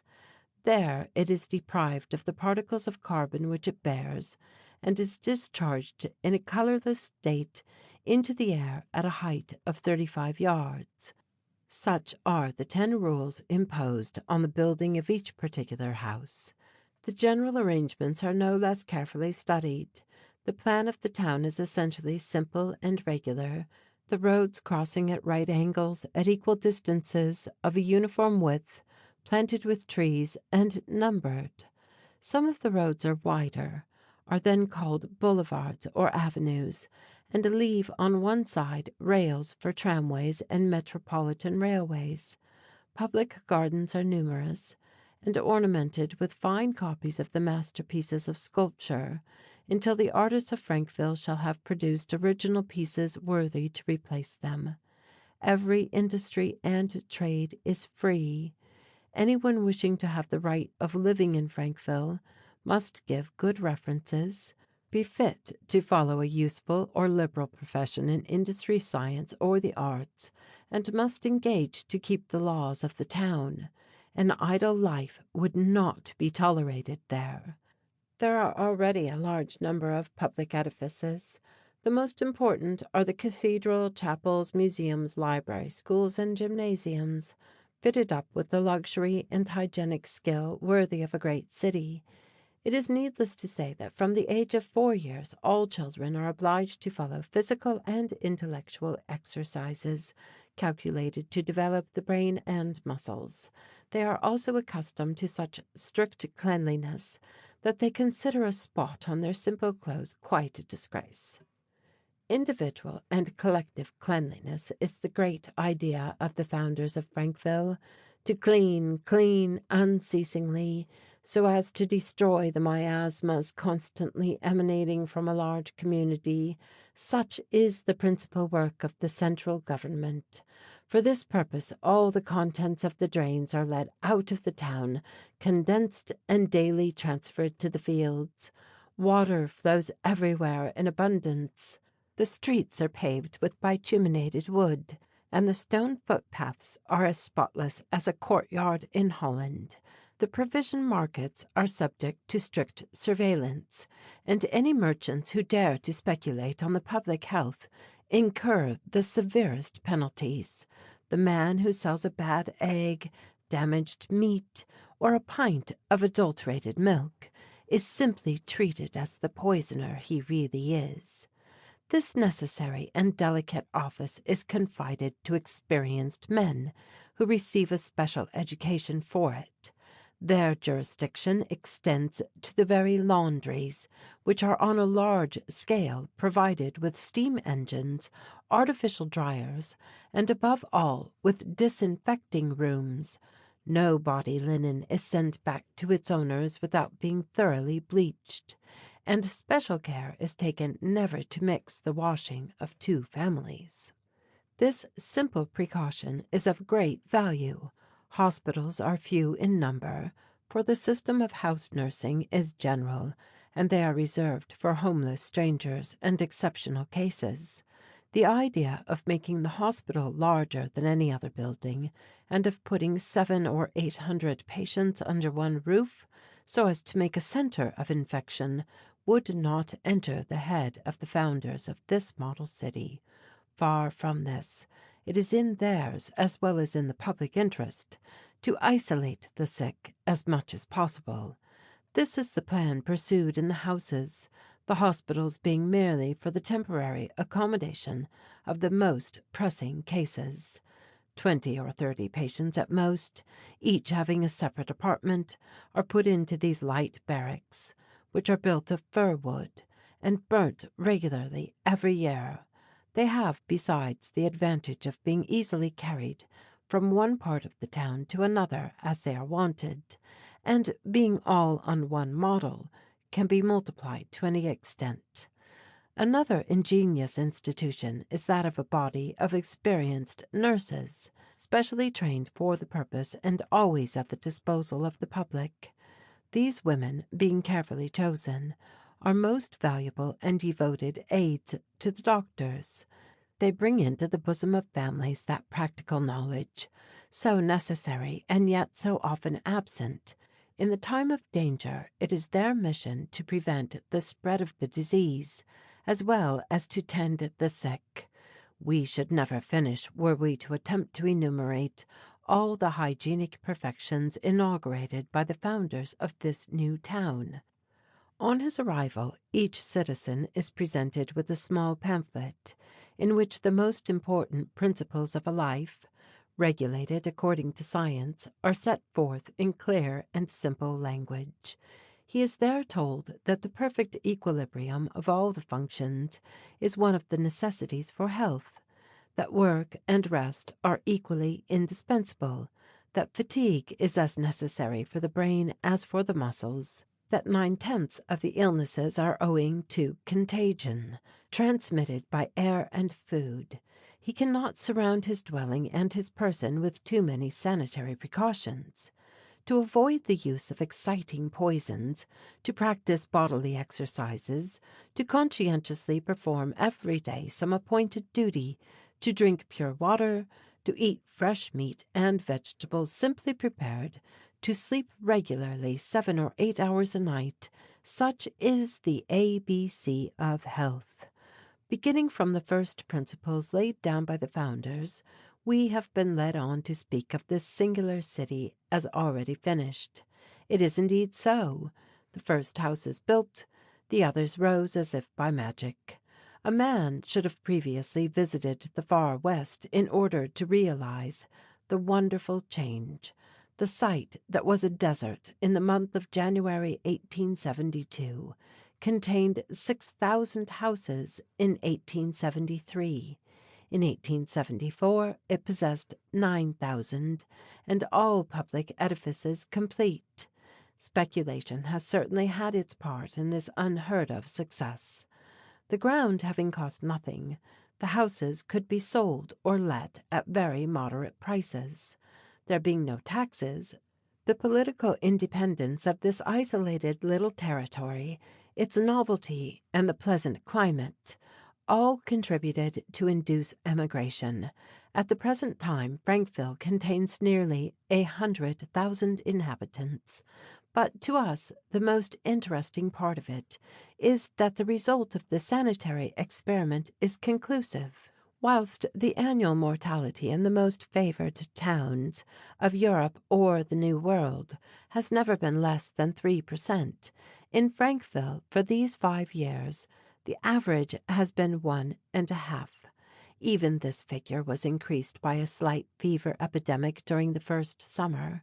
That of the last year was only 1¼ and a more important circumstance still is that, with but a few exceptions, all the deaths actually registered were due to specific and hereditary affections. Accidental illnesses have been at once infinitely rarer and less dangerous than in any other great centre. As to epidemics, properly so called, nothing has been seen or heard of them. It will be interesting to follow the development of this attempt, and certainly curious to discover if the influence of this scientific regime may not, in the course of a generation, or more likely still, after several generations, weaken hereditary and morbid predispositions. It is assuredly not too much to hope, as one of the founders has written, and if so, what may not be the grandeur of the result? Everybody living for 90 or 100 years, and then only dying of old age, as do the greater number of animals and plants. There is something enchanting in such a dream. Nevertheless, if we may be allowed to express our sincere opinion, we have but an indifferent belief in the actual success of this experiment. We see in it an original and probably fatal flaw, which is its being in the hands of a committee in which the Latin element prevails, and from which the German element has been systematically excluded. That is a bad symptom. Since the world began, nothing durable has been made but by Germany, and without her, nothing perfect can be effected. The founders of Frankville may clear the ground and elucidate some special points, not, however, on this spot in America, but on the borders of Syria. Shall we one day see the true model city arise? End of section 10.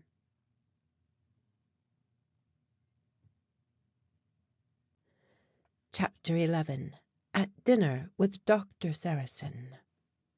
On the 13th of September, although it wanted but a few hours to the time fixed on by Professor Schultze for the destruction of Frankville, neither the governor nor a single person among the inhabitants dreamed of the danger which threatened them.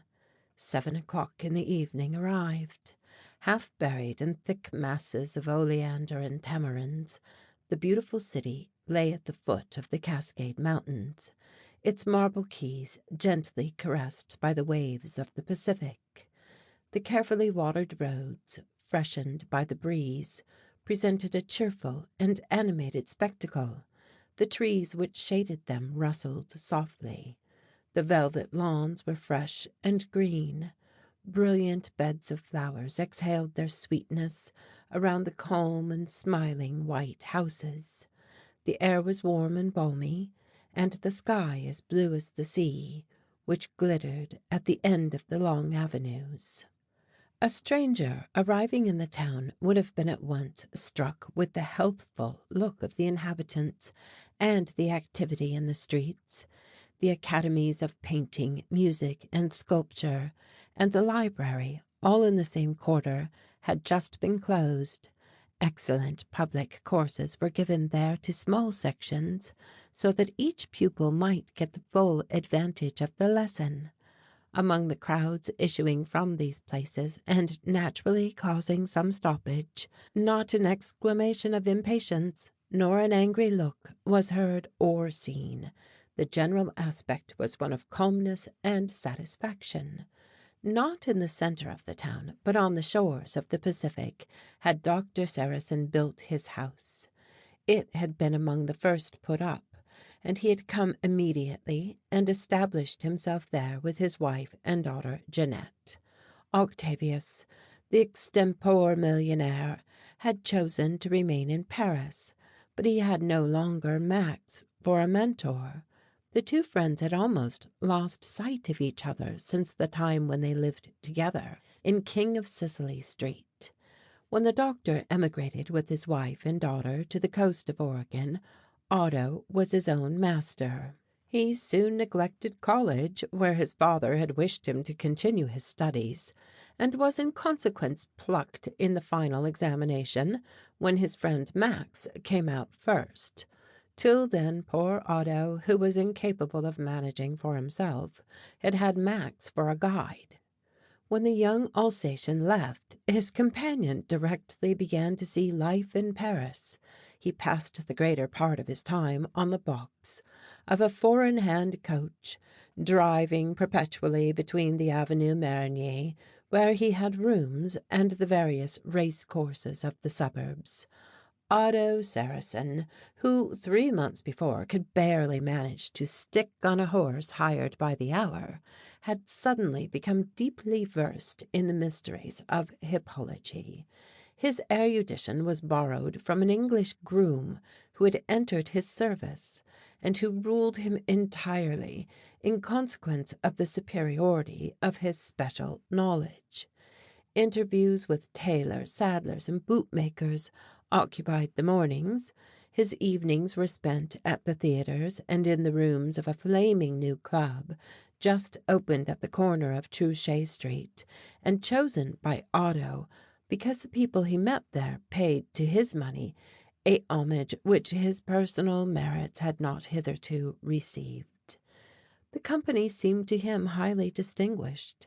A noticeable thing about it was that the handsomely framed list hanging in the waiting room bore few but foreign names.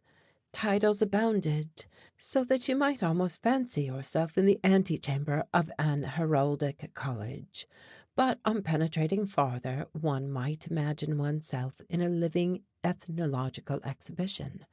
All the big noses and bilious complexions of the two hemispheres seemed to have met together there.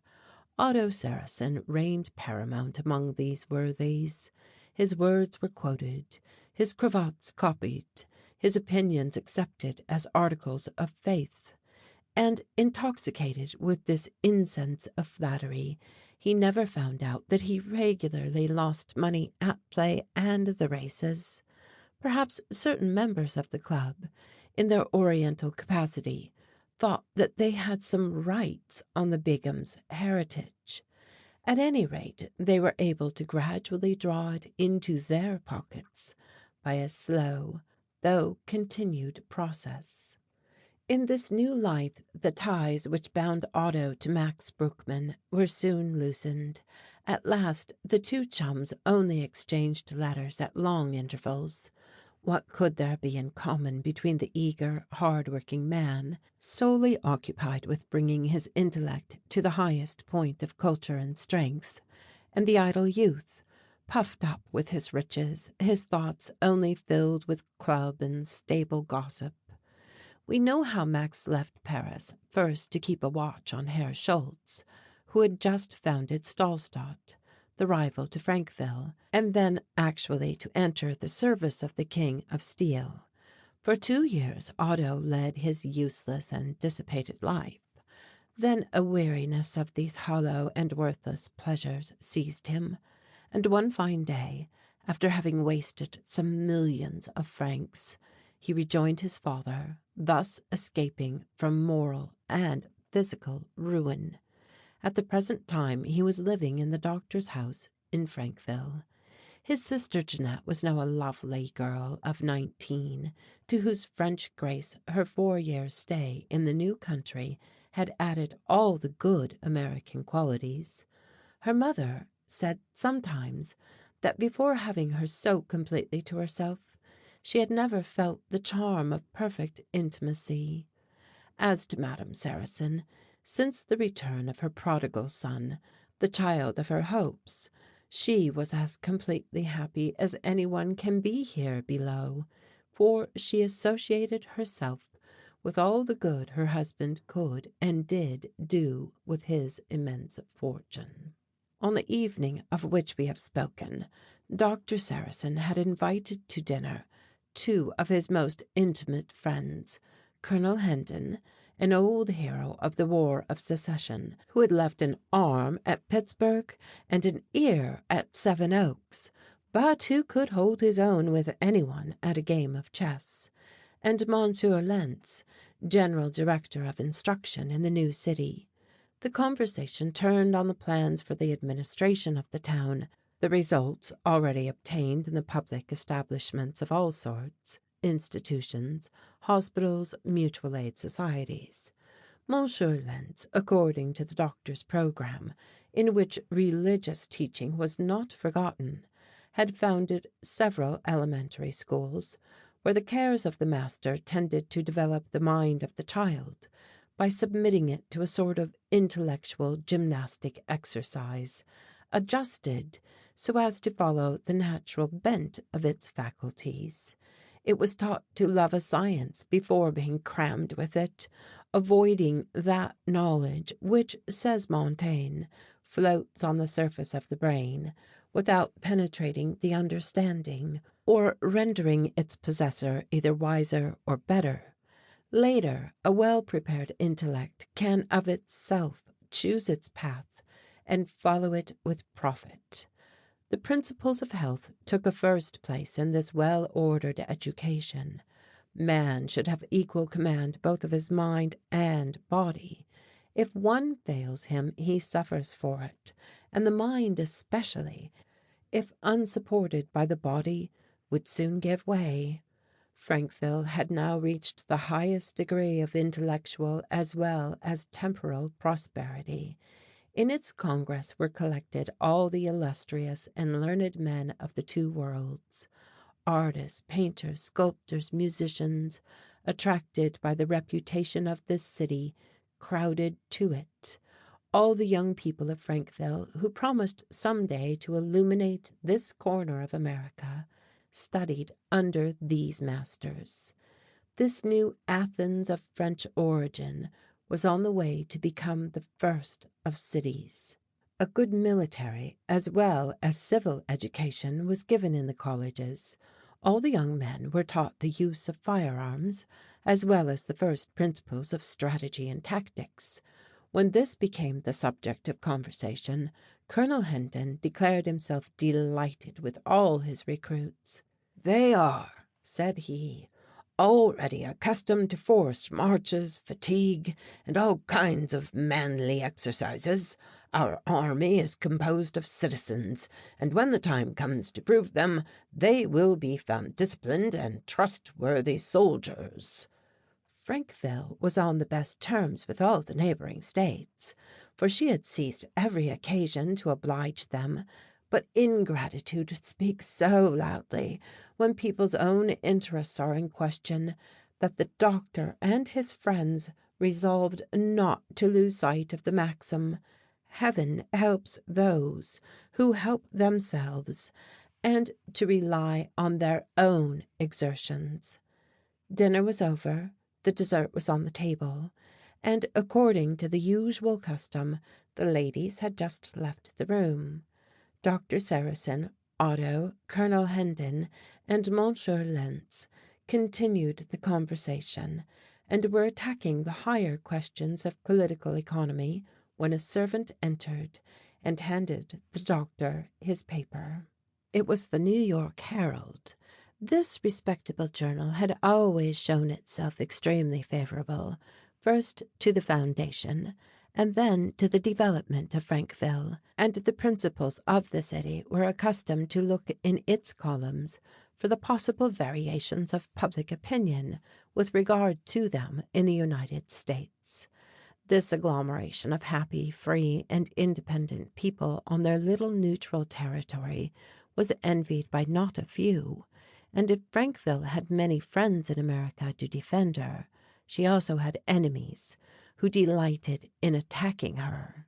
At any rate, the New York Herald was on their side, and constantly expressed itself in terms of admiration and esteem.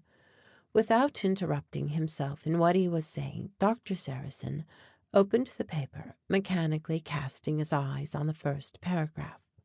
Suddenly he stopped, confounded, as he saw the following lines, which he read to himself, and then aloud, to the great surprise and greater indignation of his friends. "New York, September 8th. A violent attempt against the rights of men is shortly to take place. We learn from a certain source that formidable preparations are being made at Stahlstadt with the object of attacking and destroying Frankville, the city of French origin. We do not know if the United States can or ought to interfere in this struggle, which will set the Latin and Saxon races by the ears. But, in common with all honest men, we denounce this odious abuse of strength. Frankville should not lose an hour in putting herself in a state of defense, etc. End of chapter 11.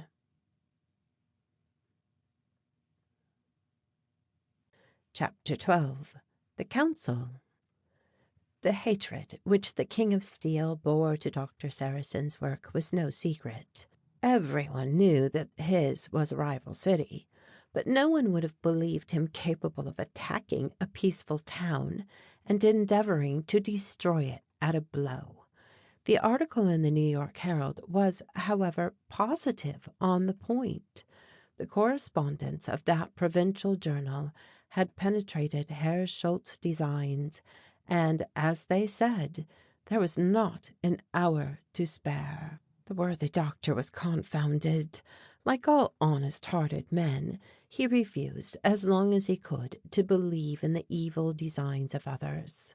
It seemed to him impossible that a human being could be so wicked as to wish to destroy without sufficient reason, and from simple malice, a city, which was in a certain sense the common property of mankind. "Just think that our average mortality will this year be only 1.25 in every 100, he exclaimed naively. "That there is not a boy of 10 years old who does not know how to read, that not a murder or theft has been committed since the foundation of Frankville, and these barbarians want to destroy the successful experiment at its very beginning. No, I cannot believe that a chemist, a savant, were he 100 times a German, could be capable of such atrocity." They were compelled, however, to trust to the evidence of a paper thoroughly devoted to their undertaking, and act without delay. The first moment of dismay passed. Doctor Sarrasin, regaining the command of his feelings, thus addressed his friends. "Gentlemen, you are members of the Civic Council, and it is your duty, as well as mine, to take all necessary measures for the safety of the town. What ought we to do first?"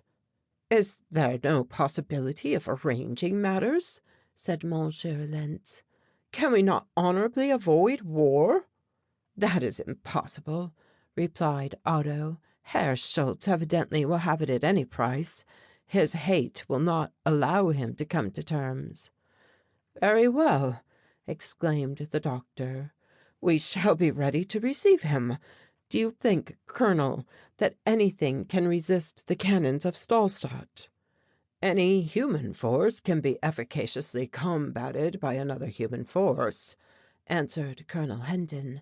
"But we need not think of defending ourselves by the same means and the same arms which Herr Schultze will use to attack us. The construction of engines of war capable of opposing his would take a long time to make, and I do not know, besides, if we should succeed in fabricating them, since we have not special workshops.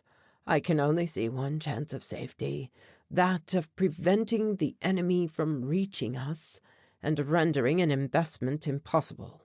"I will go immediately and convoke the council," said Doctor Sarrasin, and he led his guests into his study.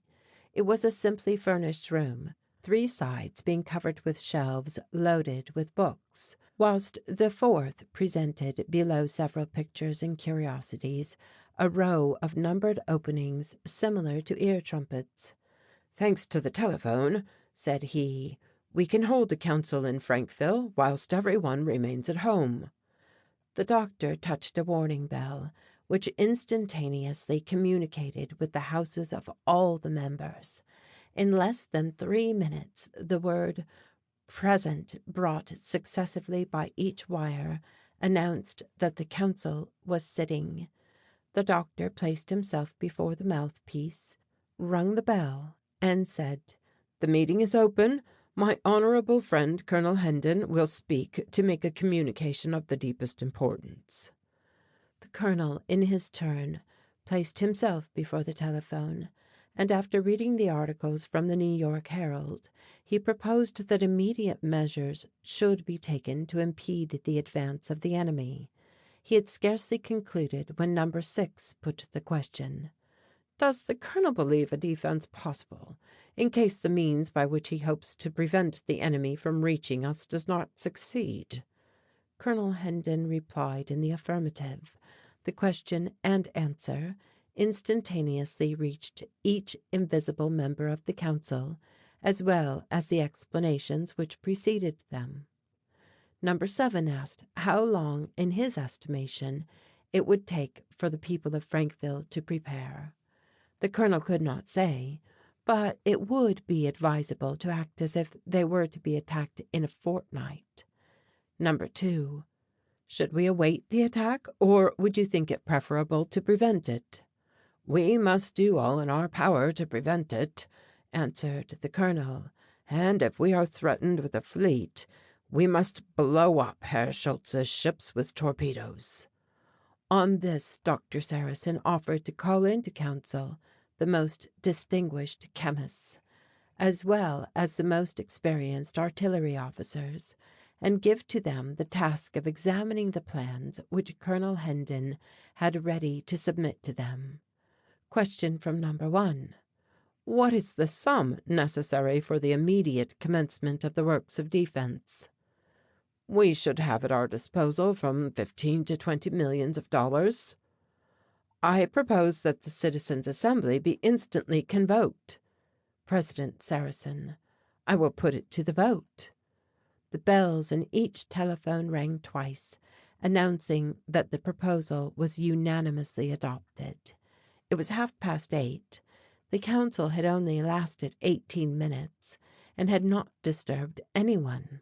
The popular assembly was convoked by means as simple and almost as expeditious. Dr. Sarrasin communicated by telephone the vote of the council to the town hall. An electric peal was instantly set in motion at the summit of each of the columns in every square of the city. The columns were surmounted by luminous dial plates, on which the hands, moved by electricity, pointed to 8:30, the hour for the assembly. This clamorous call, continuing for a quarter of an hour, brought all the inhabitants out of their houses. They glanced up at the nearest dial, and ascertaining that some national duty required their presence at the town hall, they hastened thither as fast as possible. In less than 45 minutes the assembly was complete.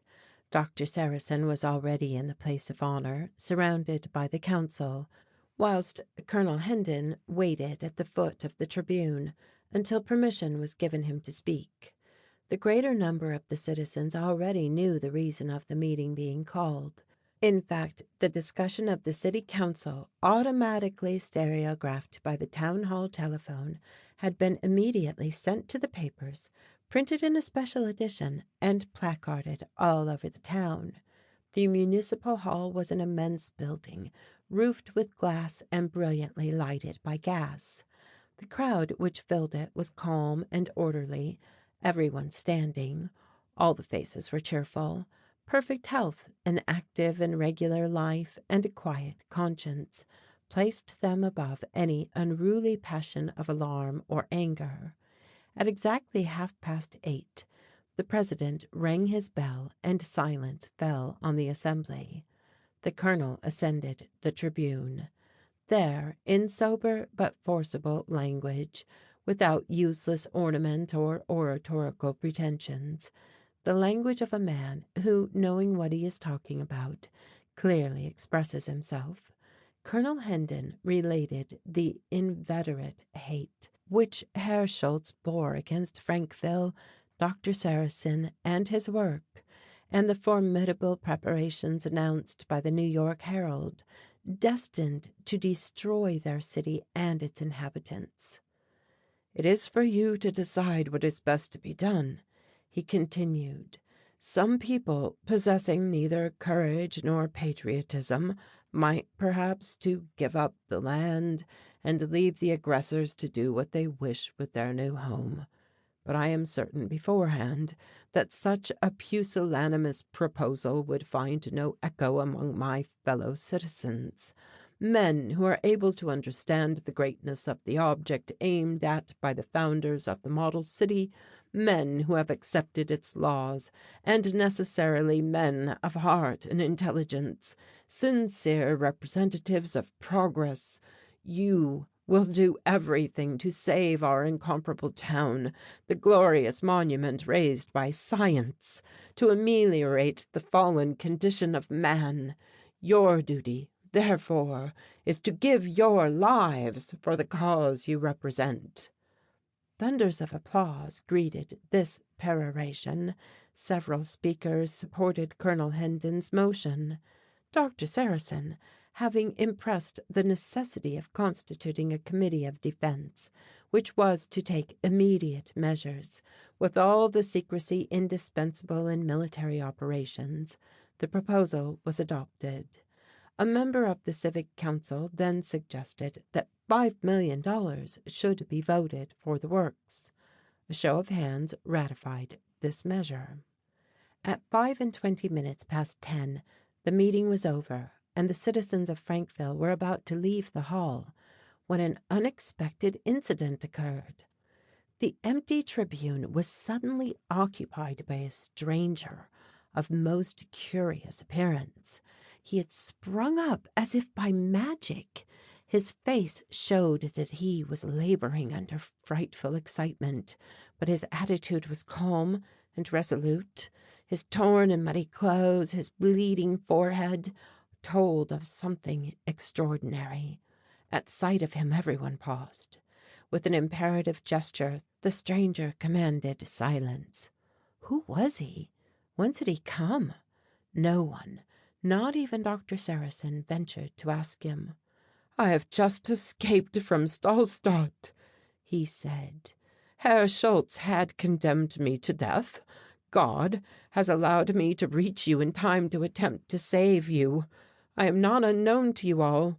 My venerated master, Doctor Sarrasin, can tell you, I hope, that in spite of my appearance, rendering me unrecognizable even to him, some confidence may be placed in Max Bruckmann." "Max!" exclaimed both the doctor and Otto at once, starting towards him. He stopped them by a sign. Max had been indeed miraculously saved. After forcing the grating just as he was almost suffocated, the current swept him onwards, and 2 minutes later threw him on the bank outside Stahlstadt, indeed, but almost lifeless. For several hours the brave young fellow lay stretched motionless in the darkness, far from all help on the lonely desert. When consciousness returned, it was daylight. He thanked God that he had escaped from that horrible Stahlstadt. He was no longer a prisoner. The next moment his thoughts were concentrated on Doctor Sarrasin, his friends and fellow citizens. "I must save them," he repeated. By a supreme effort he got upon his feet. He was 30 miles from Frankville, and he had 30 miles to traverse on foot, for there was no railway in that direction, not even a cart or a horse to be got, for the whole country round the terrible steel city was shunned. He pressed on, however, without taking a moment's rest, and at 10:15 arrived at the city. The placards which covered the walls told him all. He found that the inhabitants had been warned of the threatened danger, but they were not aware of its frightful nature, or that it was immediate. The catastrophe premeditated by Herr Schultze was to take place on this very evening at 11:45. It was now 10:15. Max had not a moment to lose. He sped through the town, and at 25 minutes past 10, as the assembly was about to break up, he scaled the tribune. "Not in a month, my friends," he cried. "Not even in a week must you expect the danger, but in an hour. This awful catastrophe, a rain of iron and fire, will burst upon your town. An engine worthy the invention of a fiend, which will carry 30 miles, is at this very moment pointed against us. I have seen it. Let the women and children seek shelter in the deepest and strongest cellars, or let them instantly leave the town and take refuge in the mountains. All the men must prepare to combat the fire by every possible means. Fire will for the first time be your only enemy. Neither armies nor soldiers will march against you. The adversary who menaces you disdains all ordinary modes of attack. If the plans and calculations of a man, whose power for evil is well known to you, are realized, unless Herr Schultze is mistaken for the first time in his life, fire will suddenly break out in at least 100 places all over Frankville. We shall presently have to face the flames at 100 different points. Whatever happens, the population must be saved first. Such of your houses and monuments which cannot be preserved, or even the whole town, time and money can restore." In Europe, Max would have been thought mad. But in America it is not wise to refuse to believe in any miracle of science, however unexpected. So, by Doctor Sarrasin's advice, the young engineer was listened to and believed in. The crowd, awed as much by the accent and appearance of the speaker as by his words, obeyed, without even dreaming of disputing his commands. The doctor answered for Max Bruckmann. That was enough. Orders were immediately given and messengers sent out in every direction. As to the inhabitants, some withdrew to the cellars of their dwellings, resigned to suffer all the horrors of a bombardment. Others on foot, horseback, or in carriages, hastened out into the country and ascended the steeps of the Cascade Mountains. In the meantime, the able-bodied men collected in the square, and in different places pointed out by the doctor everything that would serve to subdue fire, that is to say, water, earth, and sand. In the hall, the deliberation continued. Max was evidently beset by some idea which filled his brain to the exclusion of every other thought. He muttered to himself, "At 11:45, is it really possible that that villainous Schultze will destroy us all with his execrable invention?" Suddenly Max drew out his pocketbook. He made a gesture requiring silence, and then, pencil in hand, rapidly put down several figures on one of the pages. As he did so, his brow cleared, his face became radiant. "Ah, my friends!" he exclaimed. "My friends! Either these figures are liars, or else all that we fear will vanish like a nightmare before the evidence of a problem in the science of projectiles, the solution of which I have till this moment sought in vain. Herr Schultze is mistaken. The threatened danger is but a dream. For once his science is at fault. Nothing of what he foretold will come to pass. It's impossible. His formidable shell will fly over Frankville without touching it, and if there is anything to fear, it will be only in the future." What could Max mean? His friends did not understand. The young Alsatian then explained the result of his calculations. In his clear ringing voice he explained his demonstration in such a way as to render it luminous, even to the most ignorant. It was light succeeding darkness, calm following agony. Not only would the projectile leave untouched the doctor's city, but it would touch nothing whatever. It was destined to lose itself in space. Doctor Sarrasin acknowledged the correctness of Max's calculations, and then, pointing to the luminous dial in the hall, "In 3 minutes," he exclaimed, "we shall know whether Schultze or Max Bruckmann is right. Whatever happens, my friends, we need not regret any of the precautions we have taken, and we still must neglect nothing which can baffle the inventions of our enemy. If his design fails for the present, as Max has just given us reason to hope, it won't be the last.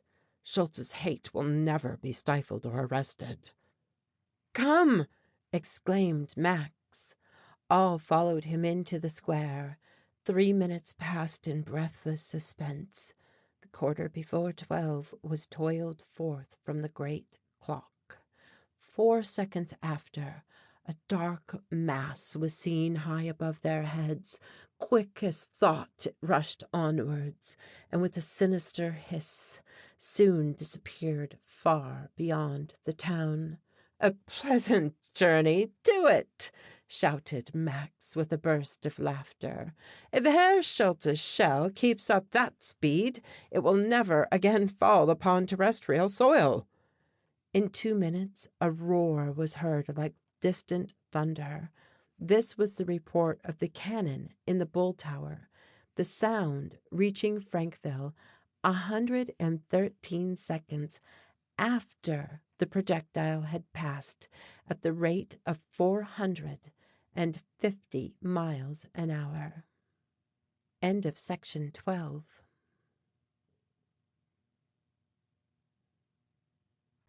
Chapter 13. News for the Professor.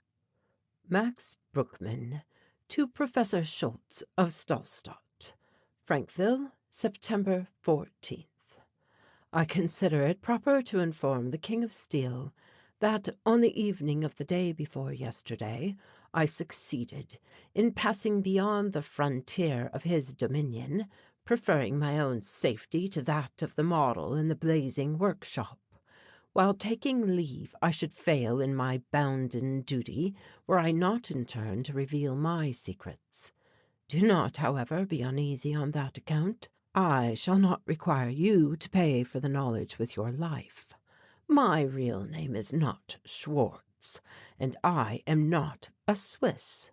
Alsace is my country, and I am called Max Bruckmann. I am a tolerable engineer, if one may take your word for it. But first and foremost, I am a Frenchman. You have shown yourself the implacable enemy of my country, my friends, and my family. You have entertained odious designs against everything I hold most dear. I have dared and done all in order to discover those designs. I will dare and do all to frustrate them. I hasten to let you know that your first shot has failed to take effect. It has not hit the mark, for, thank heaven, it could not. Your gun is not the less a wonderful one, though the projectiles which it sends forth will never do any harm to anyone. They will fall nowhere. I had a presentiment of this, and to your great glory, it is now an established fact that Herr Schultze has invented a wonderful cannon, entirely inoffensive. You will hear with pleasure that we saw your perfect shell at 45 minutes and 4 seconds past 11 pass over our town. It was flying towards the west, circulating in space, which it will continue to do until the end of time, a projectile animated with an initial speed 20 times superior to the actual speed, being 10,000 yards to the second, can never fall. This movement, combined with terrestrial attraction, destines it to revolve perpetually round our globe. You ought to have been aware of this. I hope and expect that the cannon in the Bull Tower is quite spoilt by this first trial, but $200,000 is not too much to have paid for the pleasure of having endowed the planetary world with a new star, and the earth with a second satellite. Max Bruckmann. An express was immediately sent from Frankville to Stahlstadt with this letter. And Max must be forgiven for not having been able to resist the satisfaction of writing it to Herr Schultze. Max was quite right when he said that the famous shell would never again fall on the surface of the earth, and also right when he predicted the cannon of the Bull Tower would be rendered useless by the enormous charge of peroxyle. The receipt of this letter greatly discomfited Herr Schultze, and was a terrible shock to his self-love. As he read it, he turned perfectly livid, and his head fell on his breast as if he had been struck with a club. He remained in this state of prostration for a quarter of an hour. When he revived, his rage was frightful. Arminius and Sigmar alone witnessed the outbursts. However, Herr Schultze was not a man to acknowledge himself beaten. Henceforth, the struggle between him and Max would continue to the death. He still had other shells, charged with liquid carbonic acid, which less powerful but more practical guns could throw to a short distance. Calming himself by an effort, the King of Steel re-entered his study and continued his work. It was clear that Frankville, now more than ever menaced with danger, must neglect nothing by which it could be put into a perfect state of defense. End of section 13.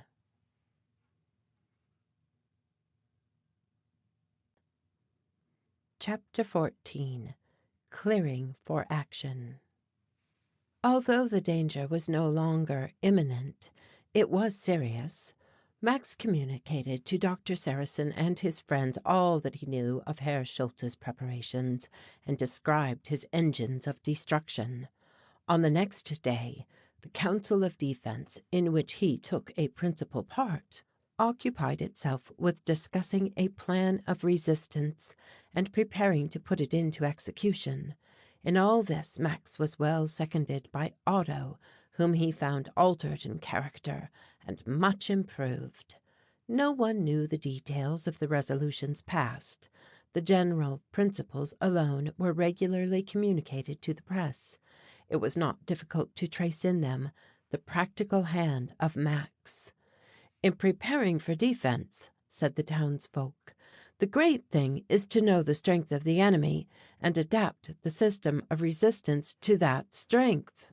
No doubt Herr Schultze's cannon are formidable, but it is better to have to face these guns, of which we know the number, caliber, range, and effect, than to have to combat unknown engines." It was decided to prevent the investment of the town either by land or sea. How this was best to be done was a question actively discussed by the council, and the day on which a placard announced that this problem was solved, no one doubted it. The citizens hastened en masse to execute the undertaking. No tasks were despised which could contribute to the work of defense. Men of all ages and of every position in life became simple laborers on this occasion, and everything went on rapidly and cheerfully. Provisions sufficient for 2 years were stored in the town. Coal and iron also were brought in considerable quantities. The iron being requisite for manufacturing arms of all sorts, and the coal absolutely necessary, both for warmth and for fuel to work the various warlike engines it was intended to employ. In addition to the heaps of iron and coal, could be seen gigantic piles composed of sacks of flour and quarters of smoked meat, stacks of cheeses, mountains of preserved and dried vegetables, all stored in the marketplaces. Numbers of sheep and cattle were also enclosed in the beautiful gardens of the town. When the decree appeared for the mobilization of all men able to carry arms, the enthusiasm with which it was received testified to the excellent disposition of these soldier citizens, plainly dressed in woolen shirts, cloth trousers and half boots, strong leather caps, and armed with Werder rifles. They drilled every day in the avenues. Gangs of coolies banked up earth, dug trenches, raised entrenchments, and redoubts at every favorable point. The casting of guns had been commenced, and pushed on with activity, for the numerous smoke furnaces in the city were easily transformed into casting furnaces. Max was indefatigable in all this. He was here, there, and everywhere in the thick of all the work. Did some theoretical or practical difficulty arise, he could immediately solve it. If necessary, he turned up his sleeves and gave a practical definition.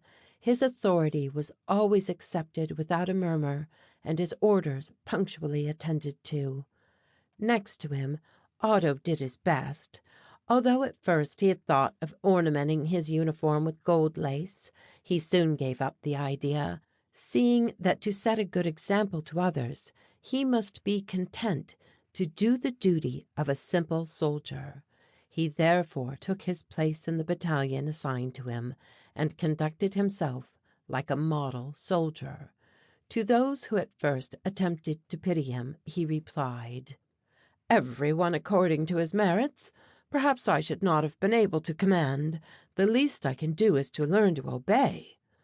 A report, which turned out to be false, gave a still more lively impulse to the works of defense.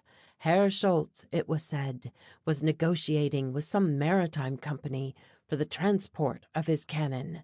From that time, these sort of hoaxes were the order of the day. Now it was that the Schultze fleet was off the coast of Frankville, and now that the Sacramento Railway had been cut by Uhlans, who had apparently dropped from the clouds. But all these rumors, which were immediately contradicted, were invented by the correspondents of newspapers, hard up for matter to fill their dispatches, their object being to sustain the curiosity of their readers. The truth was that Stahlstadt did not give the least sign of life.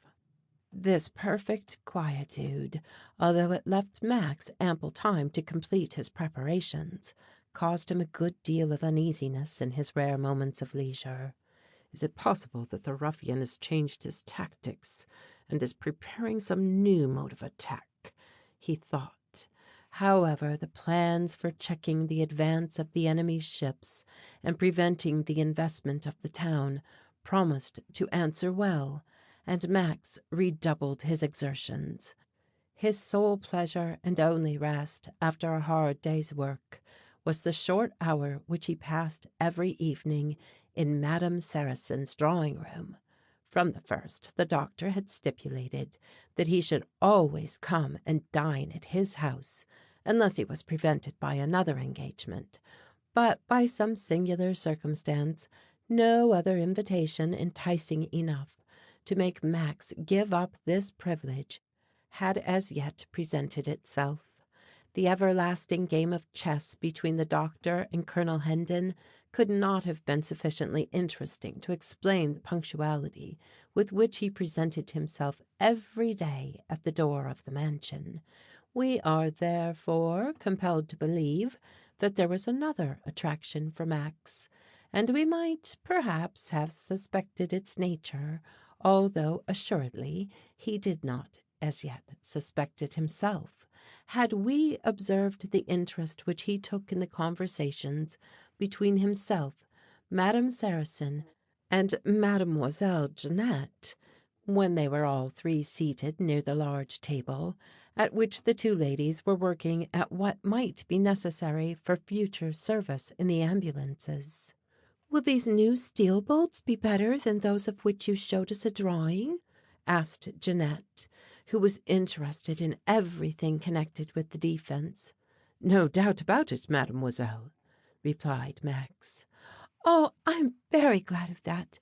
But how much trouble and research is represented by the smallest industrial particular. You told me that 500 fresh yards of the trench were dug yesterday. That is a great deal, is it not?" "Indeed, no, it is not nearly enough.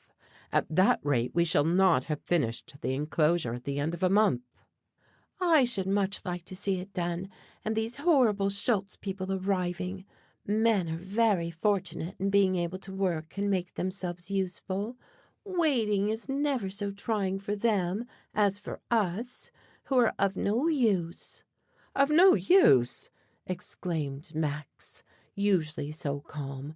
"No use! And for whom do you think do these brave men, who have left everything to become soldiers, for whom do they work, if not to secure the safety and happiness of their mothers, their wives, and those whom they hope may become their wives? From whence comes their ardor, if not from you? And to what would you trace this readiness to sacrifice themselves, if not—" Here Max got rather confused and stopped. Mademoiselle Jeanette did not urge him, and good Madame Sarrasin herself was obliged to close the discussion by saying to the young man that a love of duty was doubtless sufficient to explain the zeal of the greater number. And when Max, at the call of the inexorable duty, tore himself away from this pleasant talk in order to finish a plan or an estimate, he carried with him the invincible determination to save Frankville and its inhabitants. Little could he conjecture what was about to happen, and yet it was but the inevitable result of a state of things so utterly unnatural as this concentration of all power in a single person, which was the fundamental principle in the City of Steel. End of section 14.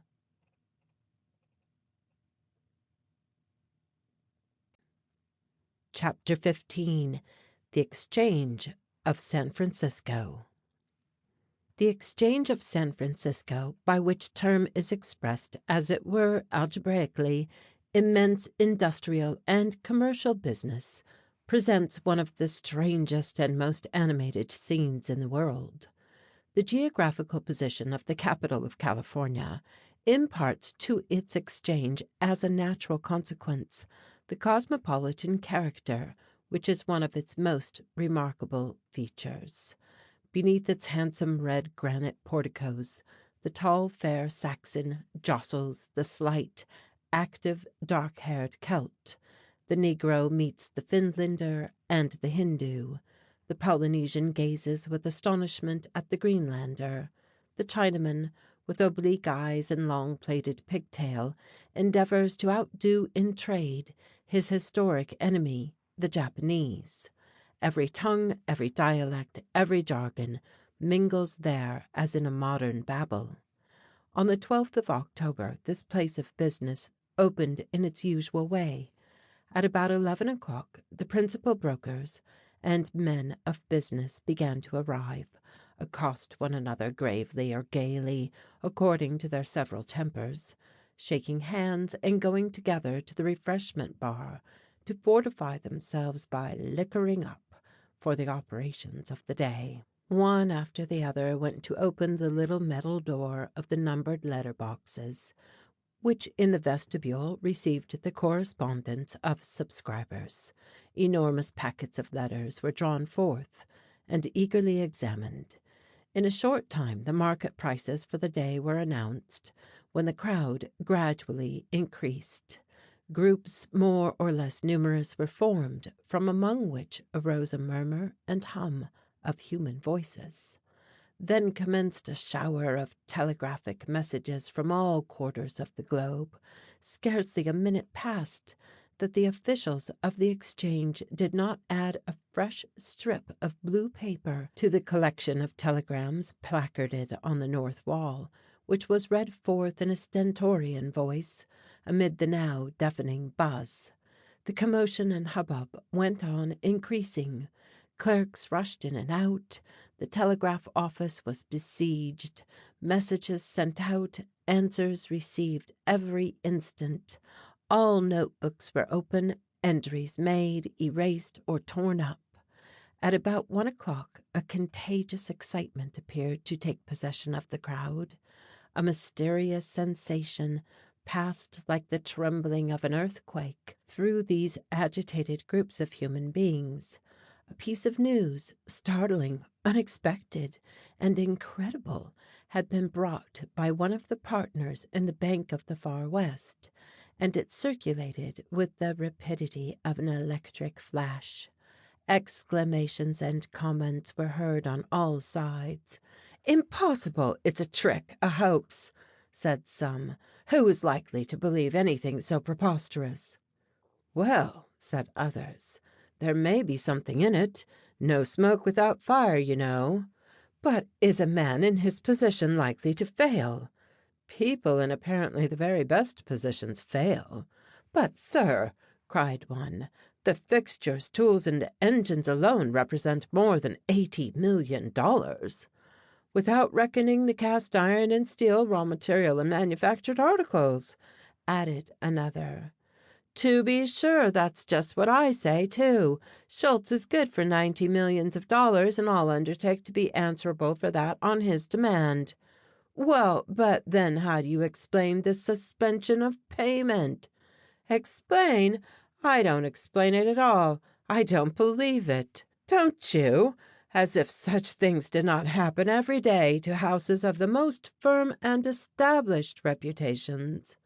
"Stahlstadt is not a house. It is a city." "Of course. It is perfectly impossible it can have broken up so completely.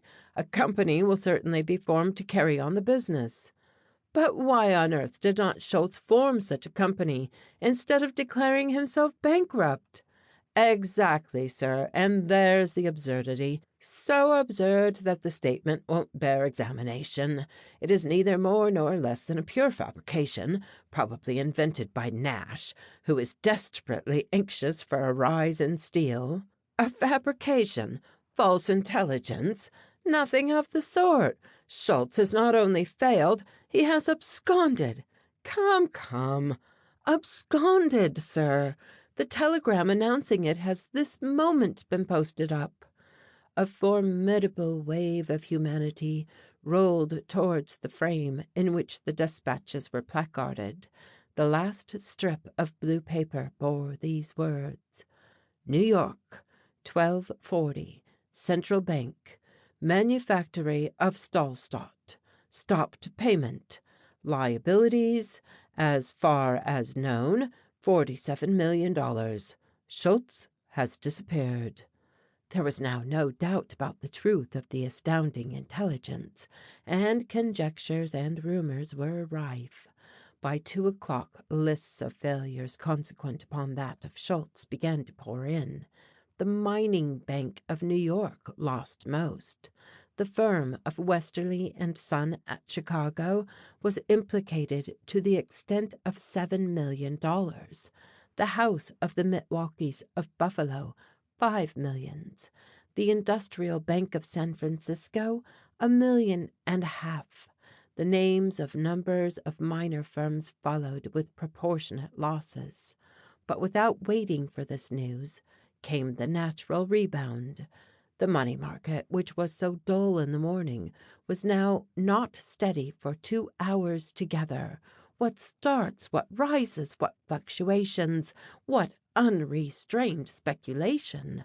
A rise in steel, and going up every minute; a rise in coal; a rise in the shares of all the foundries in the American Union; a rise in the products of every kind of iron industry; a rise in Frankville land.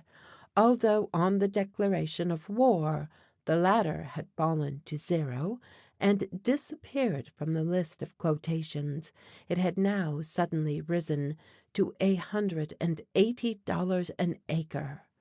In the evening the newspaper shops were perfectly besieged. But though the Herald, the Tribune, the Alta, the Guardian, the Echo, and the Globe printed in gigantic characters the meagre information they had been able to collect, it after all amounted to very little. All that was known was that on the 25th of September a draft for $8,000,000, accepted by Herr Schultze, drawn by Jackson, Elder and Company of Buffalo, having been presented to Schring, Strauss and Company, the King of Steel's bankers in New York, Those gentlemen had stated that the balance to their client's account was insufficient for such an enormous sum, and had telegraphed this to him without receiving any answer.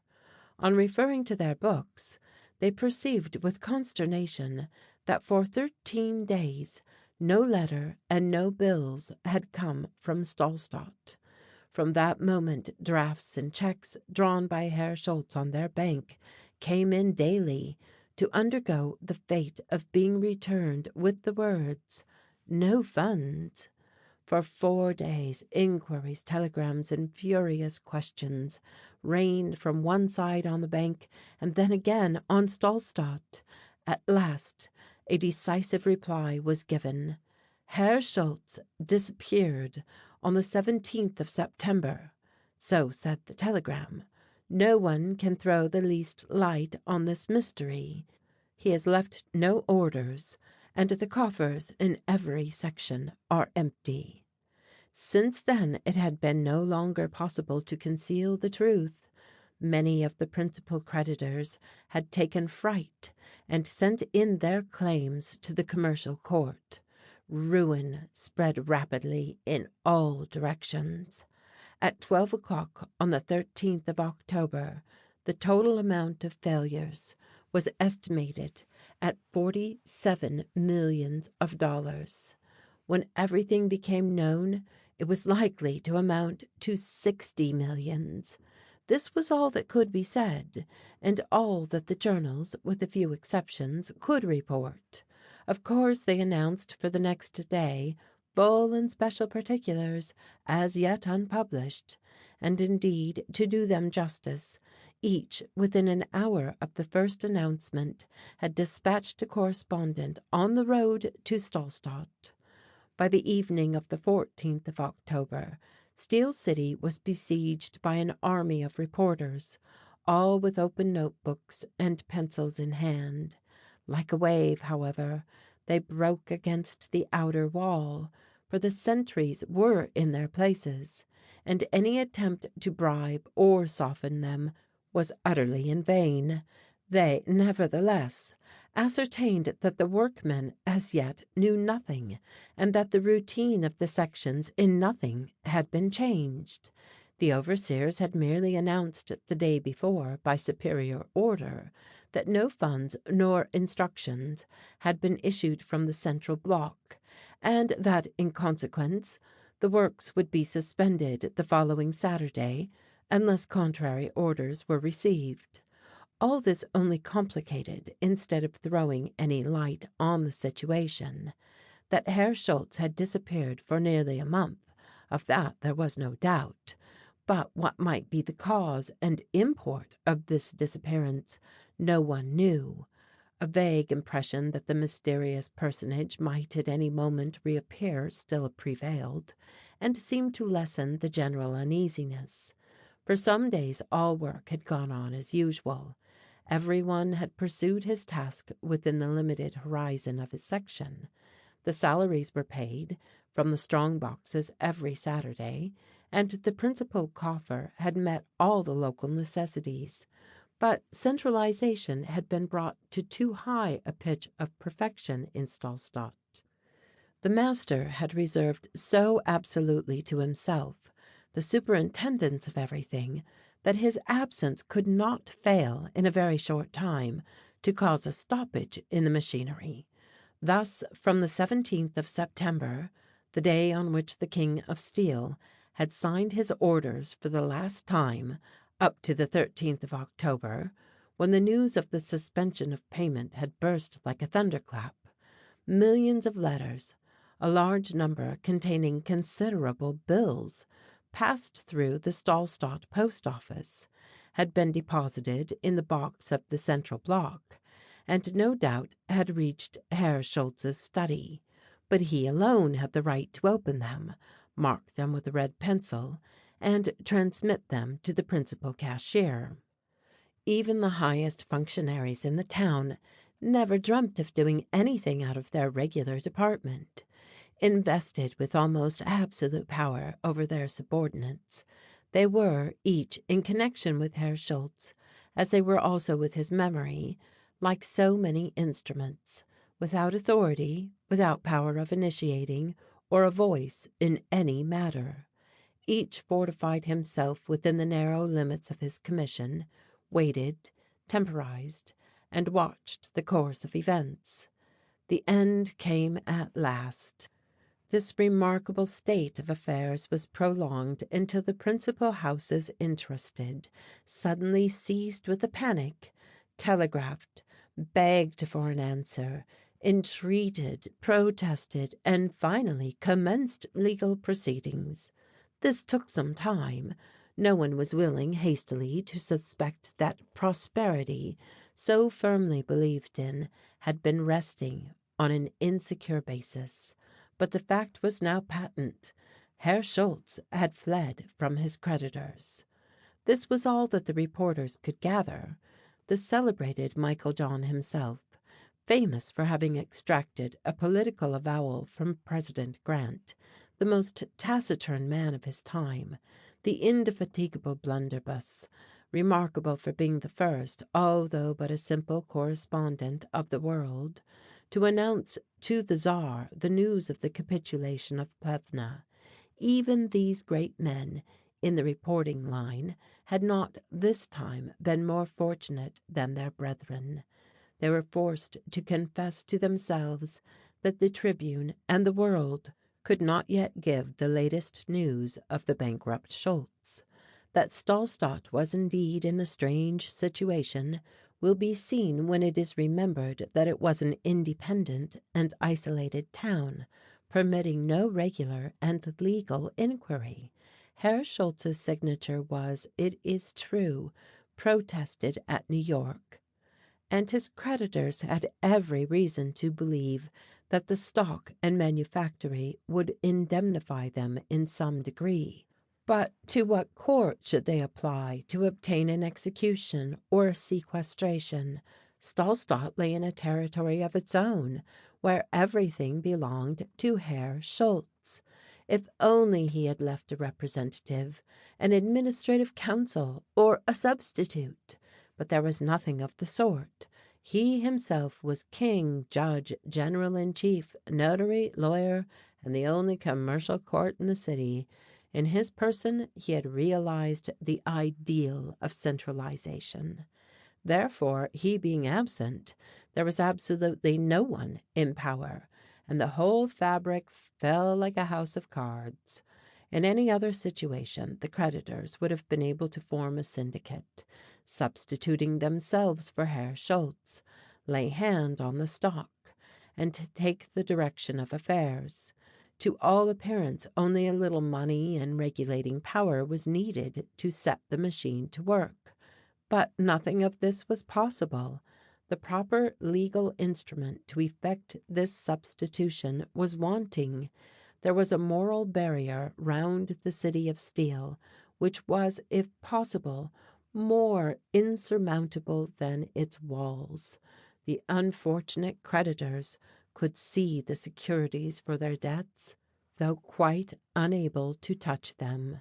All they could do was to unite in a general assembly and agree to address a request to the Congress, to ask it to take their case in hand, espouse the interests of its natives, pronounce the annexation of Stahlstadt to American territory, and thus include this monstrous creation in the common laws of civilization.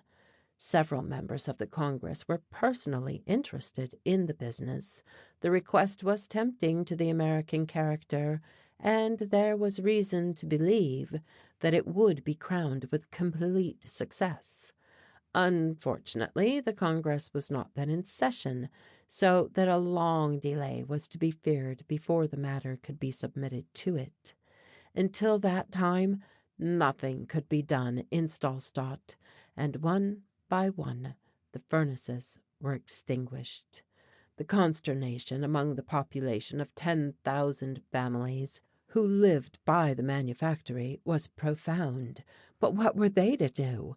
Continue to work in hopes of wages, which might be 6 months in coming, or might never come at all?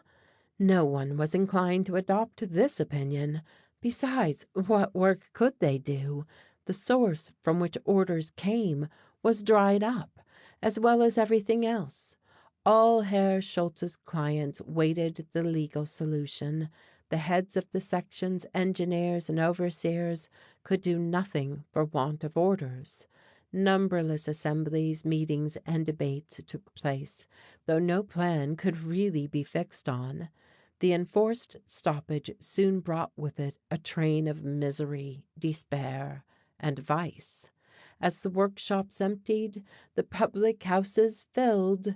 For each chimney which ceased to smoke in the factory, a tavern sprung up in one of the neighboring villages.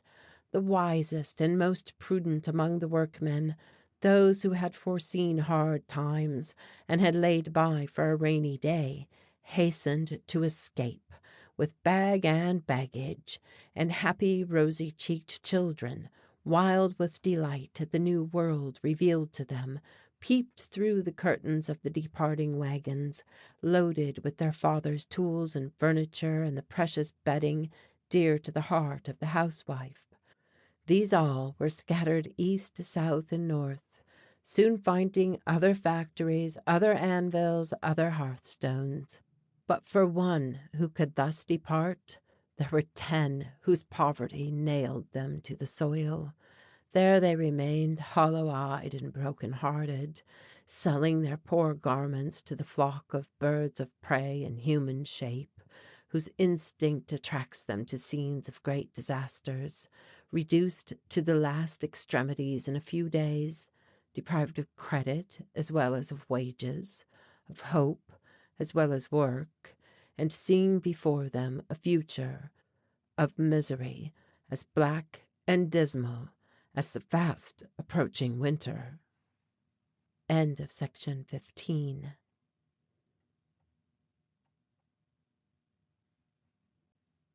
Chapter 16.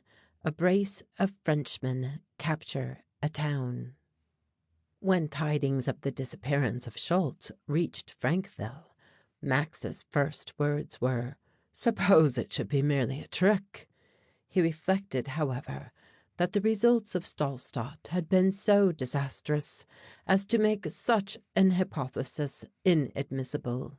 Still, as hatred in an unreasoning passion, the exasperated rage of such a man as Herr Schultze might really render him capable of sacrificing everything to it. Whether or not this was the case, it was undeniably necessary to be on the qui-vive. The Council of Defense immediately, therefore, issued a proclamation exhorting the inhabitants to be on their guard against false reports spread by the enemy with the object of lulling them into security. Frankville judged it prudent to continue all the preparations for defense, taking no notice of what might, after all, prove to be a stratagem of its arch enemy. But by and by the journals of San Francisco, Chicago, and New York published further details, and news of the financial and commercial consequences of the Stahlstadt catastrophe, forming altogether a mass of evidence to prove that Schultze was a genuine bankrupt, and had indeed disappeared. And so one fine morning the doctor's model city became aroused to the fact that it was safe, just as a sleeper escapes from the oppression of a horrible dream by the simple operation of awaking. Yes, Frankville was clearly out of danger, without having to strike a blow, and Max, now absolutely certain of it, announced the news amid public rejoicing. A strain seemed suddenly removed. The public drew, as it were, a long sigh of relief, and assumed a holiday aspect. Everybody shook hands, offered mutual congratulations, and invited each other to dinner. All the women came out in fresh toilets, and the men took leave of drill, manoeuvres, and hard work. Everyone went about looking satisfied and beaming. Frankville was just like a town peopled with convalescents, but among them all, the happiest was unquestionably Doctor Sarrasin. The worthy man had felt himself responsible for the fate of those who had come with confidence to settle on his territory and to place themselves under his protection. For the last month the fear of having allured them to destruction when he had only sought their happiness had never left him a moment's rest.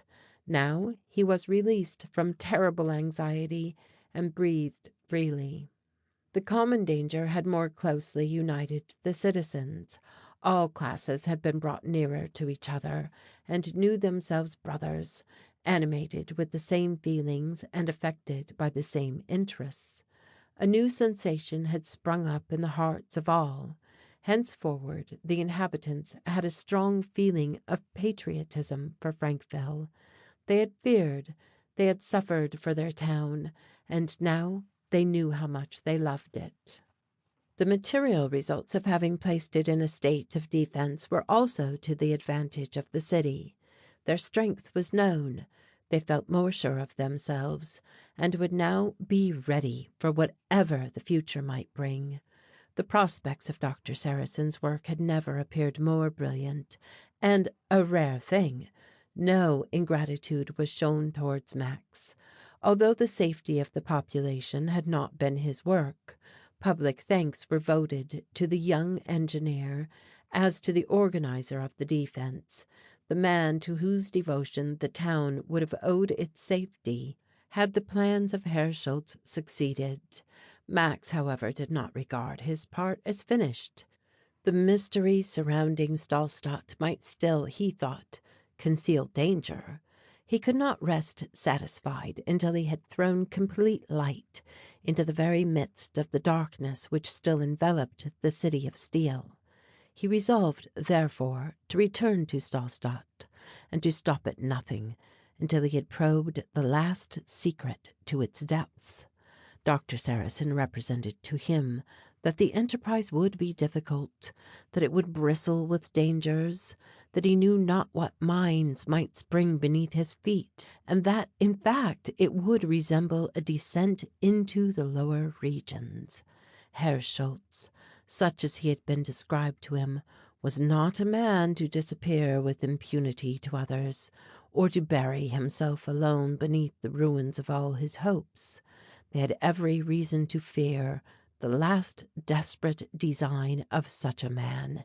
It would be like the terrible dying agony of a shark. "My dear doctor, it is just because I think all you imagine possible that I believe it my duty to go to Stahlstadt," answered Max. "The place may be compared to a shell from which I must snatch the match before it bursts, and I will even ask your permission to take Otto with me." "Otto!" exclaimed the doctor. "Yes, he is now a fine fellow who may be relied on, and I assure you that this excursion will do him a great deal of good."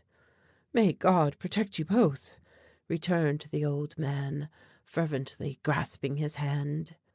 The next morning a carriage drove through the deserted villages and deposited Max and Otto at the gate of Stahlstadt.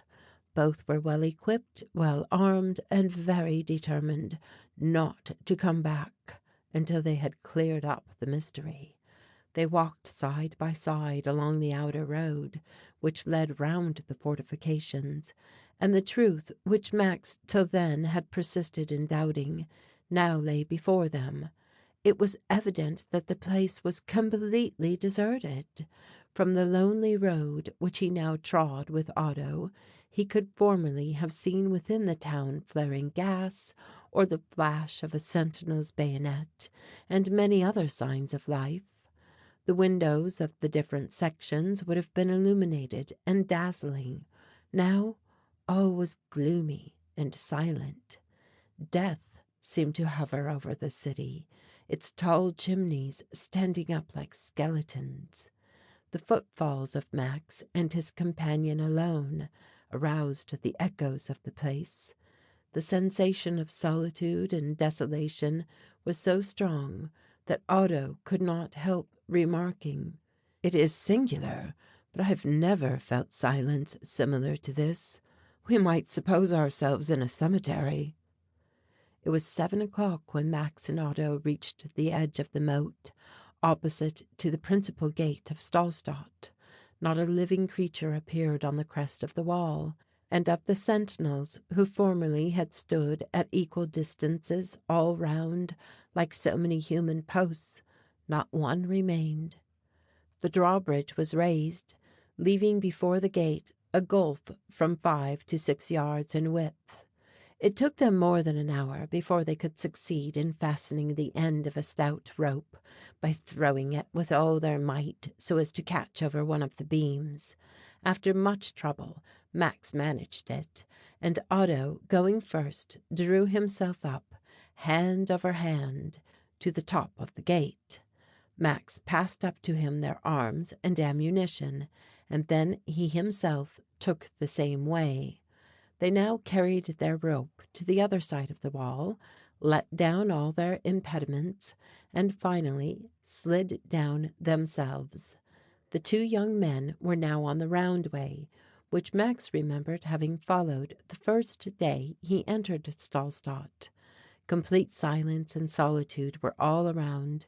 Before them rose, black and dumb, the imposing mass of buildings, which glared with their 1,000 glass windows at the intruders, as if to say, "Be off!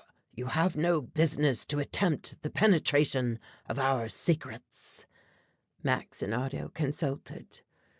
"We will assail the O gate, as that is the one with which I am best acquainted," said Max.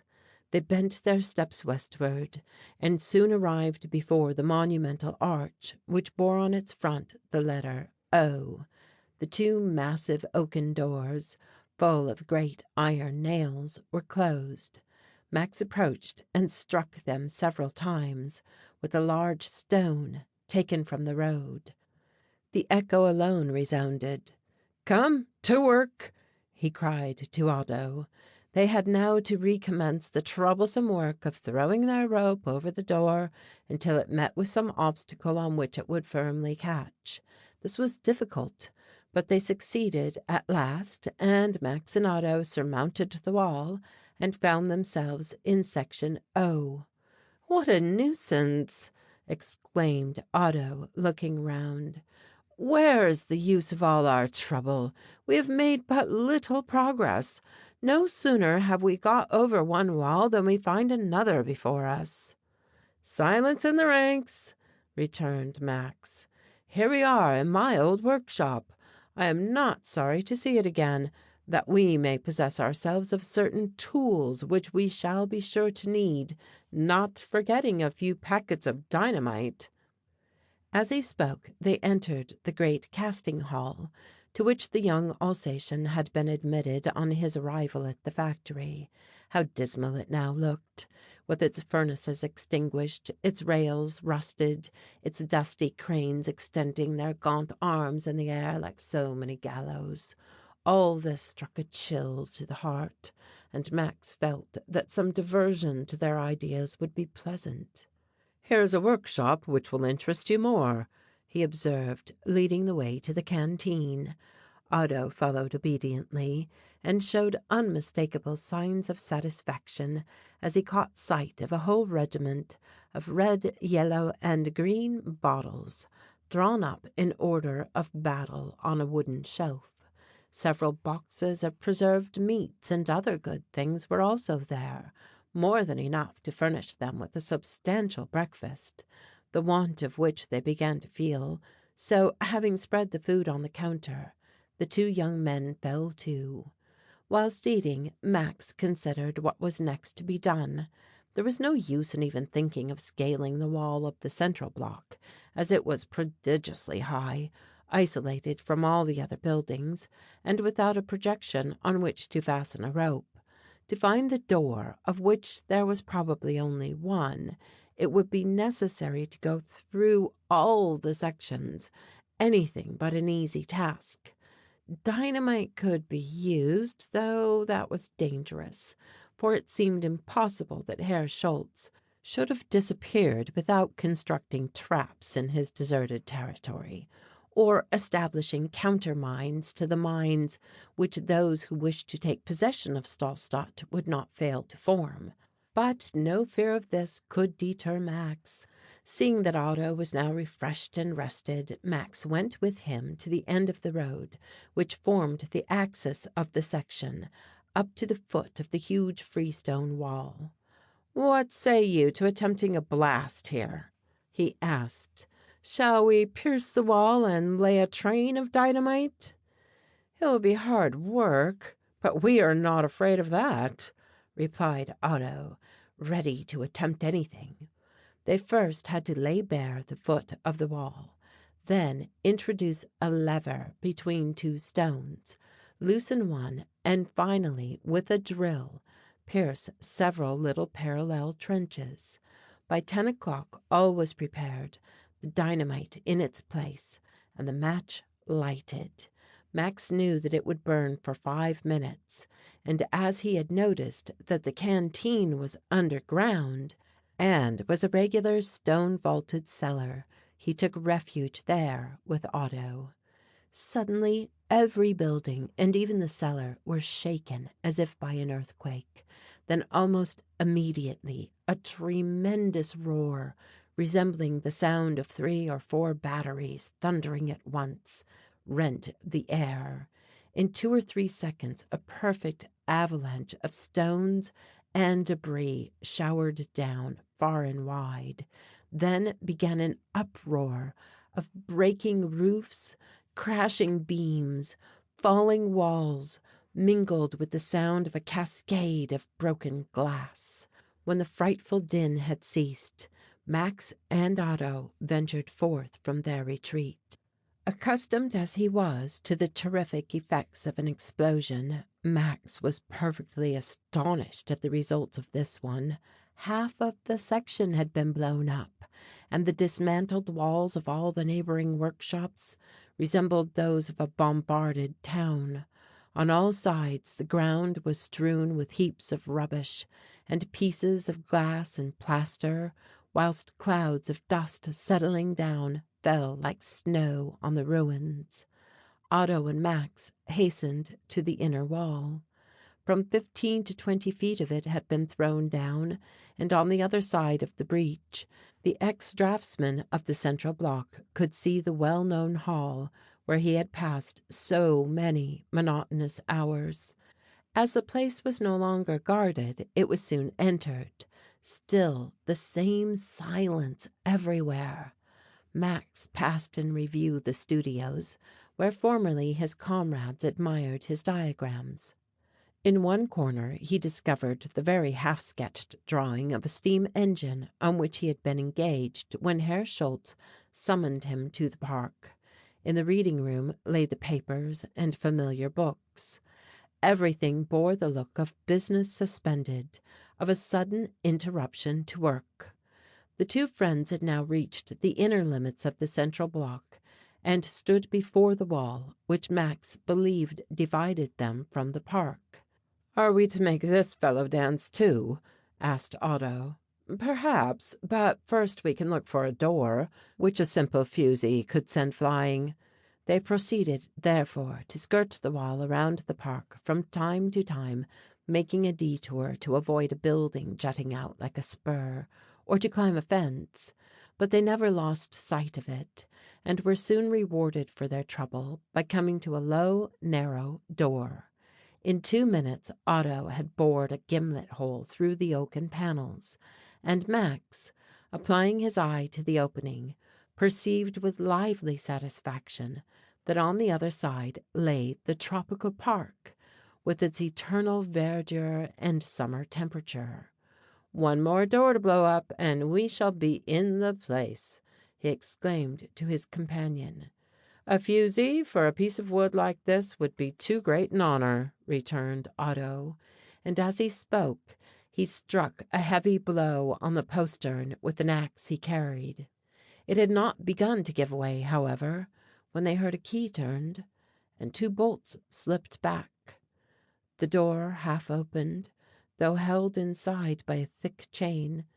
"Wer da?" (Who goes there?) demanded a hoarse voice. End of section 16.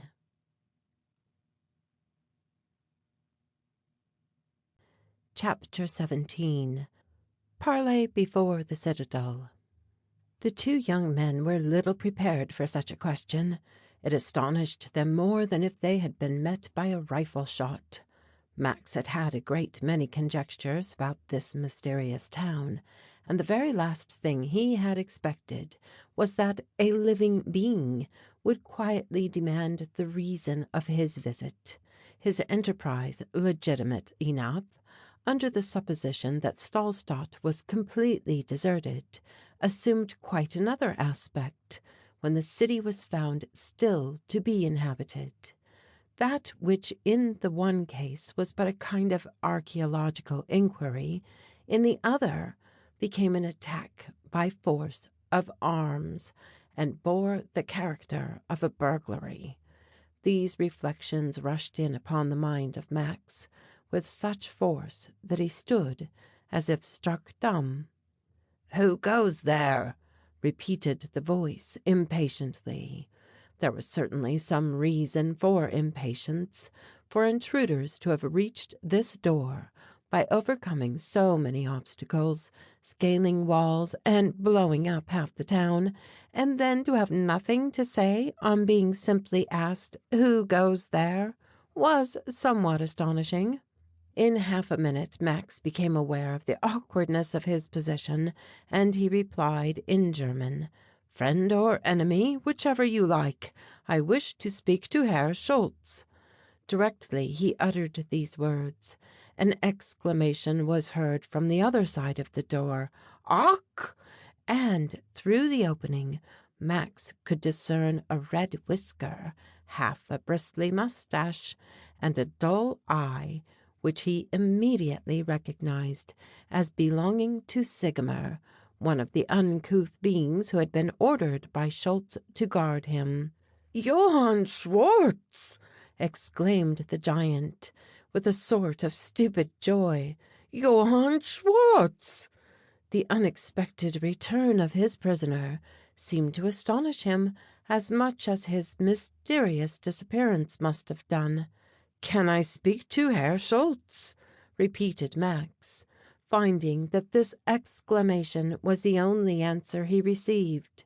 Sigemer shook his head. "No order," he said. "Can't come in here without an order." "At least you can tell Herr Schultze that I am here and want to see him." "Herr Schultze not here. Herr Schultze gone," replied the giant, with a shade of sadness in his tone. "But where is he? When will he be back?" "Don't know. Instructions remain as before. No one enter without an order." These disjointed sentences were all that Max could get from Sigemer, who to any other questions maintained a dogged and obstinate silence. Otto at last became impatient.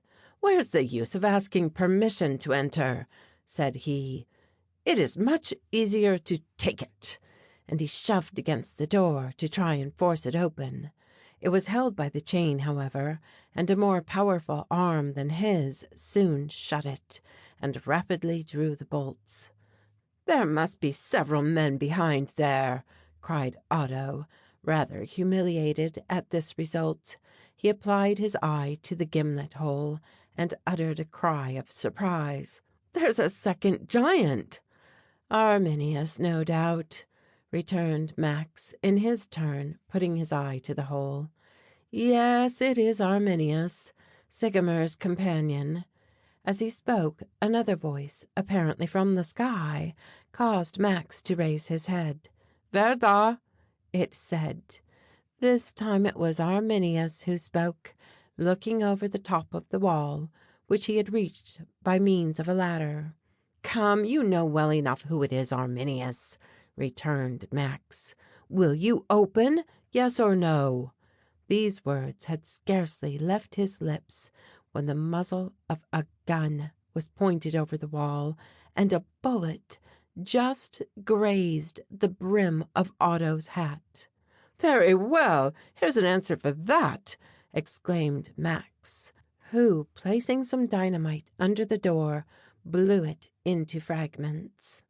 A breach being thus made, Otto and Max, their guns in their hands and their knives between their teeth, sprang into the park. The latter still leant against the now tottering wall, and at its foot were traces of blood, but neither Arminius nor Sigimer were there to bar the progress of the adventurers. The gardens lay before them in all the richness of their vegetation. Otto was delighted. "What a magnificent place!" he said. "But look out! We had better proceed like sharpshooters. These sauerkraut eaters are most likely watching for us, hiding behind the bushes." Max and Otto separated, and each taking one side of the walk which opened before them, they advanced cautiously from tree to tree, from mound to mound, after the most approved principles of strategy. This was a wise precaution. They had not gone 100 yards when a second shot was heard, and the bark of the tree Max had just quitted flew in splinters. "This is serious! Down on the ground!" ejaculated Otto, and, adding example to precept, he crawled on hands and knees up to a thorny thicket bordering the square, in the centre of which rose the bull tower. Max, not following this advice quickly enough, narrowly escaped another bullet, and only avoided a fourth by darting behind the trunk of a palm tree. "Fortunately, these fellows shoot no better than raw recruits," called out Otto to his friend. "Hush!" returned Max. "Don't you see the smoke hanging about that window on the ground floor? The villains are in ambush there, but I mean to play them a trick in my turn." In a trice Max had cut a good-sized stick from the shrubbery, on which he hung his coat, placing his hat on the top. Having thus improvised a very presentable dummy, he stuck it in the ground so that the hat and sleeves alone were visible. Then, gliding up to Otto, he whispered in his ear, "Just keep them amused by firing at the window, first from your place and then from mine. I'm off to take them in the rear." And Max, leaving Otto to skirmish, crept cautiously away through the bushes. A quarter of an hour passed, whilst about 20 shots were exchanged without result on either side, though Max's coat and hat were completely riddled with bullets. As to the window blinds, Otto's gun had sent them into shivers. Suddenly the firing ceased, and Otto distinctly heard a stifled cry of "Help! Help! I've got him!" To leave his shelter, fly through the shrubbery, and spring in at the window took Otto but a moment. Struggling desperately on the floor, entwined like two serpents, were Max and Sigimer. Surprised by the sudden attack of his adversary, who had forced an inner door, the giant had been unable to use his weapons, but his Herculean strength rendered him a formidable enemy, and although thrown to the ground, he had not lost hope of gaining the upper hand. Max, on his side, displayed remarkable vigor and agility.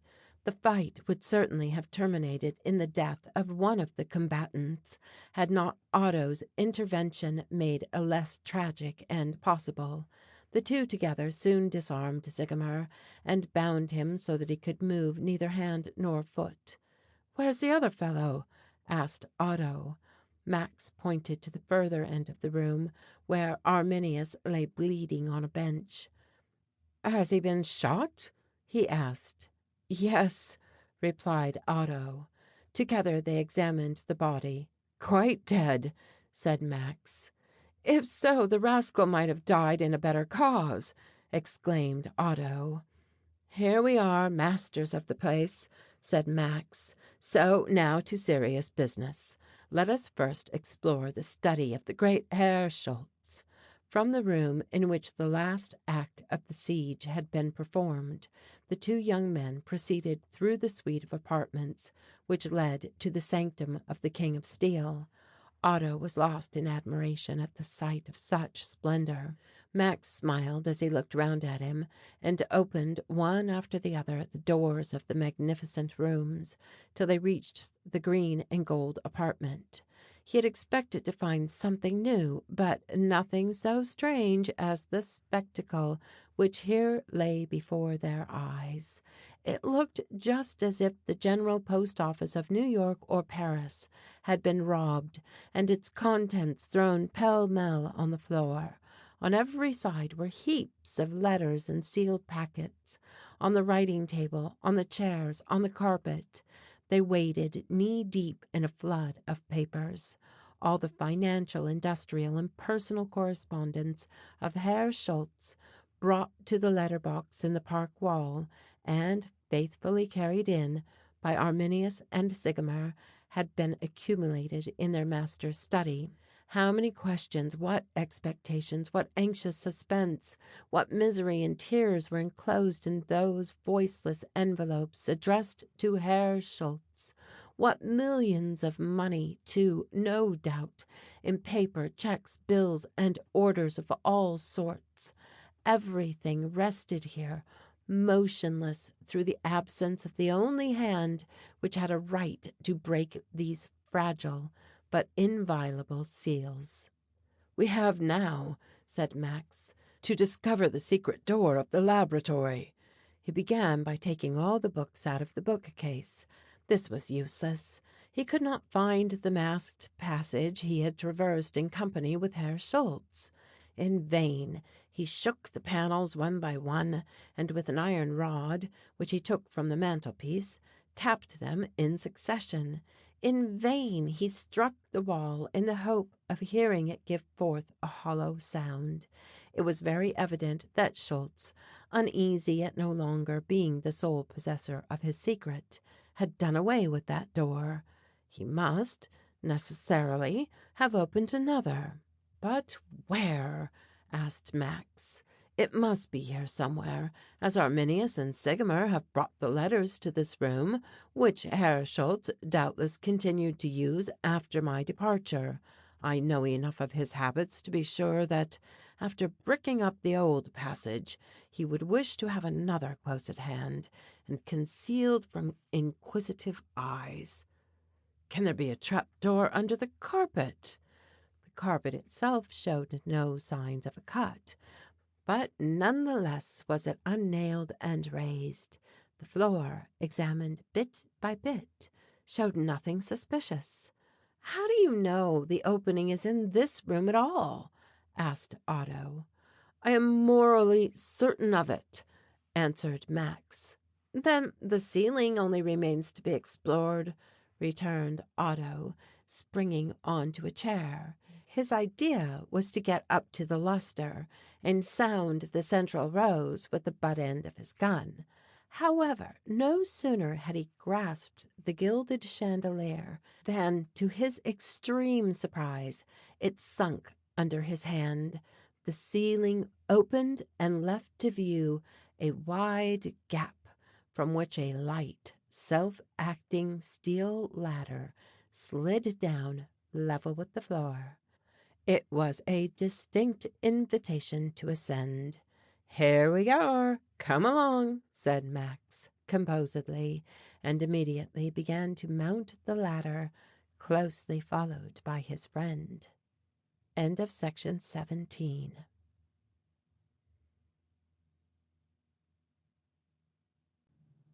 Chapter 18. The Kernel of the Nut. The top of the steel ladder was fixed close to the wall of a vast circular chamber, there being no communication with the exterior. It would have been in complete darkness had it not been for a dazzling white light which streamed through the thick glass of a bull's-eye fixed in the center of the oak floor. For purity and brilliancy it might be compared to the moon when she is in her full beauty. Perfect silence reigned within these mute and eyeless walls. The two men imagined themselves in the antechamber of a tomb. But before bending over the glass, Max hesitated for a moment. He had attained his object, the secret, to penetrate which he had come to Stahlstadt, was about to be revealed to him. This feeling, however, soon passed off. Together, he and Otto knelt beside the disk and looked down into the chamber beneath. A horrible and unexpected sight met their astonished gaze. The glass disk, being convex on both sides, formed a lens which immensely increased in size all objects seen through it. Here was the secret laboratory of Herr Schultze.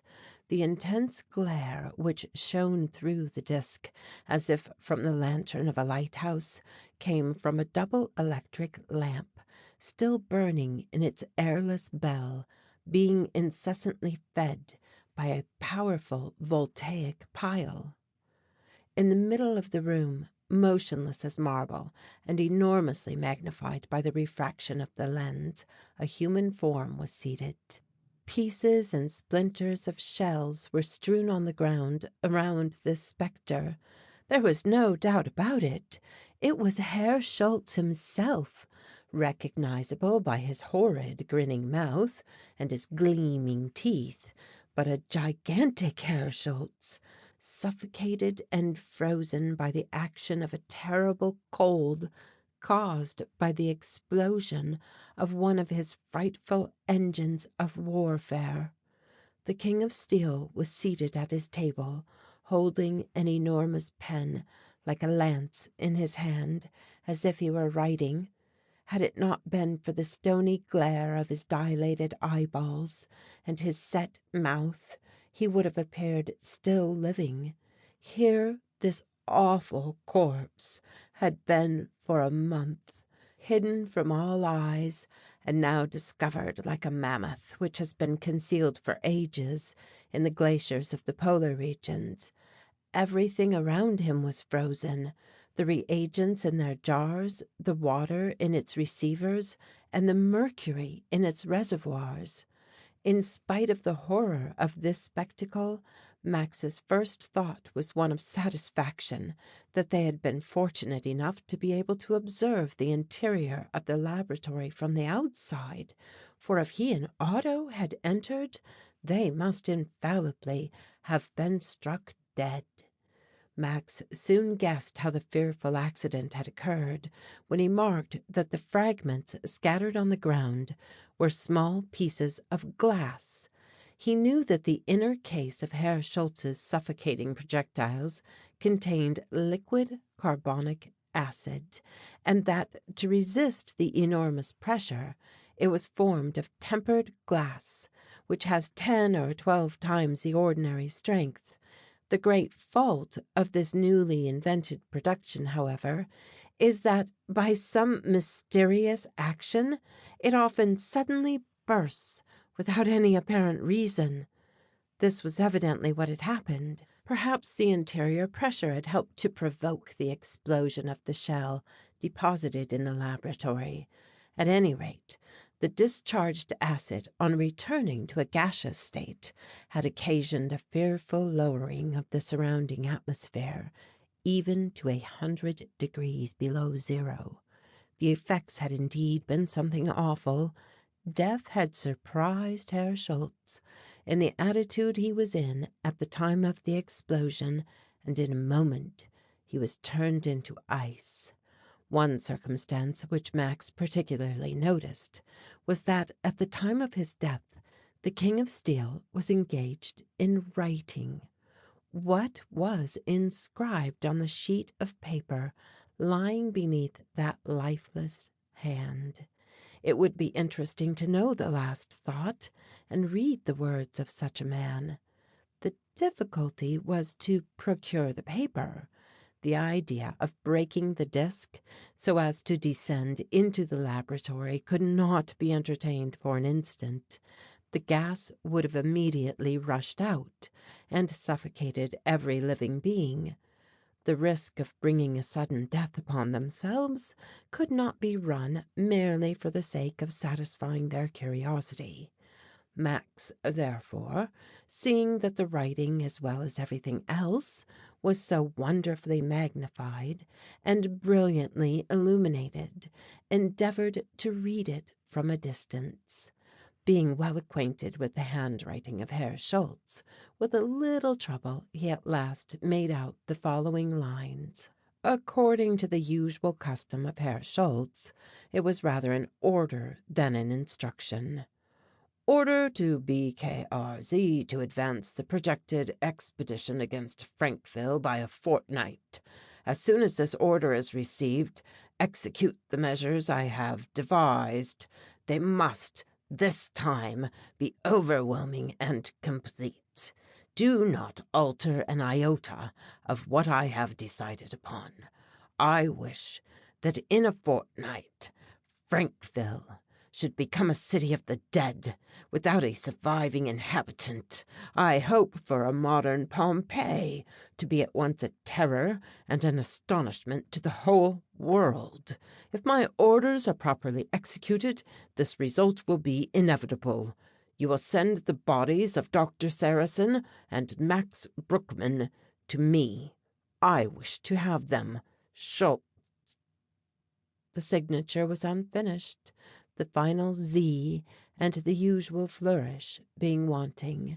Max and Otto gazed mute and motionless at this strange spectacle, feeling as if they were witnessing the invocation of some malignant genius. But it was time to leave the dismal scene, and the two friends, agitated by conflicting feelings, descended from the room above the laboratory. There, in that dark tomb, for when the electric current failed, the lamp would be extinguished, the corpse of the King of Steel would remain alone, dried up like a mummy pharaoh whom 20 centuries had not reduced to dust. An hour later, having unbound Sigimer, who seemed puzzled to know what to do with his liberty, Otto and Max quitted Stahlstadt and took their way back to Frankville, which they entered the same evening. Doctor Sarrasin was busy in his study when the return of the two young men was announced to him. "Tell them to come in," he exclaimed. "Come in quickly." "Well?" said he, as soon as the friends presented themselves before him. "Doctor," replied Max, "the news we bring from Stahlstadt will put your mind at rest for a long time. Herr Schultze is no more. Herr Schultze is dead." "Dead!" exclaimed Doctor Sarrasin. The good man remained thoughtful for a few moments without uttering another word. "My dear fellow," he said at last, "can you understand that this news, which ought to make me rejoice, since it takes from us the dread of the thing I most execrate, war, and the most unjust, unreasonable war ever heard of, can you understand, against all reason, it makes my heart ache. Oh, why should a man of such powerful intelligence have constituted himself our enemy? Why did he not use his rare intellectual qualities for the benefit of his fellow creatures? How much wisdom has been lost, which would have been so valuable had it been associated with us and used for a common object. All this at once struck me when you said Herr Schultze is dead. But now tell me all that you know of this unexpected event." "Herr Schultze," replied Max, "has met his death in the mysterious laboratory which with such diabolical ingenuity he has striven to render inaccessible to all others. No one but himself ever knew of its existence, and no one, consequently, could penetrate into it to bring him help. He has fallen a victim to that marvellous concentration of all his plans in his own hands, on which he had so erroneously relied. By the will of Providence, his desire of being himself the key to all his projects has turned to his own destruction." "It could not have been otherwise," answered Doctor Sarrasin.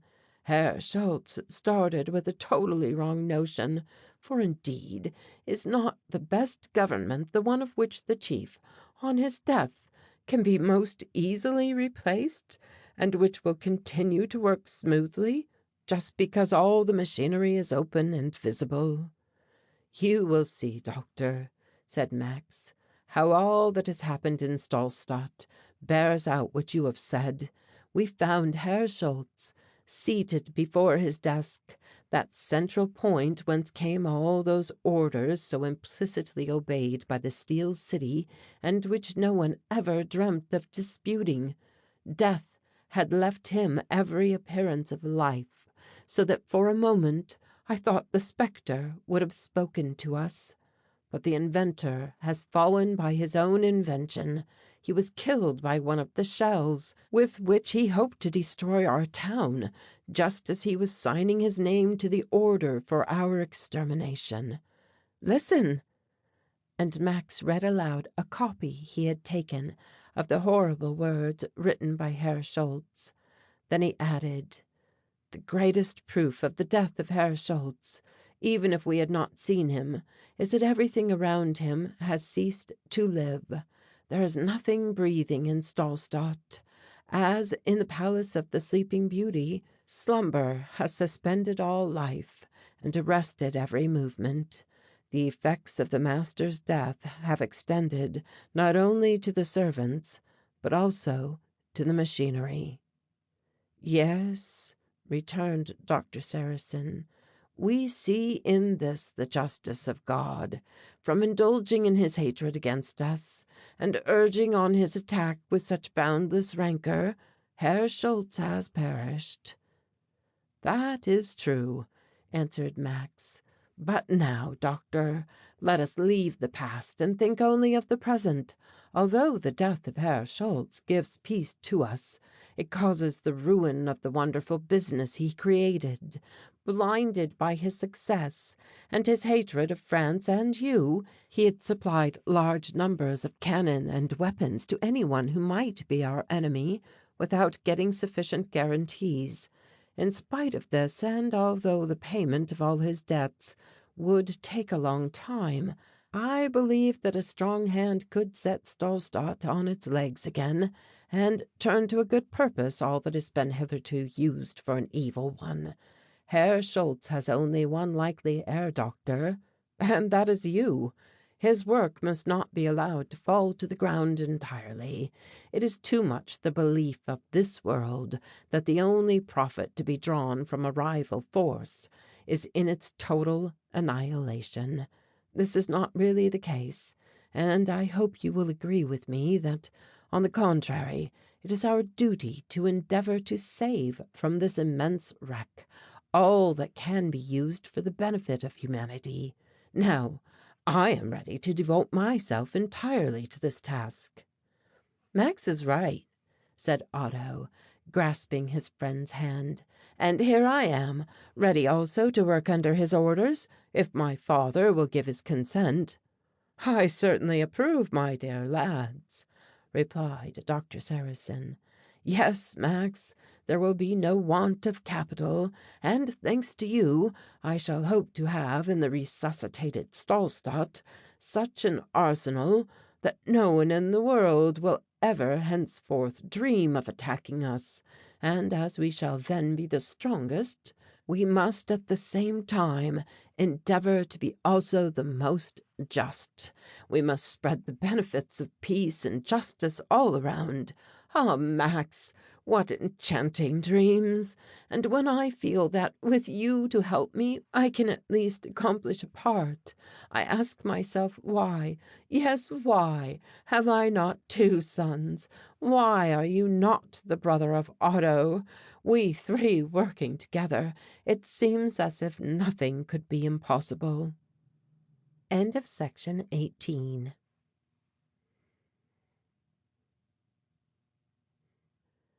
Chapter 19, A Family Affair. Perhaps in the course of this veracious narrative we have not been sufficiently communicative about the personal history of those who have played such prominent parts in it. We may now, therefore, be allowed to stop in order to give a few details regarding them.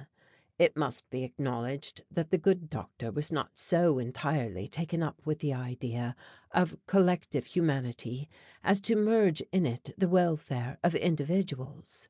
He had therefore been struck by the sudden pallor which overspread the countenance of Max as he uttered his last words.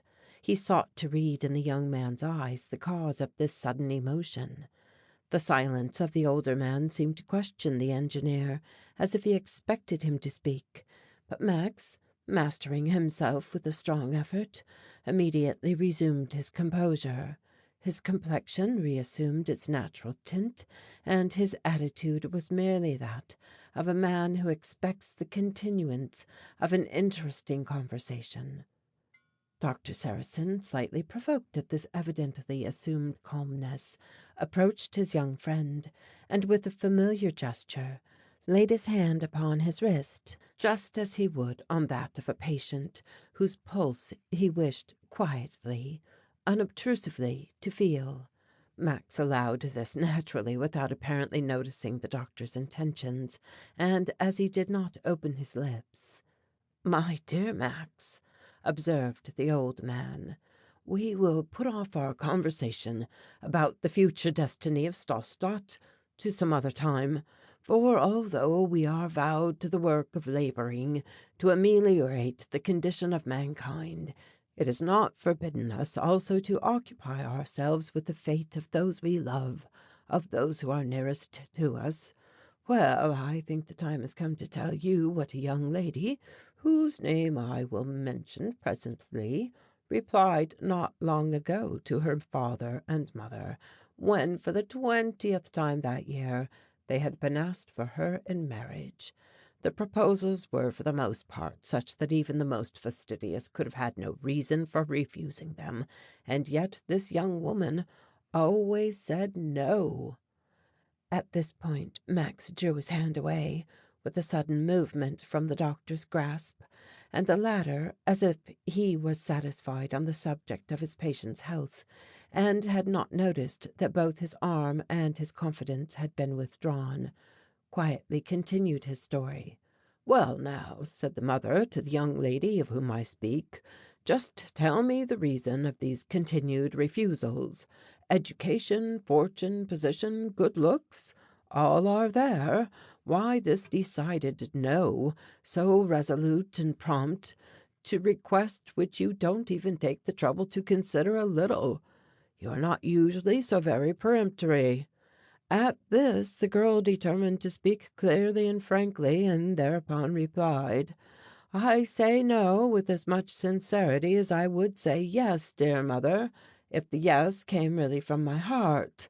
I agree with you that several of the matches you have proposed to me are perfectly unexceptionable, but besides my belief that most of those addresses were paid more to what is considered the best, that is, the richest match in the town, than to me myself, and that idea does not incline me to say yes.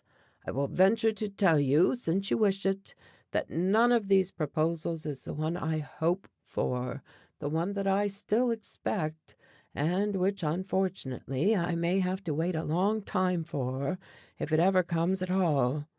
"What, my dear," said the mother in surprise, "you—" She did not end that sentence for want of knowing how to finish it, and in perplexity turned to her husband with looks which plainly begged for help and advice.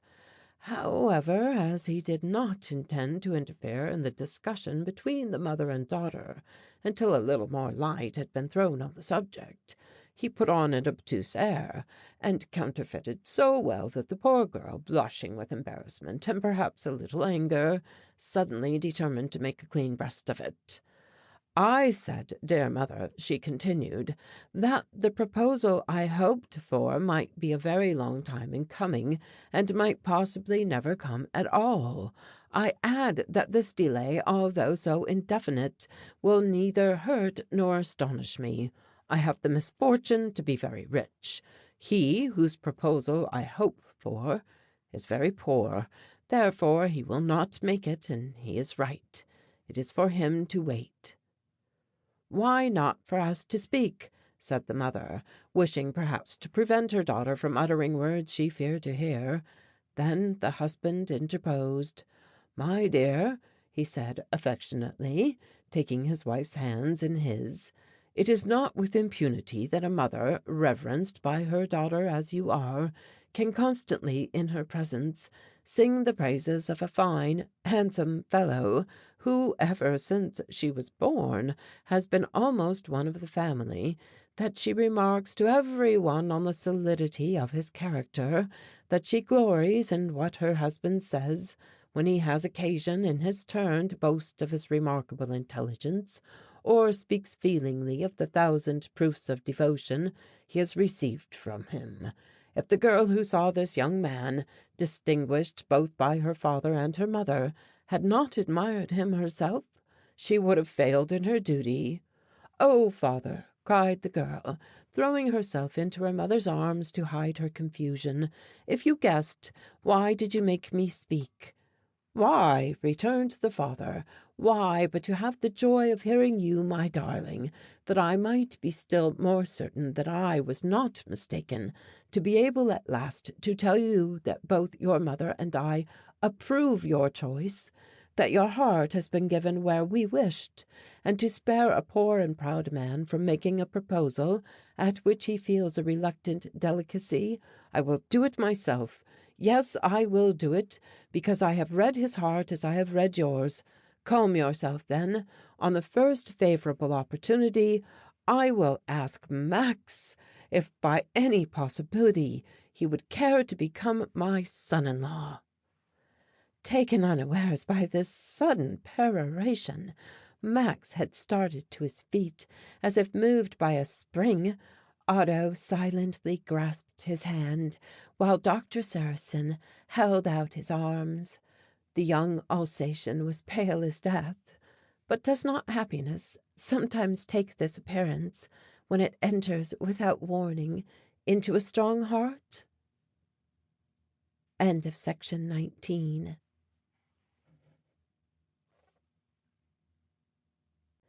Chapter 20. Conclusion. Frankville, released from all anxiety, in peace with its neighbours, well governed, happy, thanks to the good behaviour of its inhabitants, is highly prosperous. Its success is so justly merited that it causes no envy, and its strength enforces the respect even of the most warlike. Under the iron rule of Herr Schultze, the city of steel was a terrible manufactory, an organized source of destruction. But, thanks to Max Bruckmann, the liquidation of its debts was effected without loss to anyone, and Stahlstadt became a centre of production unsurpassed by any other industry. A year ago Max became the happy husband of Jeanette, and the birth of a child has recently added to their felicity. As to Otto, he worked gallantly under his brother-in-law's directions, and seconded all his efforts. His sister is hoping soon to see him married to a friend of hers, whose good sense will preserve her husband from any relapse. The wishes of the doctor and his wife are thus fulfilled, and, to put it in a few words, they are at the zenith of happiness and even of glory, if glory ever entered into the programme of their honest ambitions. We may now be assured that the future belongs to the efforts of Doctor Sarrasin and Max Bruckmann, and that the example of Frankville and Stahlstadt as model city and manufactory will not be lost upon future generations. End of section 20. Read by Kate Follis. End of The Begum's Fortune by Jules Verne. Translated by W. H. G. Kingston.